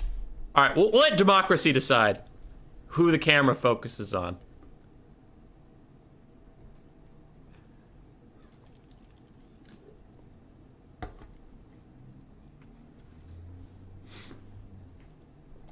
Ed would win against Vlad? Nah, dude. Have you ever seen the Tomb King's giant cats? The Tomb King's giant cats suck balls. All right. So what do we got here? Khorne versus Dark Elves. This is usually very cursed for Khorne if Dark Elves want to like hard kite them, but it doesn't look like we have a hard kite from Sippa. So this could get a little spicy. If the Dark Elves want to stand and fight, I'm super scared for them. 4 Fleshhounds of Khorne. 4 Marauders, 1 Chaos Warrior Khorne with dual weapons. We have a Cultist of Khorne with the Bloodletter Summon, Valkia the Bloody, and triple Minotaurs. I say Hazel. Hazel's not here right now, so she's not an option. On the other side, we do have 1 Black Guard. We have a Sister of Slaughter, some Blackheart Corsairs, and Bleak Swords. We have 2 Shades, and 2 Cold One Dread Knights, plus a Dark Rider, plus Malekith with boobs. Valkia the Bloody is just going to take the fight without, with the Demon Shields. She's not going to take any damage. Free poke. But the Opal Amulet popped on the other side, plus just a bigger HP pool means the Sorceress of Dark really isn't that upset either. Shades are firing. I do wonder if the Shades can even be kept safe, though, from 4 Fleshhounds by 2 Cold One Dread Knights and a Dark Rider. This Dragon Lord's going to have to do a lot. Who's Hazel? Nice name. That is my puppy. Alright, big breath attack onto the Chaos Warriors with dual weapons. Good target. Takes out about a third of their HP. No problem there. This Dragon Lady is just going to flat out land on the Marauders of Khorne. Luckily, the Minotaurs were already getting committed elsewhere, so they are not here to immediately punish her landing, but that could have been very scary. Dark Riders and Cold One Dread Knights are riding out to deal with the Fleshhounds, while 1 Blackguard Negron managed to catch that guy. And a big Soul Stealer is going to hit 3 targets. 2 of them are good. 1 of them is just a Marauder, so you take those when you take those. She managed to get up in the air before the Minos get to her. Shades are firing in, and the Cold One Dread Knights now get rear charged by the Fleshhounds of Khorne, but with a Dragon Lord here to support, I imagine their leadership will dip enough soon that they can be demonic instability crumbled. Blackguard have almost gotten rid of those other Fleshhounds, and Valkia went for a bit of a stroll, but she's coming back. She's returning to the battlefield. That's fine. That's all fine. Blackheart Corsairs are moving on to their next target, and these Cold One Dread Knights are continuing their hunt for the Fleshhounds. It looks like they've also been doing a bit of fighting with the Minos.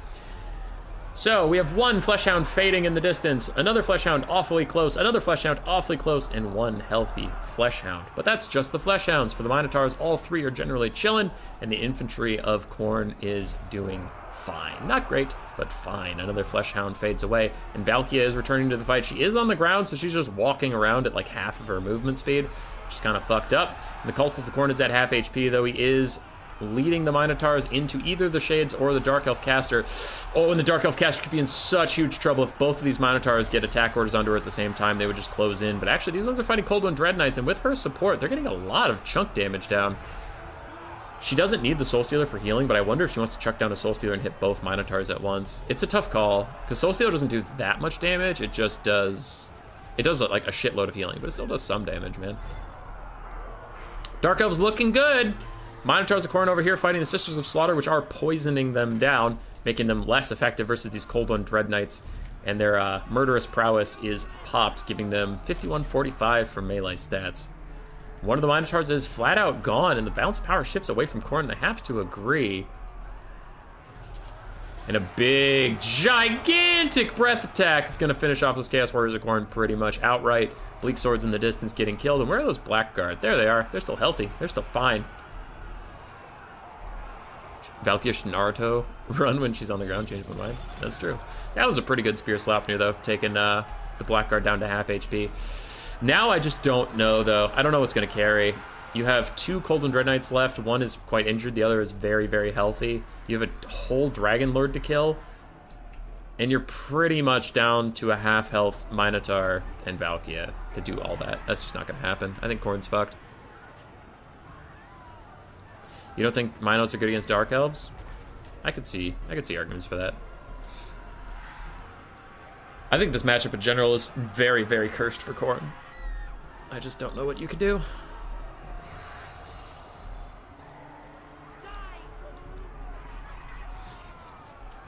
Yee. Last of the Minotaurs is going to die, which leaves us with just Valkyria. And if you've seen her trailer, you know how Valkyria versus any amount of opponents goes. Quick Soul Stealer down, though it is going to hit the Demon Shield. The Demon Shield will wear off soon-ish.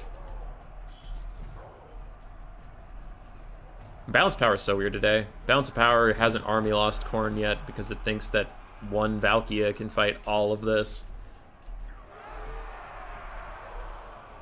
Why don't people put caster heroes on horses in a group of other cav? Sometimes they do, but you can get your heroes stuck that way, like they can get stuck in their own cavalry, which can be a bit of a problem.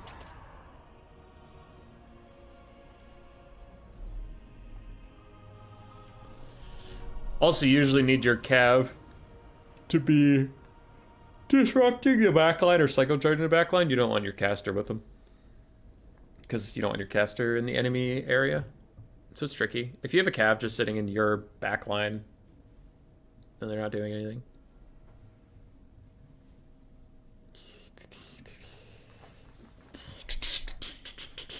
What up, Patrick? Serene Sorceress Dark did 2,100 damage value. She did it well. Blackguard also did fine. Coldland Dread Knights did very well. Sister Slaughters did fine. Shades did okay. And the Dark Elf frontline got mostly run the fuck over. Valkyria, pretty meh damage value. Cultist Khorne also struggled. Minos did okay, but not great. Fleshhounds did okay, but not great. And Marauders did fine. G to the G.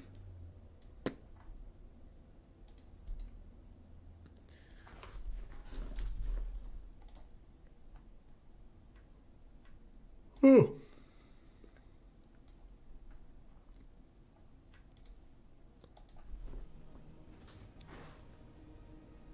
Back to the kitty cat cam.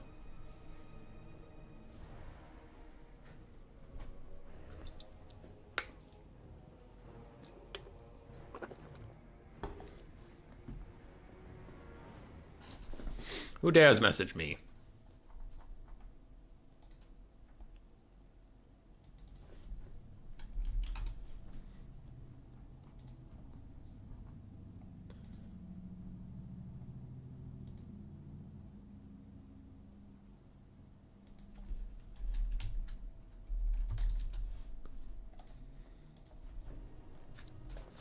Why was Valkyria chilling on foot the whole game? Mistakes. Mistakes were made. Our viewership is dipping, so clearly people do not like us anymore. But have faith, my friends. For anybody who has not abandoned us yet, I will be giving out $4 billion to anybody left on the stream. So, you know, if you don't leave, you just get $4 billion. When you perfect cloning, I want an Ed. Ed's a good boy.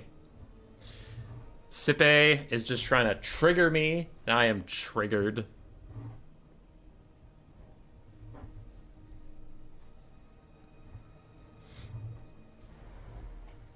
I think he's just dabbing on me.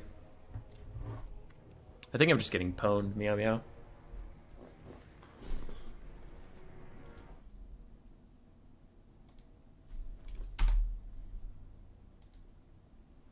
Clearly, we need more Feral Mammoths and Scarbrand. Yes to the Scarbrand, no to the Feral Mammoths. Feral Mammoths are that category of shitty that they're so shitty I don't even laugh at them. I just feel bad. Skaven should get floppy Empire hats. That'd be kind of funny on their like bouncing animations they get when they walk, because they're very like up and down walker. How much money to give me $4 billion? I don't know. Probably $3.99 billion. Wait, $3.99 billion. I would still have to give you $10 million.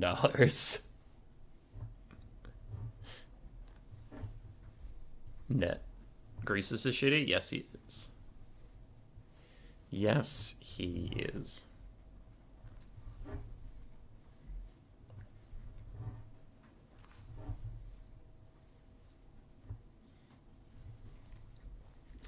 Greenskins versus Chorfs? Now I'm here for it, dude.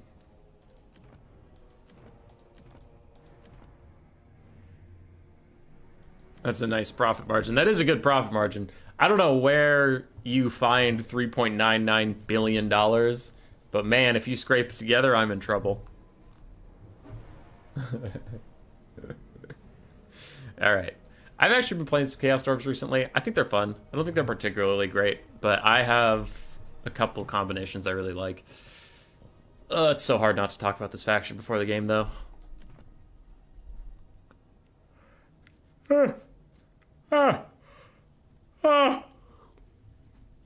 140 ZAR. Okay, give me my 4 million.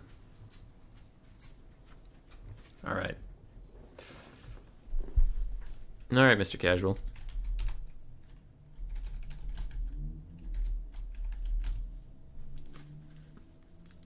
What currency is Czar? I'll let him answer in case he doesn't want me to DDoS him, but I know where Mr. Casual is.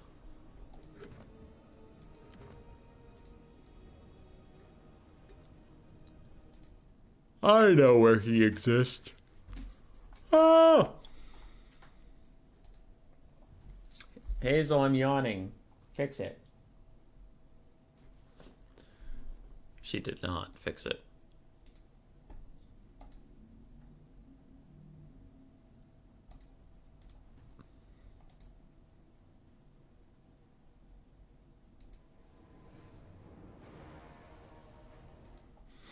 Okay, actually, I'm kind of curious if we can get Hazel in the chat.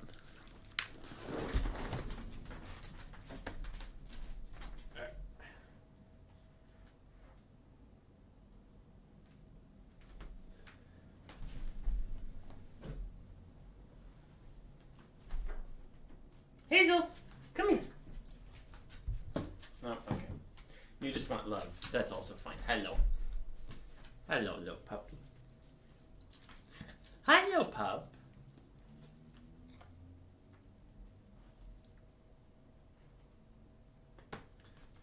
Snuffles. Snuffles. Shuffles. Hi, buddy. Hi, buddy. Who's your good puppy? Who's your good puppy? Very nice. You're very nice puppy. After these best of threes, we'll take you for a walk. Yeah. That'll be fun. Won't that be fun, Josh? Won't that be fun? You're so good. You're the nicest. You know that? You're the nicest. Did you know you're the nicest?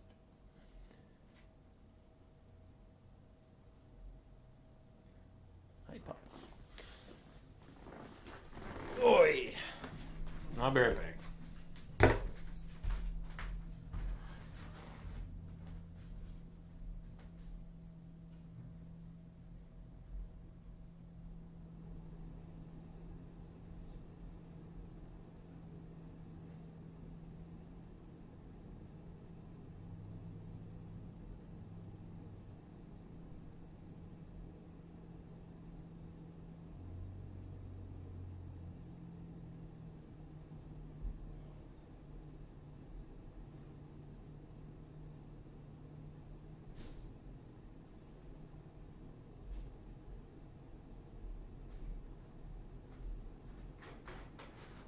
Alright.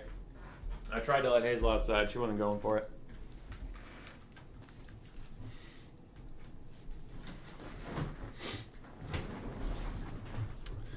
I tried. Chaos Dwarves are ready. Greenskins are switching their flag around, so we should be getting in the game shortly.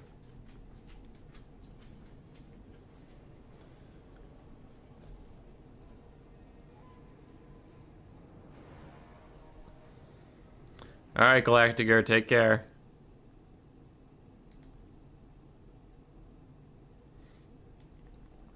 With Chaos Dwarves, I've recently really been liking Kadai Fireborn. And it looks like Subhuman Being took one.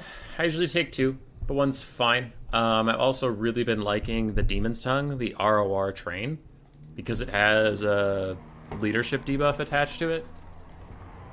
So I like paying a little extra for that one. It's super good at routing a bunch of stuff off.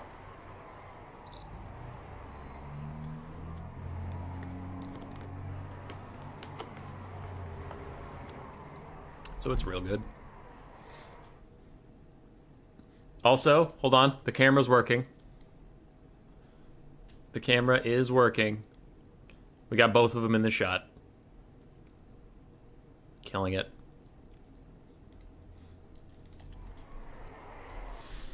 Anyway, yeah, the Demon's Tongue, 2 Kadai Fireborn. I almost, actually, not even almost, I always go with a Firecaster of some kind because 20% more fire damage on a roster that's like primarily fire damage is just way too much to pass up. So I've been doing a lot of that. It's fine. Aren't Chaos Dwarves still super busted? No. Not in our tournaments because we limited their Skullcracker and stuff to 1. You can only take 1 of the Skullcracker or the Iron Demon. So then you can't spam a whole bunch of their busted ass chariots, and then after that they're actually pretty meh.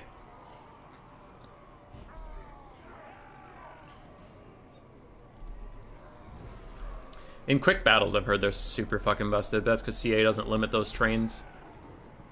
Their unit caps for the Chaos Dwarf trains is pretty egregiously terrible. Okay, we're mostly set up here. So for the Chaos Dwarves, we have 1 Hobgoblin Wolf Raider with bows. We have a front line of Chaos Dwarf Warriors, 2 Chaos Dwarf Blunderbusses, 2 Infernal Guard in the back. We have Astragoth Iron Hand with Hellhammer and Flaming Sword of Ruin, plus his Black Hammer of Hashut. We do have Gorda's Backstabber on his Wolf with the Crooked Dice, hell yeah. And then Lucky Git. You shouldn't take Lucky Git if you can avoid it. I forget if you can or can't turn that off, but its heal does literally nothing. It's so fucking bad. And then 1 unit of Kadai Fireborn, which are solid.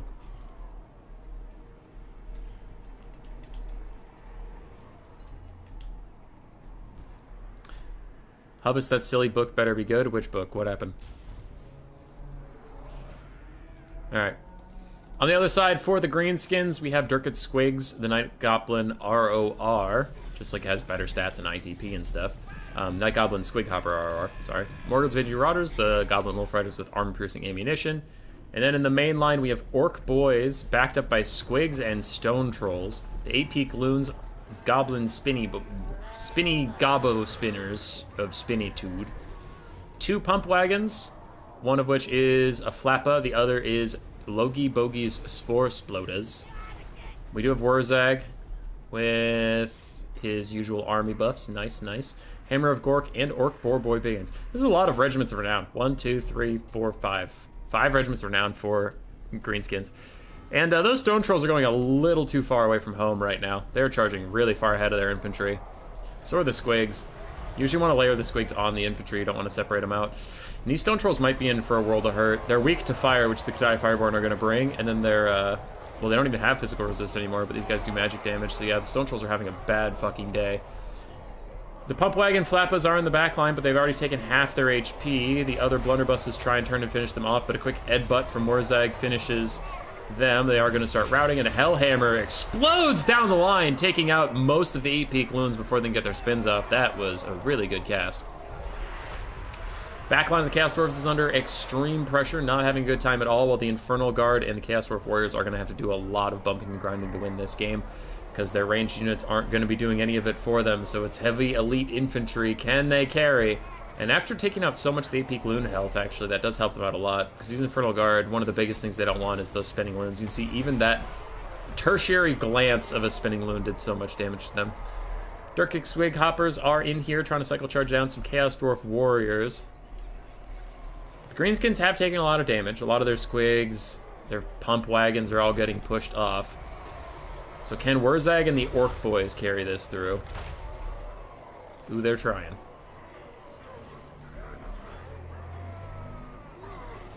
Is that Discman? Is that retro? Which Discman? Oh, okay, I misread that, my bad. Hey, Gordaz is here. I forgot Gordaz existed.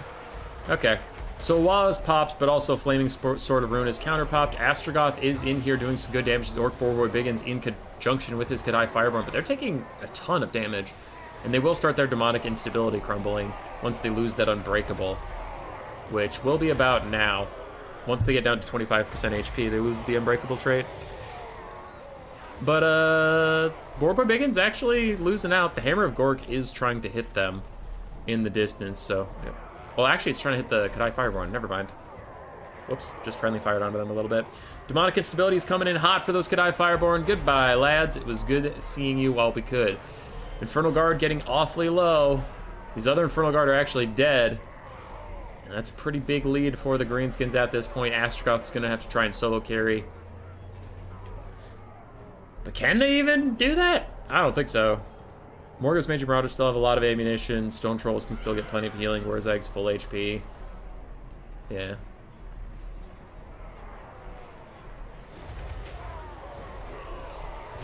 And Edbutt's doing good work onto these Infernal Guard. Quick little brain burst onto them too. Really trying to rout these guys, who also just got hit from above. With that blinded trait, oh wow. Blinded trait's doing a lot of work onto them. Only 32 melee defense for those guys whenever they get hit by the Hammer of Gork debuff. Astrogoth's doing his best, and he is fighting with the Rage of 1,000 Suns, but he's not the solo carry he used to be, and I think we're all much better off for that. Gordaz manages to rout off these Stone Trolls yet again. I think they only have one route left until they are shattered. And does Gordaz try to get Wurzag? He's significantly faster. I wonder if he should just go for Wurzag. Astrogoth is surrounded. He needs to cast more spells because he has that killing fire, so he'll do a little bit of damage to everybody around him whenever he casts stuff. But also, there's just so many things. He needs to like get quick damage out now, so army losses doesn't proc. Like, he just needs to get things routing so that the game doesn't give up on him. Wurzag's throwing out a Brain Burster to give everybody some stats. He also throws out a Get Back here to keep his guys in the fight, and a quick Effigy to Git to lock down Gordaz. Gordaz taking a bit of damage from that Effigy of the Git. Now his 60 extra armor from Crooked Dice gonna have to try and keep him in this game, but Army Losses is hitting for Astrogoth. Couldn't quite get out another Hellhammer or something to clear out those infantry. GG. I'm also surprised how quickly the Infernal Guard died. Wurzag did fine. His Stone Trolls did okay. Borba Biggins struggled a bit. Hammer Gork did fine. Dirkic Squig Hoppers did okay. Spinny Loons did okay. Pump Wagons did okay. Morgan's Major Marauders did well. Orc Boys did fine. Squig Herds did okay. On the other side, Astrogoth did alright. Gordaz did nothing. Kadai Fireborn did okay. Magma Cannon existed. I forgot it existed. It did nothing. Oh, Magma Cannons. You fell from being the most OP shit anybody's ever heard of to dead as hell. So, GG.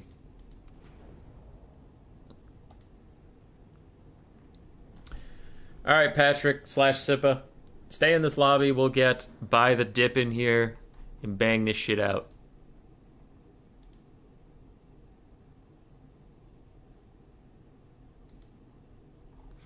Adoring Fan just rejoined my Discord. You left my Discord? When? Why? Why would you do that?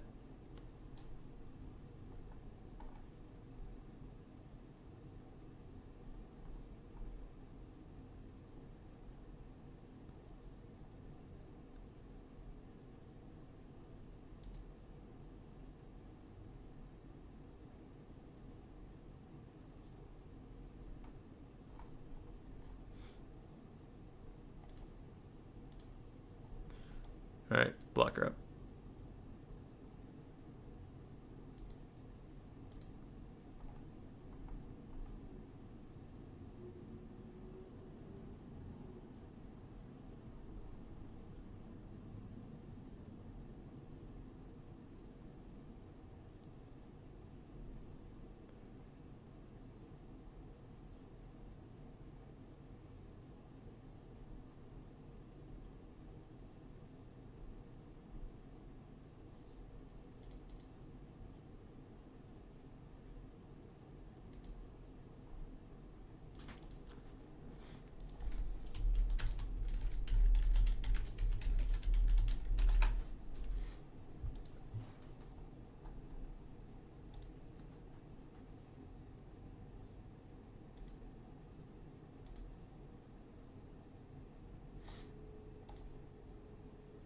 No Rubik so far? Actually, yeah, none. By Azura, by Azura, by Azura. What's that? That sounds familiar. It feels like the Fire Nation, honestly. Bye, Patrick. Again.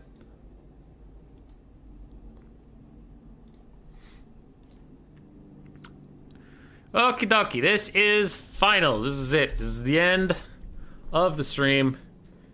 The winner of this is banned from all further new player tournaments. They will get the Bone Ripper roll, which just labels them as someone who has already won of one of these things. Then you can't play anymore. Human Boy, could you beat both of these guys? Probably. Not to be a dick, but probably.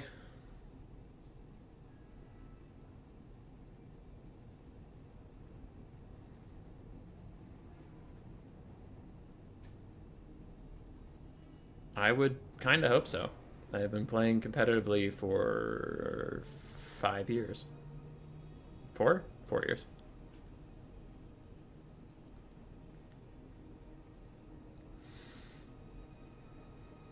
Yeah. I mean, I couldn't meme, right? I would have to, like, try hard. You know, pick good factions, pick good matchups, play my builds completely seriously. Not like, I'll just throw in a giant because it's funny. Or like, I'll take this ROR no one takes because chat wanted me to. Like, I would play seriously, but yeah, I could probably beat him. Could they beat me? Yeah, I mean, like, it's not... I'm not saying, like, I could beat them 100 times out of 100, but... Is micro the big difference at your level? Yes. Yeah. Because people like Falcon and Flying Taco, the reason that they can take meme builds and still win most of the time, and then they'll take serious tryhard builds against other people of that level, which I'm not at that level, is just their micro is so good it doesn't look like any unit ever stops moving. It feels...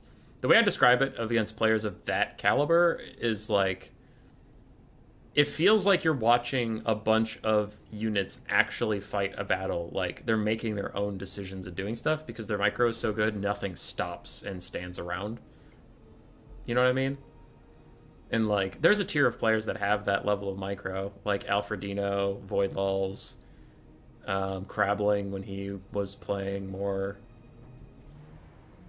Toxon Soothsayer, Falcon, Taco, you know, like those guys, Ice Power... when he was playing a bunch. Things like that. And a lot of those guys are retired or just kind of play in their own clans right now. So, like, the scene isn't in the strongest place it's ever been. We do have a new... You know, there are more people getting better at the game. Like, Strat Game's been getting pretty good. Blood Penguin's always been pretty good. I'm doing alright. You know. Berserk's doing good. So there are people doing good, but I don't think any of those players have crossed into that, like, next level yet. You know what I mean? Because I don't think Hadries was ever at that level. I love Hadries, but I don't think he was ever at that level. I haven't been at that level, ever. Like, I still forget units every so often, right?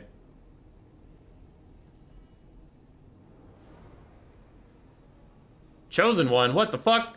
I thought you were dead!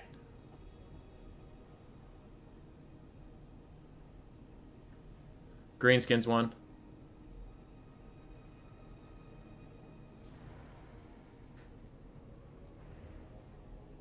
He doesn't think I'm good. I also didn't put myself in that top tier. Entity Micro is usually really good. Yeah. Oh, Inticity. I know you said... Yeah. Inticity, yeah. Itatsuke. He's another one that's up there. Yeah. Like, there's just that different level of players. I don't know. Is Inticity still playing competitive Warhammer? No. He's soft retired. He'll pop back in whenever there's a DLC and then he'll leave again.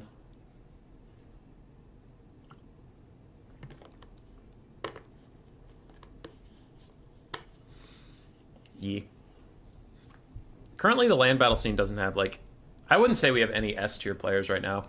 Alfredino is the last S tier player that's really hanging around. Well, Void Lulls is still around, but that's a whole different story.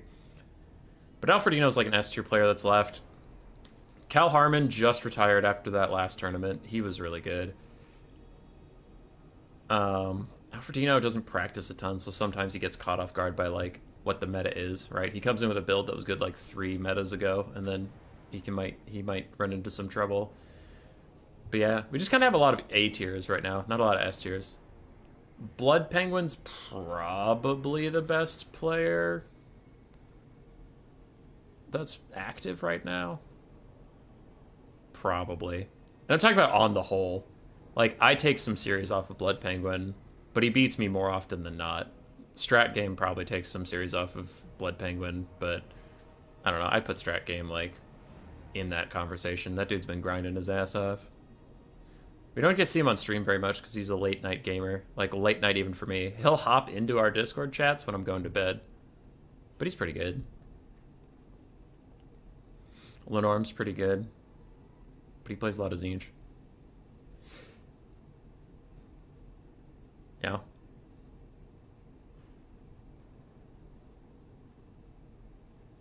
Talking APM here. 200 APM. Yeah. Warhammer is much more important about making correct decisions than it is about making decisions. Like, raw APM is good, but if you're doing shitty things with your time, then who cares? Like, oh man, did you see how fast I got my Minotaurs to charge into those Blackguard? Yeah, I also saw how fast they fucking died, so that was dumb. I'm a Void Smurf, pretty easy. Easy peasy. Got him.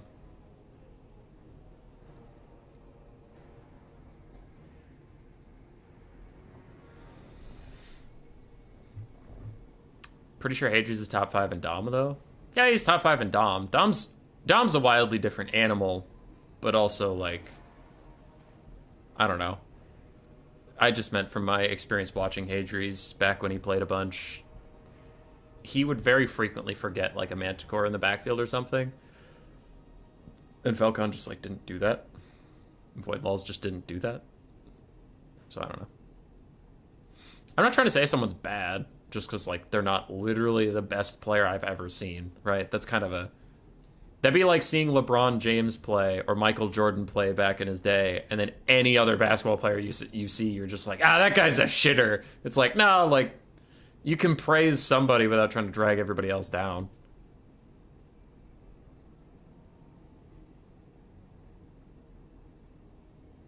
I was watching Outer Region dump on 4 solid players in a row the other night. I missed when Turin did land battles, just ditched him.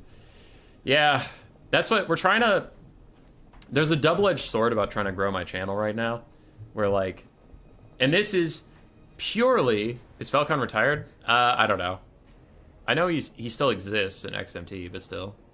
Like, so, I'm not talking about Turin as a person. This is purely talking about my channel's growth from my perspective. This is not a negative take on Turin.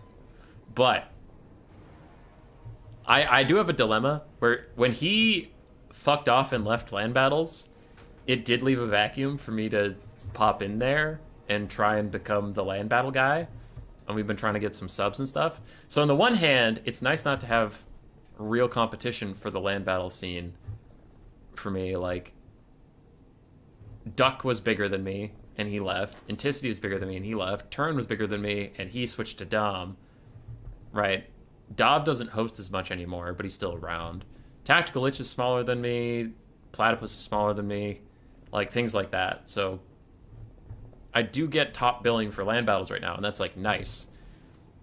But most of the community knows Turin, and most of the community hangs out with Turin, so most of the community thinks land battles don't exist, so they just hang out in Dom.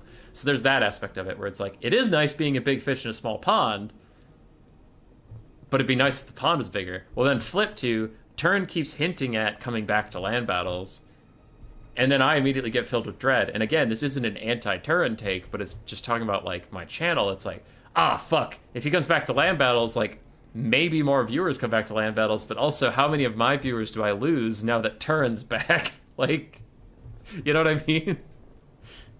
I'm curious how many people that currently watch my channel are here because Turin's not doing land battles, and if he does them again, then the novelty wears off and we like lose out.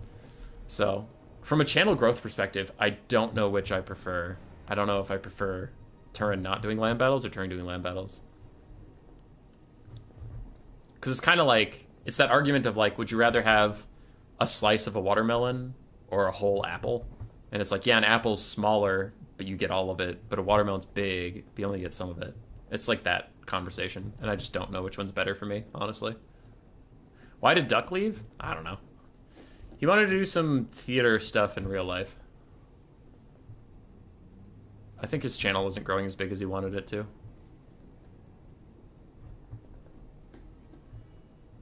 I am at least here until you review my book. Did you finish the book?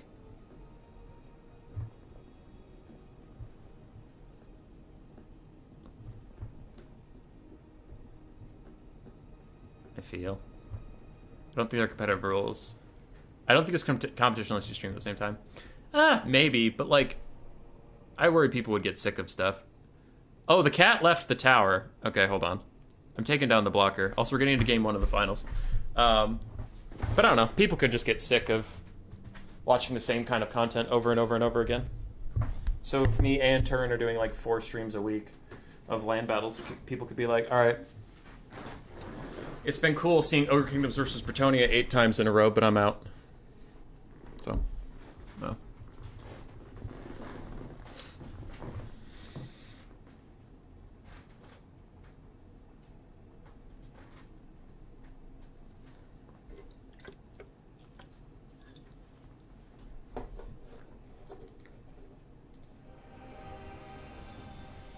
Every half year, just recently explained he prefers Dom because it's more like StarCraft, Warcraft, AoE, and Company of Heroes. I'm here because of Turin. Sick. Yeah, and Pedro, that was not, again, I'm trying to explain that was not a dig at Turin. It's just like, it's the nature, it's talking about the nature of YouTube, in which Turin is very big and very popular. And the reasons for that are probably because he's a nice guy, people like him, he's funny, yada yada, like all the good things. And it's just like, it, you know, you don't have to talk about it like, man, I wish Turin would just stop streaming. It was just like a conversation of, is it more beneficial for me if I'm part of a larger ecosystem as a smaller part, or part of a smaller ecosystem as a larger part? That was the thing. It doesn't, yeah, it's not a negative Turin take. Later, Strix. You broke the dam? Doomsage, what dam? What'd you do? There's more desert under the river. It is weird that we go from snow to water to desert. That's a bit strange, because that doesn't look like any seafloor I've ever seen. Alright. Dark Elves versus Tomb Kings. Buy the dip on the Tomb Kings with Sippa/Patrick is on the Dark Elves. We have 2 Cold One Dread Knights, one of which is the Knights of Ebb and Claw ROR. We have 2 Cold One Knights as well, Supreme Sorceress of Dark. Pretty much just Malekith with her Opal Amulet and Soul Stealer. We have 2 Sisters of Slaughter, 2 Blackheart Corsairs, and 4 Bleak Swords. You have to make tier lists, people love it. I thought about making a tier list, and then I didn't know what the meta would be after the big Bretonnia changes. And now that I know what the meta would be, it also feels like it's too late and everybody knows what the tier list is going to be. So I'm just holding off till the next DLC. Turin's channel is a cult. I think for his birthday he did a 24-hour stream of him in a dark robe lifting up a pig's head over his head. I thought that was a little weird, but now that you point out the cult thing, yeah. I'm on board. It's a sandy seafloor? That looks different than any sand I've ever seen. When was Soul Stealer Week? Never.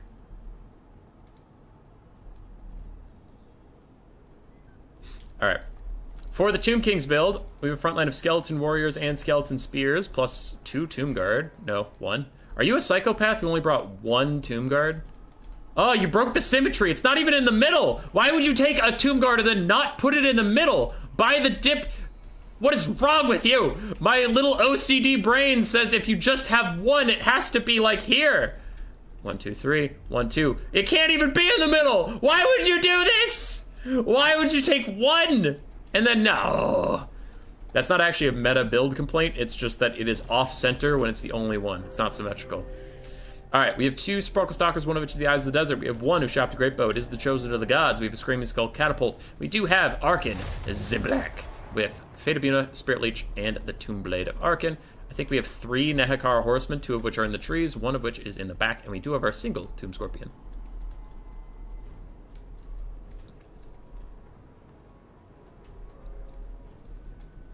Bladestorm looked dope even in this game versus Dark Elves trailer back before Warhammer 2.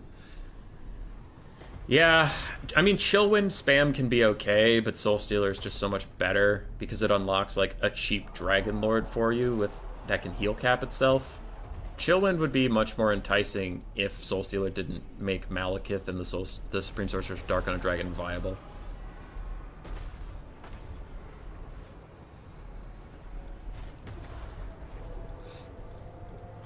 Sparkle Stalker is going to tee off on the Supreme Sorcerer's Dark. She is taking a shitload of damage, pops the Opal Amulet, and is going to try and fly away from them.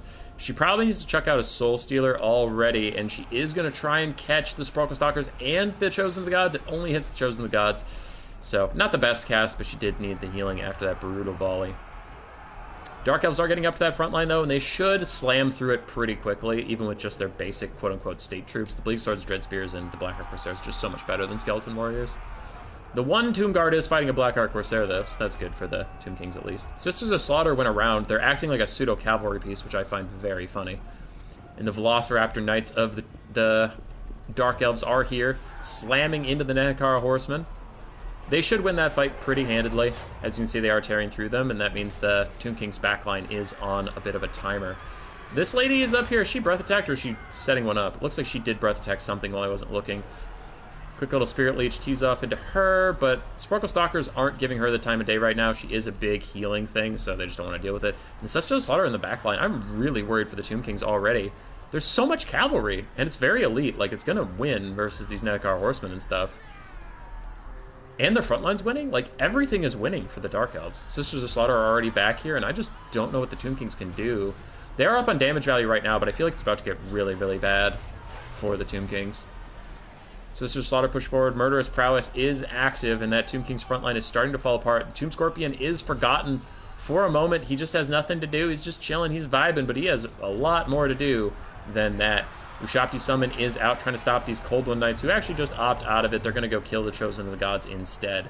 Meanwhile, the Eyes of the Desert getting free firing onto the Supreme Sorcerers of Dark for now until these Knights, the Ebb and Claw, and the other Coldwind Dread Knight can get through here and really stop them. But the Screaming Skull Catapult is offline. Another Soulstealer is going down, and this one did hit Ark in the Black, so it'll heal up that lady. Chosen of the Gods are straight up fucking dead. The Dark Elves are taking a lead with a full fake Ushabti out here.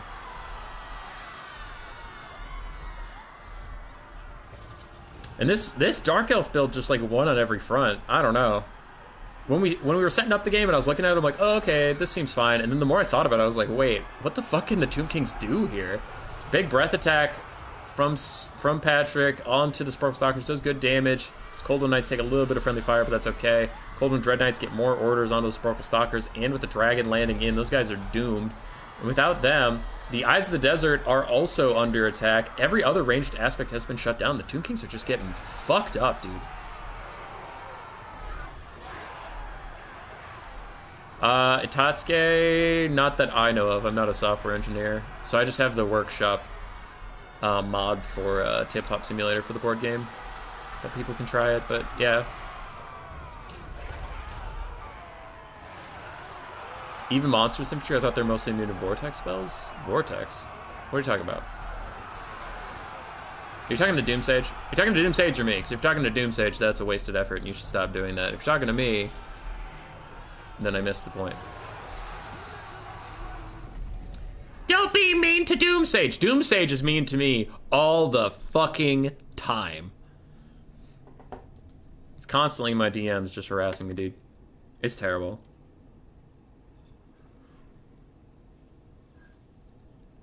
That was a really good Dark Elf build. That was a really good Dark Elf build. I liked it a lot. Supreme Sorceress Stark did fine. She almost paid for herself. Cold One Knights and Cold Red Knights did fine. Sisters of Slaughter did well. Like, they didn't get great value, but they were just pressure on the sides that killed those spearmen so that the Knights could go ape shit. And, yeah, the Dark Elf frontline did great.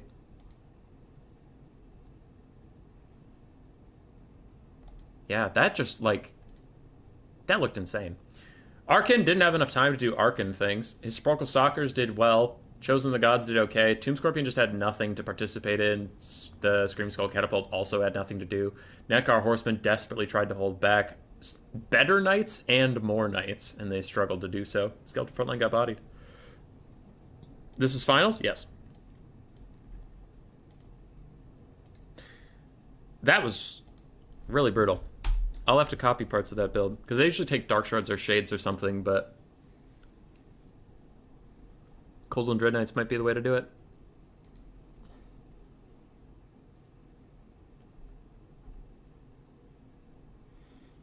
If they scaled the amount of heal with the amount of damage the spell caused and each cast, it would at the very least make the outcome of Soul Stealer more varied. Yeah, I think Soul Stealer should do more healing for the more stuff it hits.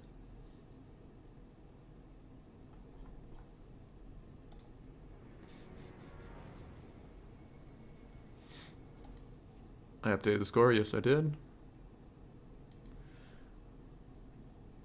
And we're fine.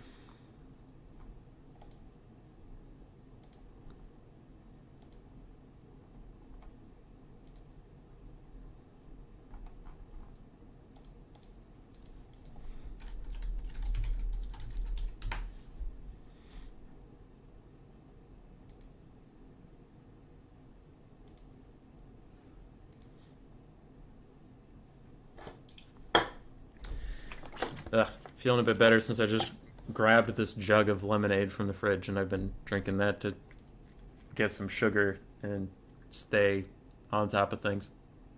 I just randomly hit a wall. Like, I had some caffeinated tea and that helped for the first half of the stream, and now we're just like, bam, hit a wall and crashed. Guess we're going hour 4 of the stream. Is that long? Real question, is 4 hours of streaming a long time?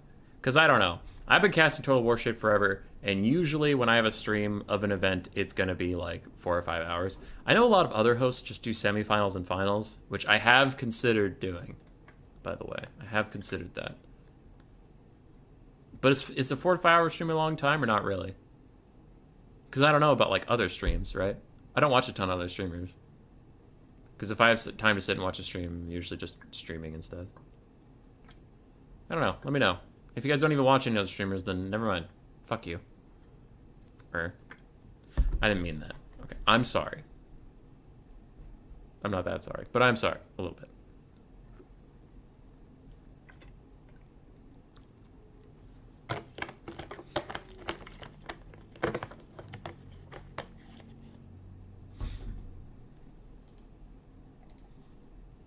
I just want to start playing the Rat Boys. What's a good starter build to learn the faction? DM me. Because I can't, like, show it here. I could talk about it. Yeah, fuck it. Don't DM me. Nah. Grayseer of Plague on a bell. Take the Vermintide summon and then the Poison AoE. I like that a lot. Take the lore passive. And then take the AoE -4 leadership. Depending on your opponent, take the Warpstone Scroll. If they have any capacity of flyers whatsoever, it's worth it to just take the damn thing. Even if they don't take flyers, it was a very minor investment, but if they do, it's mega sick. And then that's about it.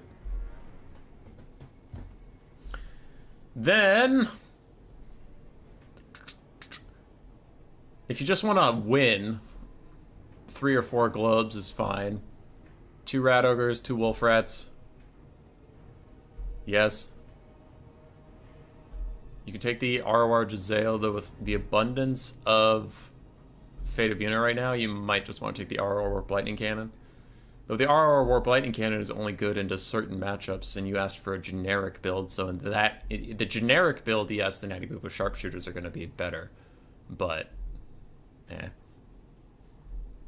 because that's going to be your anti-artillery. Unless they get Fate of Yuna, then you're fucked. And then Skaven Slaves and Clan Rats in the front line is fine. If you have any money left over after all that, because I didn't really calculate how much money that is in my head, you could sell some Skaven Slaves and get some Plague Monks.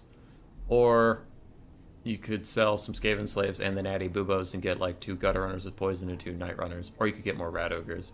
Something like that. But the base would be fine in general. If you're facing Elves, just replace the Natty Boobo Sharpshooters with the RR Avalanche Mortar. Because the RR Avalanche Mortar is pretty good against all 3 Elves. So that's fine. How many Broods you taking? None.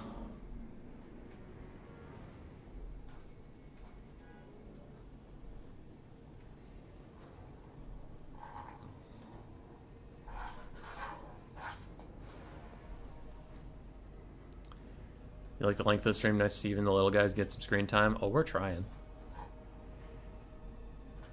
Well, just watch back my matches versus Dip, Mr. Teufel. I was so mad at Game 3, dude. You almost had it.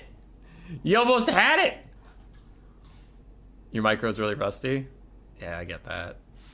I get that. What was the... Teufel, now that you're here, talk about that. Was the Charybdis real, or were you just trying to... Were you trying to have some fun? Because that game ended up being really fucking close. Is Thick Boy Fraught still viable? No, he sucks. He mega sucks. Throt does not have anti-large when he's on his Brood Horror, which is stupid. And he's way too expensive, which is also really bad. He's just not worth it. Also, foot characters are currently tankier than him because of how foot characters work. Oh, Mr. Teufel, yeah, that's fine.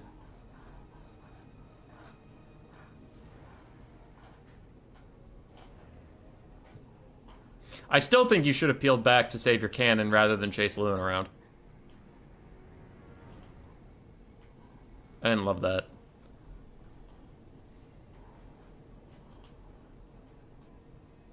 Yeah, Throt costs as much as the Dark Elf Sorceress on her dragon with Soul Stealer. Just letting you know. I think. Unless the dragon cost changes actually got her over. But she used to be like 2,100 and he's 2,400. Which sucks ass.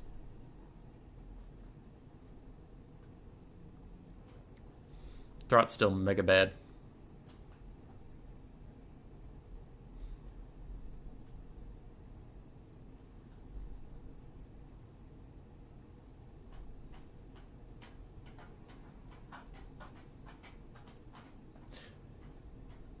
Foot Rakarth and a Charybdis versus Tomb Kings, though. That was something else, Mr. Teufel. That was something else. And you almost fucking did it. But then those Sepulchral Stalkers.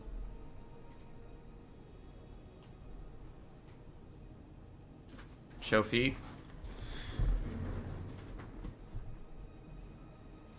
I leave that up to Hazel. She says no. Tunnel vision and finish off Lewin? Yeah, Teufel. Yep. Yep. You can't kill Lewin. You can't do it. Teufel, did you like my rampage against Grail Knights, though? Did you like that? When they had 49 HP and the Grail Relic was dead, so they weren't even getting that buff anymore, and they were still at like 30-ish leadership while fighting Boris, who has 2 different leadership debuffs. Did you like that? Did you like that one? Oh. Damn, we still going? It is finals, bro. This is either the last game or the second to last game. We have a Hazel Basil. She's so good. Oh, she's so good. You're the bestest.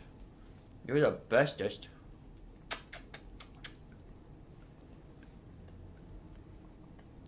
Who's the best puppy in the whole world? We're having a very animal-centric stream today because we had Ed and Hazel hanging around. Witness me!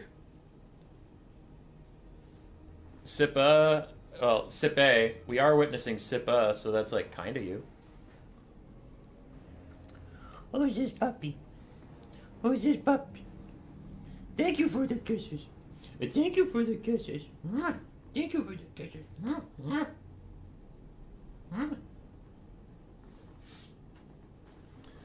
Alright, there you go.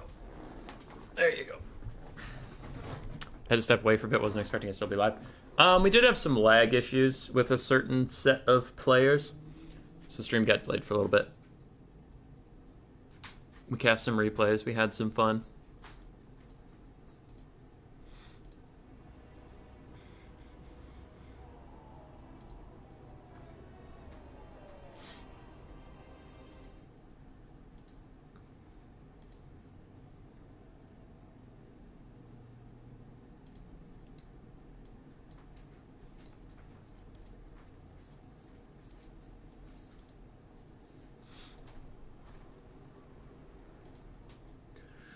Blockers down, we are here. If you want this stream to end, you are rooting for Sippa Patrick, Sippa / Patrick, Saipe Patrick, and the Blanks, the Beastmen.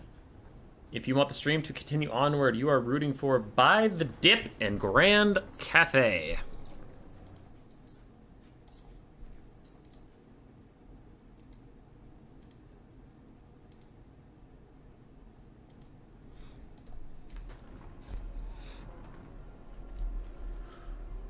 Right. Builds are still setting up.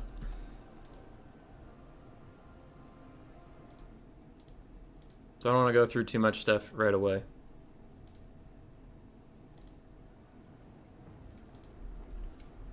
Which is a better one, Poison, Wind, or Death Globes? Poison, well, Death Globes are technically better, but cost-wise, Poison, Wind, Globes.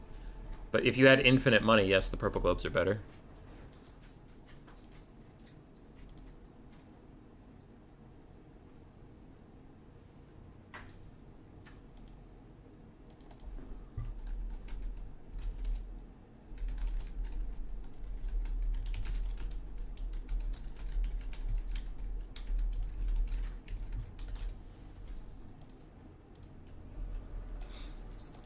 You would root for By the Dip, but can't do it for Cathay. Alright. Beastman build's mostly set up, so we'll start going through that one. We have some Centaurs with great weapons, a front line of Ungor herds, plus some Gore herds here and there. Mostly just one, the Blackhorns Ravager ROR, plus the Destroyers of Drakwold ROR Ungor Spears. Some Chaos Warhounds. We have one Jabber Scythe, two Chariots, a Bray Shaman of Wilds, a great Bray Shaman, it's the Lord, with Traderkin and Bray Scream. And then we have one Minotaur with shields, another Minotaur with shields, and one Harpy in the distance. Cool. What's your beef with Cathay? A lot of people don't like Cathay because they generally play in a very box style, though this is a much looser thing, so By the Dip playing rather honorably. But some players can just like hard box and people don't want to watch it.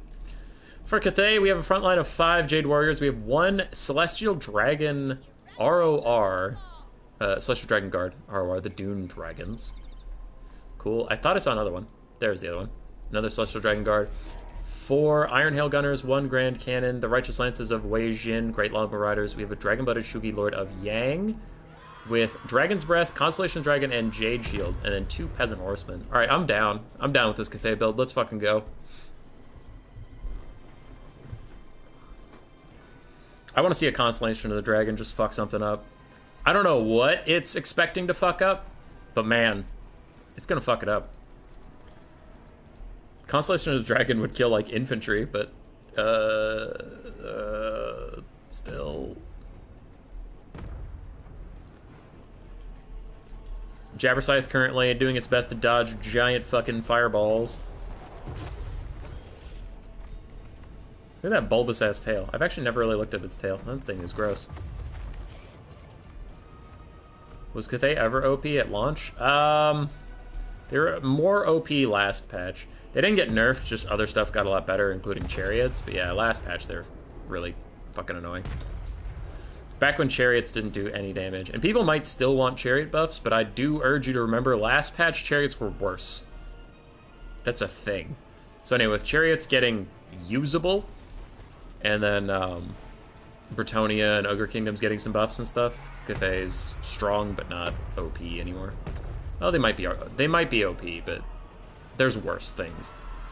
Tuskar Chariots run straight into Jade Warriors and do 0 damage because of fucking defensive stance, which is really tough. deal with, and Battle Harmony. Iron Hail Gunners are swamped, and the cannons are attacked in a huge charge in from the Jabberscythe. It takes over half HP off the Iron Hail Gunners and immediately routs them. Now, some of the chariots got through, the others got stuck and died, as a big Traderkin is going to hit the Righteous Lances of Wei Jin, but the Traderkin should be focused on the Dragon Bloody Shugi Lord because it does much more damage to characters like her. But the backline is already under duress as more Centaurs are also piling in from Patrick here, and these Peasant Horsemen from By the Dip are a little AFK, not really looking. They don't have their eye on the ball. They'll now try and recharge the Centaurs as Iron Hail Gunners are trying to kick their ass in melee by firing. That is very funny to me. All right, Minotaurs have caught up to the Righteous Lances of Wei Jin, and the Blackrone's Ravagers are also here, so those guys are going to have a really, really bad time. Things are looking rough for Cathay already. I am very scared. I am much frightened. As a second Iron Hail Gunner is taken out by the world's deadliest Jabberscythe. How much have you done already? Only 600 damage. I feel like it's been a lot more than that. The Centaurs with great weapons are struggling to get through. The Iron Hail Gunners with dogs are sweeping up the pieces of the other stuff. But Constellation of the Dragon! Constellation of the Dragon! Oh my god, that was underwhelming, but it made me hype for a second, so you know what? It is what it is. Anyway, Great British Shaman Wilds is still chilling out. Constellation of the Dragon did do some damage to our Blackhorn Ravager friends, but a Trader Kid onto some infantry unit will not do very much damage to those poor infantry. Jade Shield giving our friends here some 44% damage resistance, plus the Harmony buffs. They are trying to just stay alive. Jabberscythe is tearing through Peasant Horsemen. Meanwhile, the balance of power is about dead even, and the damage value also indicates such. I think if the Dogs and Furies finish off these Iron Hails, though, that balance power will shift a lot because their ammunition still counts on it. Or something like that. I guess they have a lot of infantry. That's about it. I hear a whoosh. What was that? A whoosh hit Dogs. Ah. Sucks for you, Dogs. I feel like the Thay DLC won't make them OP because they'll probably get offensive units which won't make their boxes better. I am fine with that. Because they're already a plenty strong faction to defense. They just need offense. Alright, Centaurs and Dogs and all this stuff are continuing to clean up these ranged units. And like I prophesized, because I'm a goddamn genius, the bounce power has gotten significantly worse for Cathay as those units with all that ammunition are finished off. Now we just have some Jade Warriors, some very wounded Celestial Dragon Guard, plus a not-so-wounded Celestial Dragon Guard trying to fight through everything. And for the Beastmen, we shouldn't get too far ahead of ourselves because, okay, that's happening and that's really bad. But, I mean, these Celestial Dragon Guard can kill a lot of what the Beastmen have that are still strong. Copium. Hashtag Copium. I mean, a Jabberscythe well-managed can get some good cycle charges out, but the Dragon Blood Shugi Lord is surrounded by Centaurs with great weapons. Thank God for her. They only have 28 melee attack, even while buffed up by Primal Fury. And without it, they're down to 23. Rip in peace. They are pushed off the edge. Cathay trying to get back in it a little bit, but for their main line, they are down to just the Dune Dragons doing their very best. Jabberscythe nearby, trying to get them into that low leadership range where they can start to... Yeah, the Aura of Madness is damaging them right now because the leadership's too low. There we go. Now it's not as low. Or is the Aura of Madness not the thing I'm thinking about? Yeah, it is. It is. Cool, cool, cool.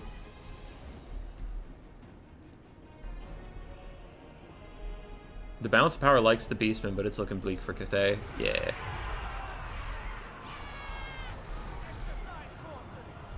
Dune Dragon's getting run over at this point. A quick little Dragon's Breath is going to clear out some more Ungors, but we'll see if the Righteous Lances of Wei Jin plus the Dune Dragons can get anything on this blob of Minotaurs, because otherwise this shit is looking over. And a big Trader King cast is going to hit everybody still in it. It is overcast. It did some damage to the Great British Shaman of Wilds, but it's still going to do really good damage to these guys.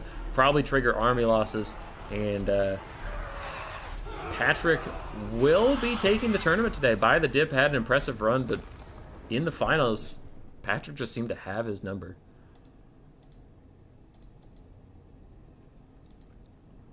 $2,000 value on the Great British Shaman of Wilds, 1,500 on the big Jabberscythe. The Dune Dragons? The Dune Dragons are the ROR Celestial Dragon Guard. Minos did fine. The one Centaur did well. Tuskar Chariots got murked. Harpies did fine. Dogs did well, but they were chasing stuff, so yeah. Has Cathay gotten DLC or something? No. They're just never used.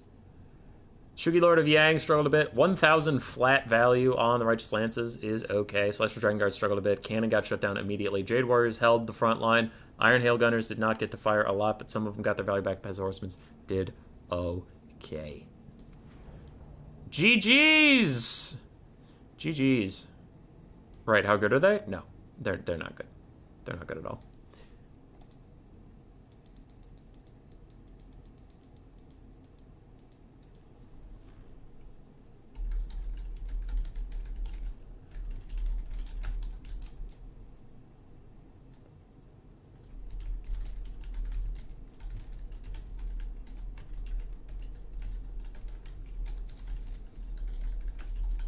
All right, sorry. I'm answering a message, and then I have a message for all of you.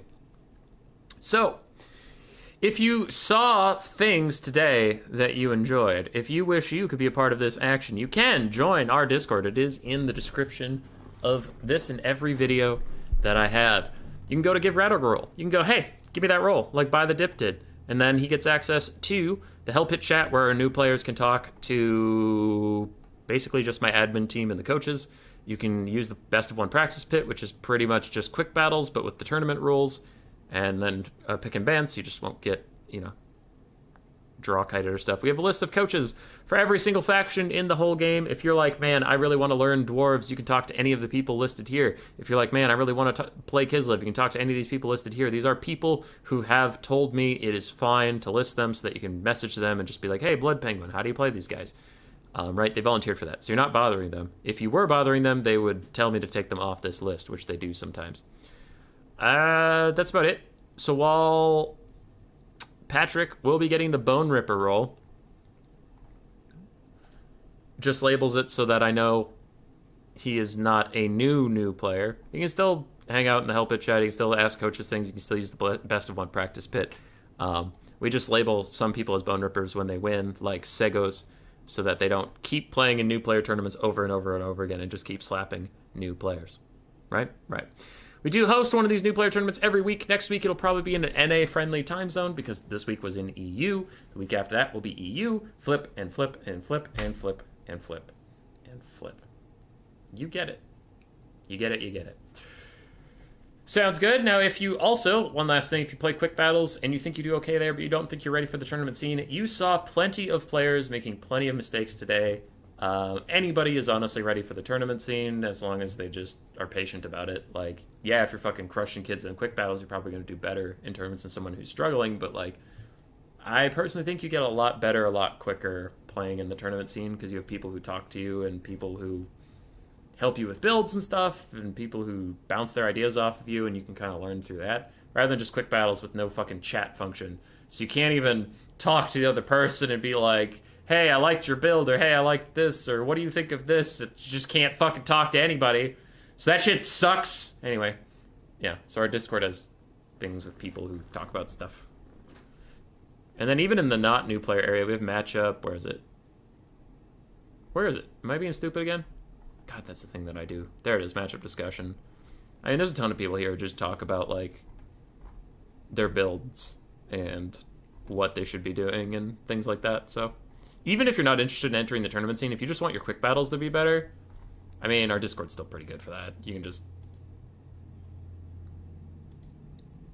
hop in our Discord and talk to people about things. Like this guy. Bag Boss, he's just in here talking about builds, talking about quick battles and shit. Never seen him in a tournament before. It's okay. He doesn't drive me irate. I don't get mad about it. I'm fucking pissed.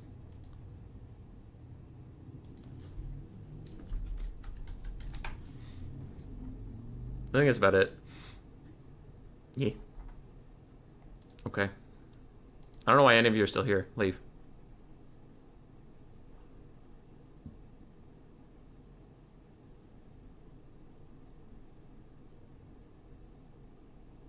Leave! Go away!